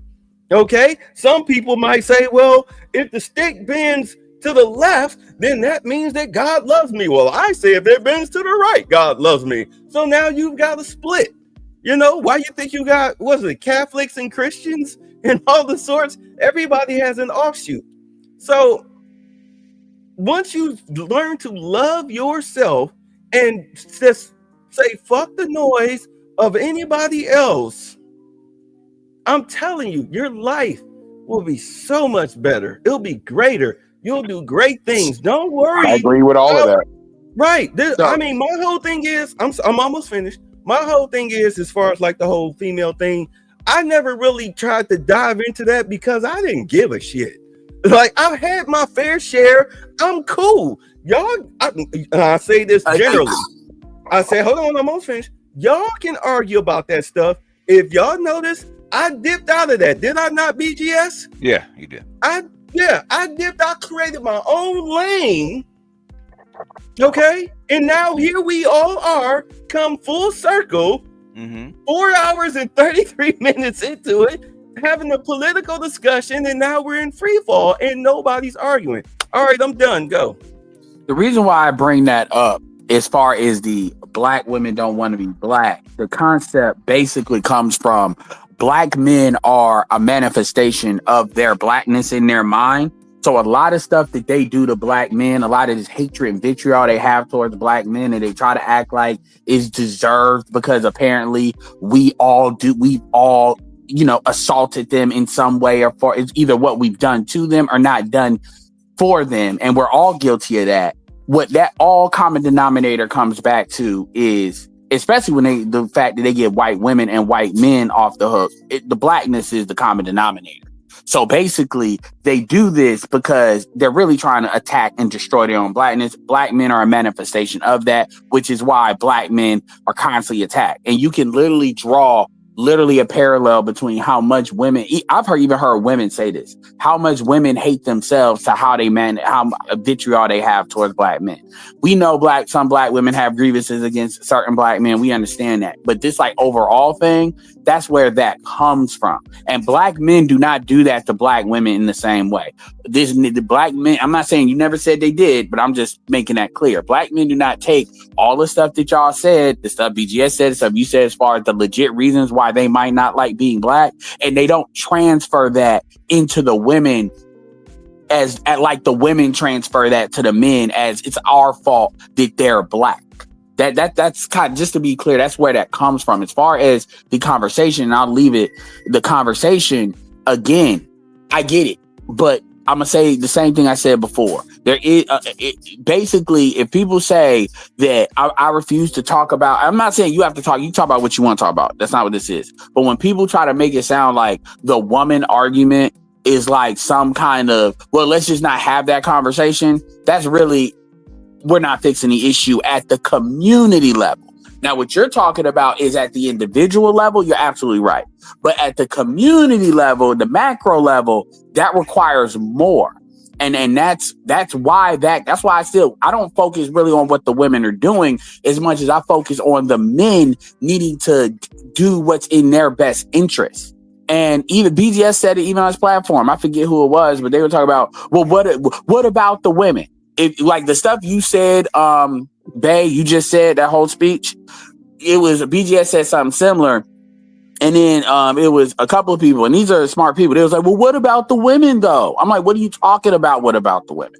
That's the problem we're trying to solve. So we're on the same team as far as getting black men to do what's in their own best interest. And, you know, you can obviously focus on politics, and I'll focus on basically letting these niggas know in the way that I do. But that's the issue. That's why I said that statement earlier about we need a young black conservatives movement because we need a counter to feminism. Well, the reason black women's number one problem is feminism. Create it then. The reason. No, hold on here. You create it, okay? You create it. Right. And I'm gonna tell you, dude, the reason, and it's already. We need, but thing is, you have the same access. And let me answer the reason you technically have it to a certain extent, but the reason you don't have it in the bold way that I guess you want it to be in, because that's really what it is. People want it big and bold and everywhere, so it's undeniable. I tell you why, because you don't read enough and study enough. Okay. That may be, but my part of it is you want somebody else. You have a gynocracy problem. Black men being assertive and being conservative goes directly against the black gynocracy, and a lot of black men can't let that bitch go. I mean, that's really what it comes back to. They don't want black women. This is where, again, Bay was talking about not caring what people think in and out of your community, embrace villainy. I'm repeating it to let you know I hear what you're saying, and I'm not just listening. You know where black male political independence actually started? With Dr. Neil in the Black Manosphere on YouTube, okay? In 2020. That's where it started. Yeah, but they want it. I get it. I mean, people want everything big and bold and undeniable, and I can understand that. Where else did it start? It didn't start outside. It started here first. That's why he got in trouble at Wake Forest because of that. Okay, it started here first. We're actually ahead of the curve. Yeah. Well, the thing is, BGS is a lot of people want stuff big and bold and undeniable, and if it's not that, it like doesn't count. And as it being there, because again, Swaggy just came up here talking about what is the shift to right about. So clearly he's feeling some disturbance in the force. I explained to him what his perceived shift in the right was. He didn't accept it. Okay. Yeah. Well, I'm just saying that he clearly saw a shift, which shows it's there. So he saw a shift from a Democrat to a Republican. He didn't understand it. And honestly, man, you college students need to do better because ChatGPT is out here. It's not hard to get this information. You could ask ChatGPT these questions; they'll provide you some better answers. But my thing, though, dude, is your issue. The thing is with the conservative movement, that gynocracy is omnipresent, and black men are gonna have to, understand what that is because you can even be a passport bro and leave. I call it DICE. Dick investigations and customs enforcement. And you don't believe me that exists? There's passport bros. Yes. What? It's not new, babe. You've been gone, but I've got my acronym. I've been gone. BGS. If I'm lying, I'm dying. Did they not tell you that black immigrant women are being paid to talk shit about black men? I told you that because I had 4 guys tell me that. Yeah, and we've already chronicled black women going to Colombia. Now they're getting their ass beat, by the way. Going to Colombia, going to these places, following like Thailand. Fuck black women need to be in Thailand for. This has been, and I've seen it outside of this space, by the way. Like, out like that. So my point is, even if you leave, so let's say we agree 100% what Bay's talking about. You agree with it, dude. Cool. And the women, after women, I'm leaving the country. They will still come and try to get you on some slave catcher if you don't have your eye out. That is how far that reaches. So when you're in these cities, the point is, black men. I'm not saying black men need to do what I say. What I am saying though is black men need to recognize the why these things don't exist, because you can't counteract something if you don't recognize the why. Is he's anti-Trump? That's all he knows. Well, no, that's swaggy. This dude is different. Okay. Well, yeah. This dude is talking about why we don't have a conservative movement, unless you had one since Eisenhower. Okay. Yeah, or like a black, you know, and the thing is, another issue you have is aggregation, because truth be told, people can say what they want about O'Shea, BGS. O'Shea, that Negro Manosphere was good, and O'Shea was legit paying people. It's just he didn't get the appreciation for that, and obviously Dr. Neal as well. People need to get behind these people that are doing the thing, whether it's Dr. T. Hassan, Dr. Neal, whoever's in your best interest, get behind them. And I think a lot of dudes talk about what we need and they don't do enough support. And I'm not necessarily saying with money, it could be with a lot of things, but it's getting there. Black men are waking up and they're being more bold. But what we need to understand is black women will die before they let your ass go. That is how serious that is. They will. What's that chick in Vogue? They will go homeless. They are insane. Not all of them, but you know what I'm saying. A political agnostic movement about policy, not conservative or liberal. Yeah. For instance, Doge going after child support, which is, happening. That's a great thing for black men. Seeing what this money's being spent on, opening that stuff. That's why people be like, I don't understand why BGS can say he don't like Trump, but he likes dudes, or he don't like much, because it's what things that they're doing. You cannot like somebody and be cool with something they're doing. That's not a mutually.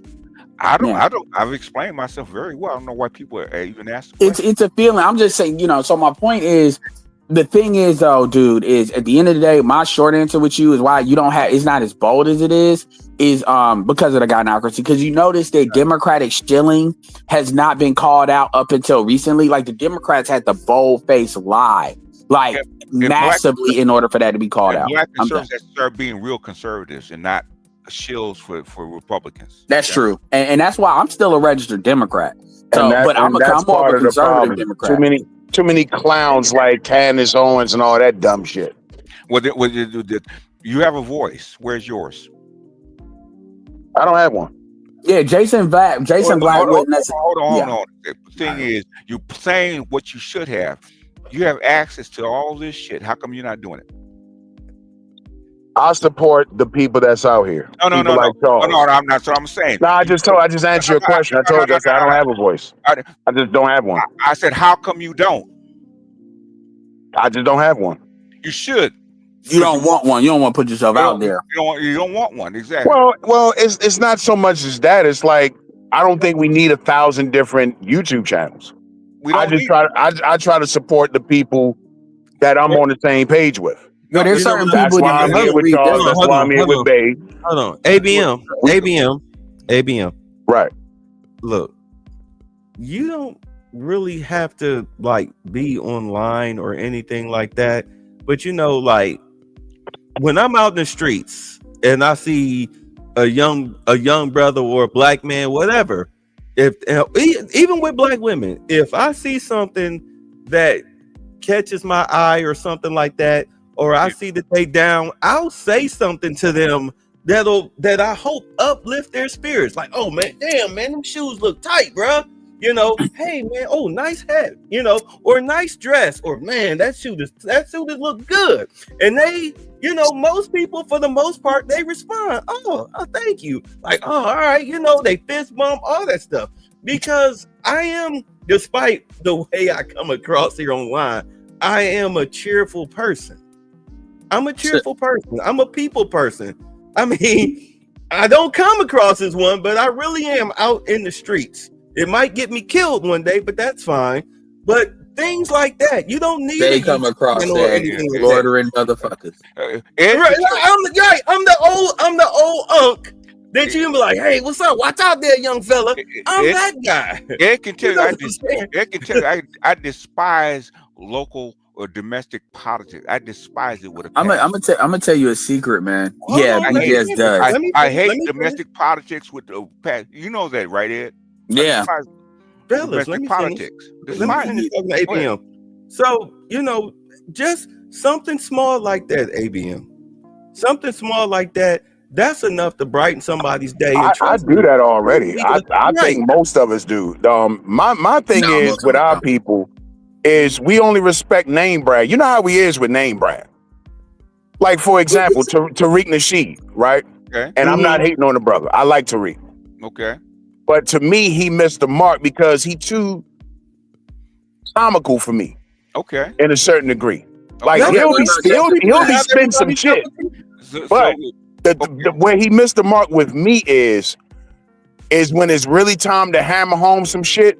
He don't really hammer it home because he don't want to offend his supporters. Well, guess who has to step But up? that's where, but he's name brand. Guess who has to Niggas that ain't name brand like Charles or Bay or certain other, you know what I mean, in this circle and shit, they won't get the same support. Tariq can get niggas to raise $1 million for his museum. Other people can't do that. Everybody don't know that Wait. How do you know, man? How do you know? Yeah, because influence. Wait. How do you know? How do I know what? What kind of support we actually get? How do you know? It's too much tether talk. Look, I put it to you like this. There are some YouTubers that pro-black YouTube all-stars that I used to, listen to or whatnot. I dropped them because it became, you saw that it became a business for them more so than it became about the reality of the situation. Well, let's prove it. Do you know Kevin Samuels? I had to let them go. But the whole thing is that, it's okay not to like certain people because their message is not resonating with you. That's okay. How big is Passport Bros, sir? Shoot, who knows? Huge, right? Huge, right? I guess. I would say the talk about it is huge. The Passport Bros is a huge movement by white, Asians, and black people, right? King Sigma started that. In 2018. ABM, you know Kevin Samuels, right? Yeah. Do you know where he came from? No. You don't know where he came from. You're looking at him. You're listening to him. Like literally these same conversations, and we can prove it. We have the Google Hangouts. We have before Kevin, like Kevin was probably at like 40,000 when he first came to the space. So he wasn't, and then but Kevin, like literally, like do you hold on? Do you remember that thing that Kevin used to say with sign language? Talking to me. Women are gonna do sign language, right? Shame, insults, guilt, need to be right. Yeah. You heard of it? Guess where it came from? Where it came from? You? Yes. Kevin did add the I. Yeah. But it was still called sign language. In fact, I have the short on my channel where I actually came up with it together. Okay. We put the I in the sign language. Like real talk, I'm not saying technically Kevin has shouted me out about twice on his show. And this is way before I even had 10,000. The thing is, we can, and I'm telling you, we can show you the Google Hangouts, Charles, all of them. I remember where it was BGS and Kevin versus me, Charles, and Angry Man. And Angry Man was his own person before, but he was obviously in the space too. Arguing with BGS about Cynthia G and her symmetrical face, talk about she's attractive. My point is, we can go years like in 16, 17, 18 before Kevin blew up. In fact, do you know that Kevin's mission, even when it comes to like pushing the way he pushed to talk to women in the way that he did, came from BGS for women? Like literally, and so we're not trying to take credit, but like for the influence, but like a lot of the little isms that you hear from Kevin, and Kevin had his own stuff, a lot of that came from these and I get what you're saying, and I know you're not trying to insult. I get that. Name brand channels, and the point of telling you this is, influence can be leveraged, and so the stuff that everybody knows now that doesn't exist without Kevin, hitting lightning in a bottle and pushing it up to the level it exists. But it also doesn't exist if he wasn't over here, because Kevin was talking about he was talking, and I supported Kevin before, but Kevin about clothes. He was talking about men, he was doing kind of father channel, business channel, corporate channel, getting stuff together as far as being a better person and that stuff. The women thing didn't come until he came here. Yeah. Yeah, I forget the dude that's like his counterpart, but yeah. He found his niche. I'll give him that. He definitely found his niche. He had Yeah, the and candle, he's not he had the he's light, not the only. he had the suit. Yeah, he's not the only one. And like Anthony Brian Logan, Anthony. Yeah, and he came through it too. And Brian Logan, yeah, he did. Because the Roll dude, he that died of shit, a heart light that attack. shit, Over smoke here it, to smoke it, smoke it. investigate. Who was coughing? That was me. It was me. My old man cough. I mean, my subs actually finding receipts going from Kevin. Okay, going all the way back. And shout out to anymore. Yeah. And shout out to my man, Angry Black Man, one of my local yokels, fellow Baltimorean. And I'm gonna tell you, you know, and that's why I shout out a lot of people. Kevin has, you know, shouted me out. So has Bay. So has BGS. Hell, even Angry Man. But do I get the support that some people get? No, because I'm shadow banned. Yeah, and I understand that. Why am I shadow banned? Because one, we talk about controversial shit, and two, I'm around you fucking insufferable niggas. So that's why, you unsavory motherfuckers. That's why. And I choose to be around you unsavory motherfuckers, like my fellow Baltimorean would say. And the fucked up part about it is, yes, Ed should be at 20,000. BGS should be at 100. Dr. T should have 200. Bay should be. That's I why my original channel back. That's what I should. You know. There. Shout out to Lewis for saying this shit. There's a lot of motherfuckers in this space who brought this space to form, and not just Kevin. And Kevin would say that if he was still living. Hell, he said it when he was. Yeah. There's a lot of shit that Kevin got from you, me, and other people. Yeah. And shouted us out for it. Mm-hmm. Because, hell, even BGS said, I hated the fact that you said black men are the garbage men of the neighborhood. I was public enemy number one for 2 whole weeks till niggas had to virtually shake my hand and was like, nigga, you never lied. Yeah, that's true. And it's funny because I'm a big proponent of saying, give people their flowers while they're still above ground.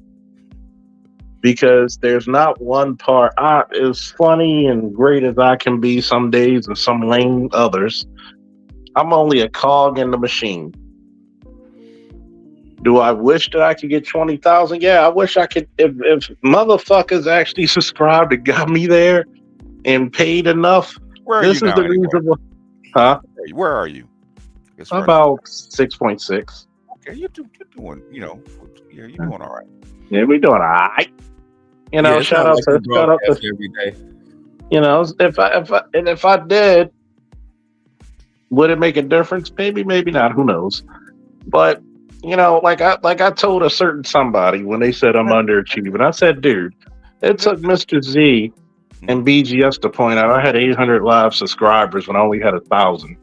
When I said my salute to Kevin Samuels, I'm an overachiever. See, if you notice about this side of the sector, we overachieve. Everything we said, we backed it up with evidence. And I hate to tell you we told you so, but we told you so. Yeah. Every time we, and there's so many black men that actually got it. Nup Glory, Jason Black, and Fresh Truth, and the Freak don't know shit about politics. Not shit, okay? Not shit. I'm gonna say that. Not one goddamn iota. Because Jason Black placates to women, dude. Yeah, not shit. He placates to a lot of black women. And guess what black women vote for unanimously, almost? Every Democratic Party. Everything for the last 2 years that came down in politics, we called in this sector. Every last tittle, okay? Oh, I remember when he didn't believe that they defunded the police. Yeah. I'm like, are you kidding me? They tried. Yeah, they tried. In some areas they did. But then you know what backed it up? When they found out they didn't have enough police to fucking fight.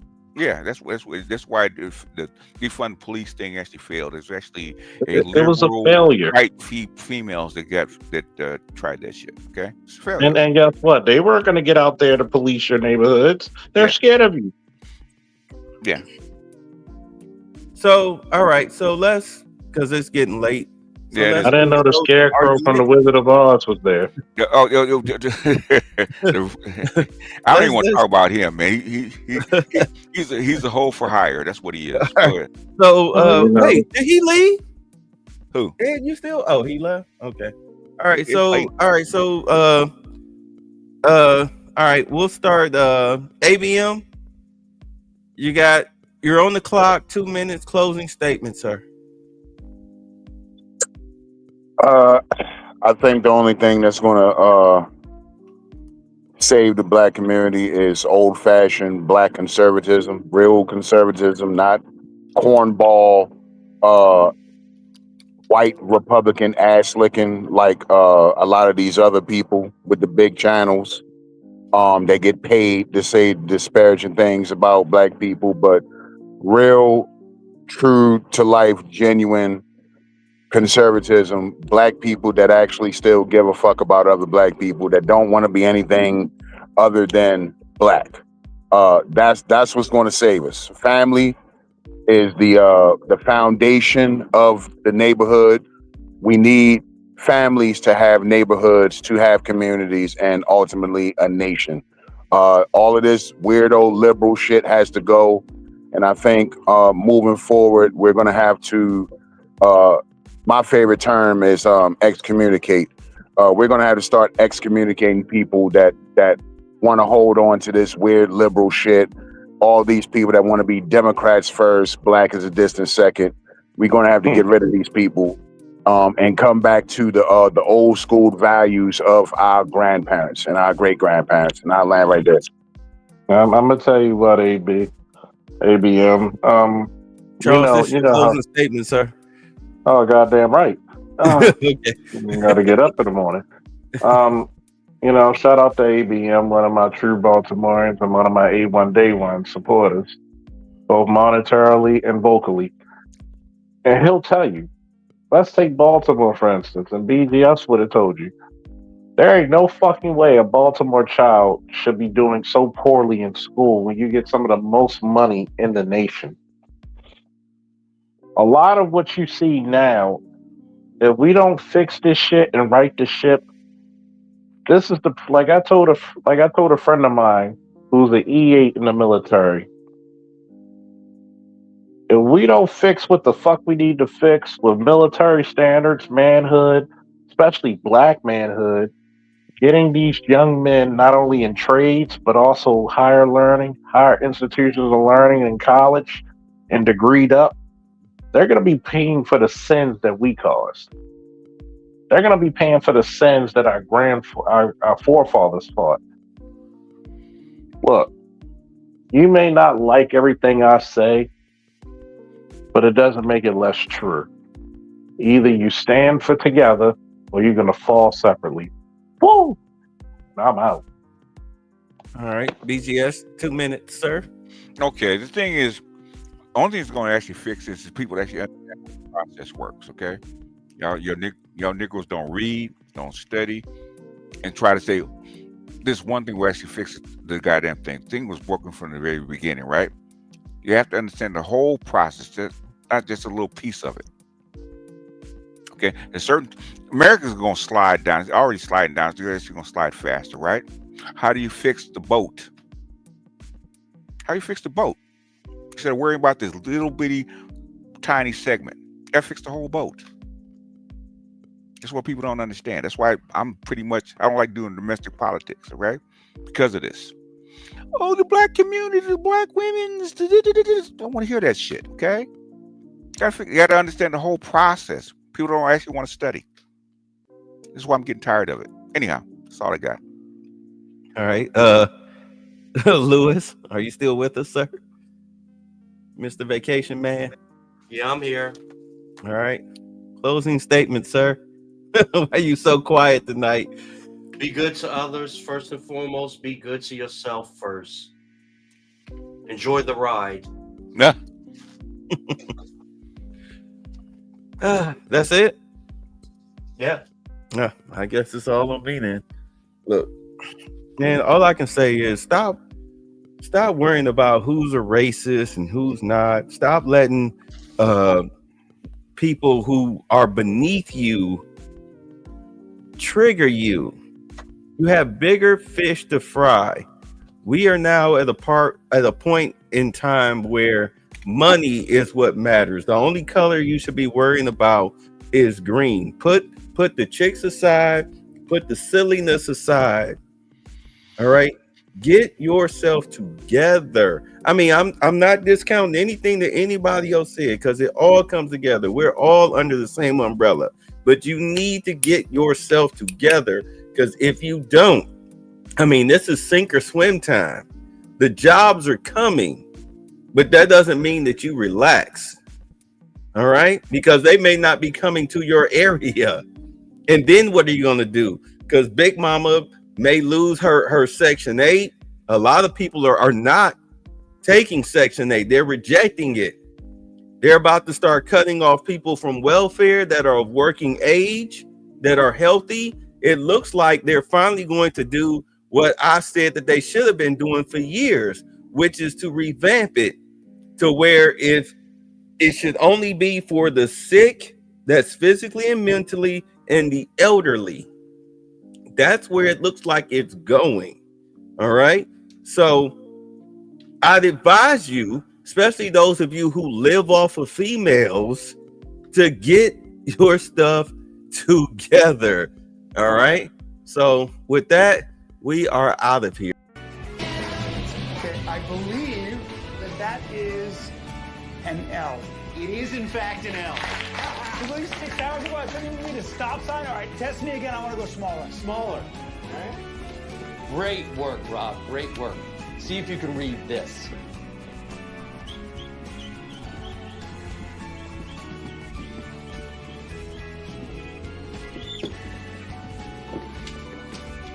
You're fired. And in case your ears are fucked, get the fuck out! And the next person I see juggling, tap dancing, or baton twirling, or doing any other circus-like tricks will join him, all right? One strike policy applies. Now get back to work. Ah, damn, that felt good.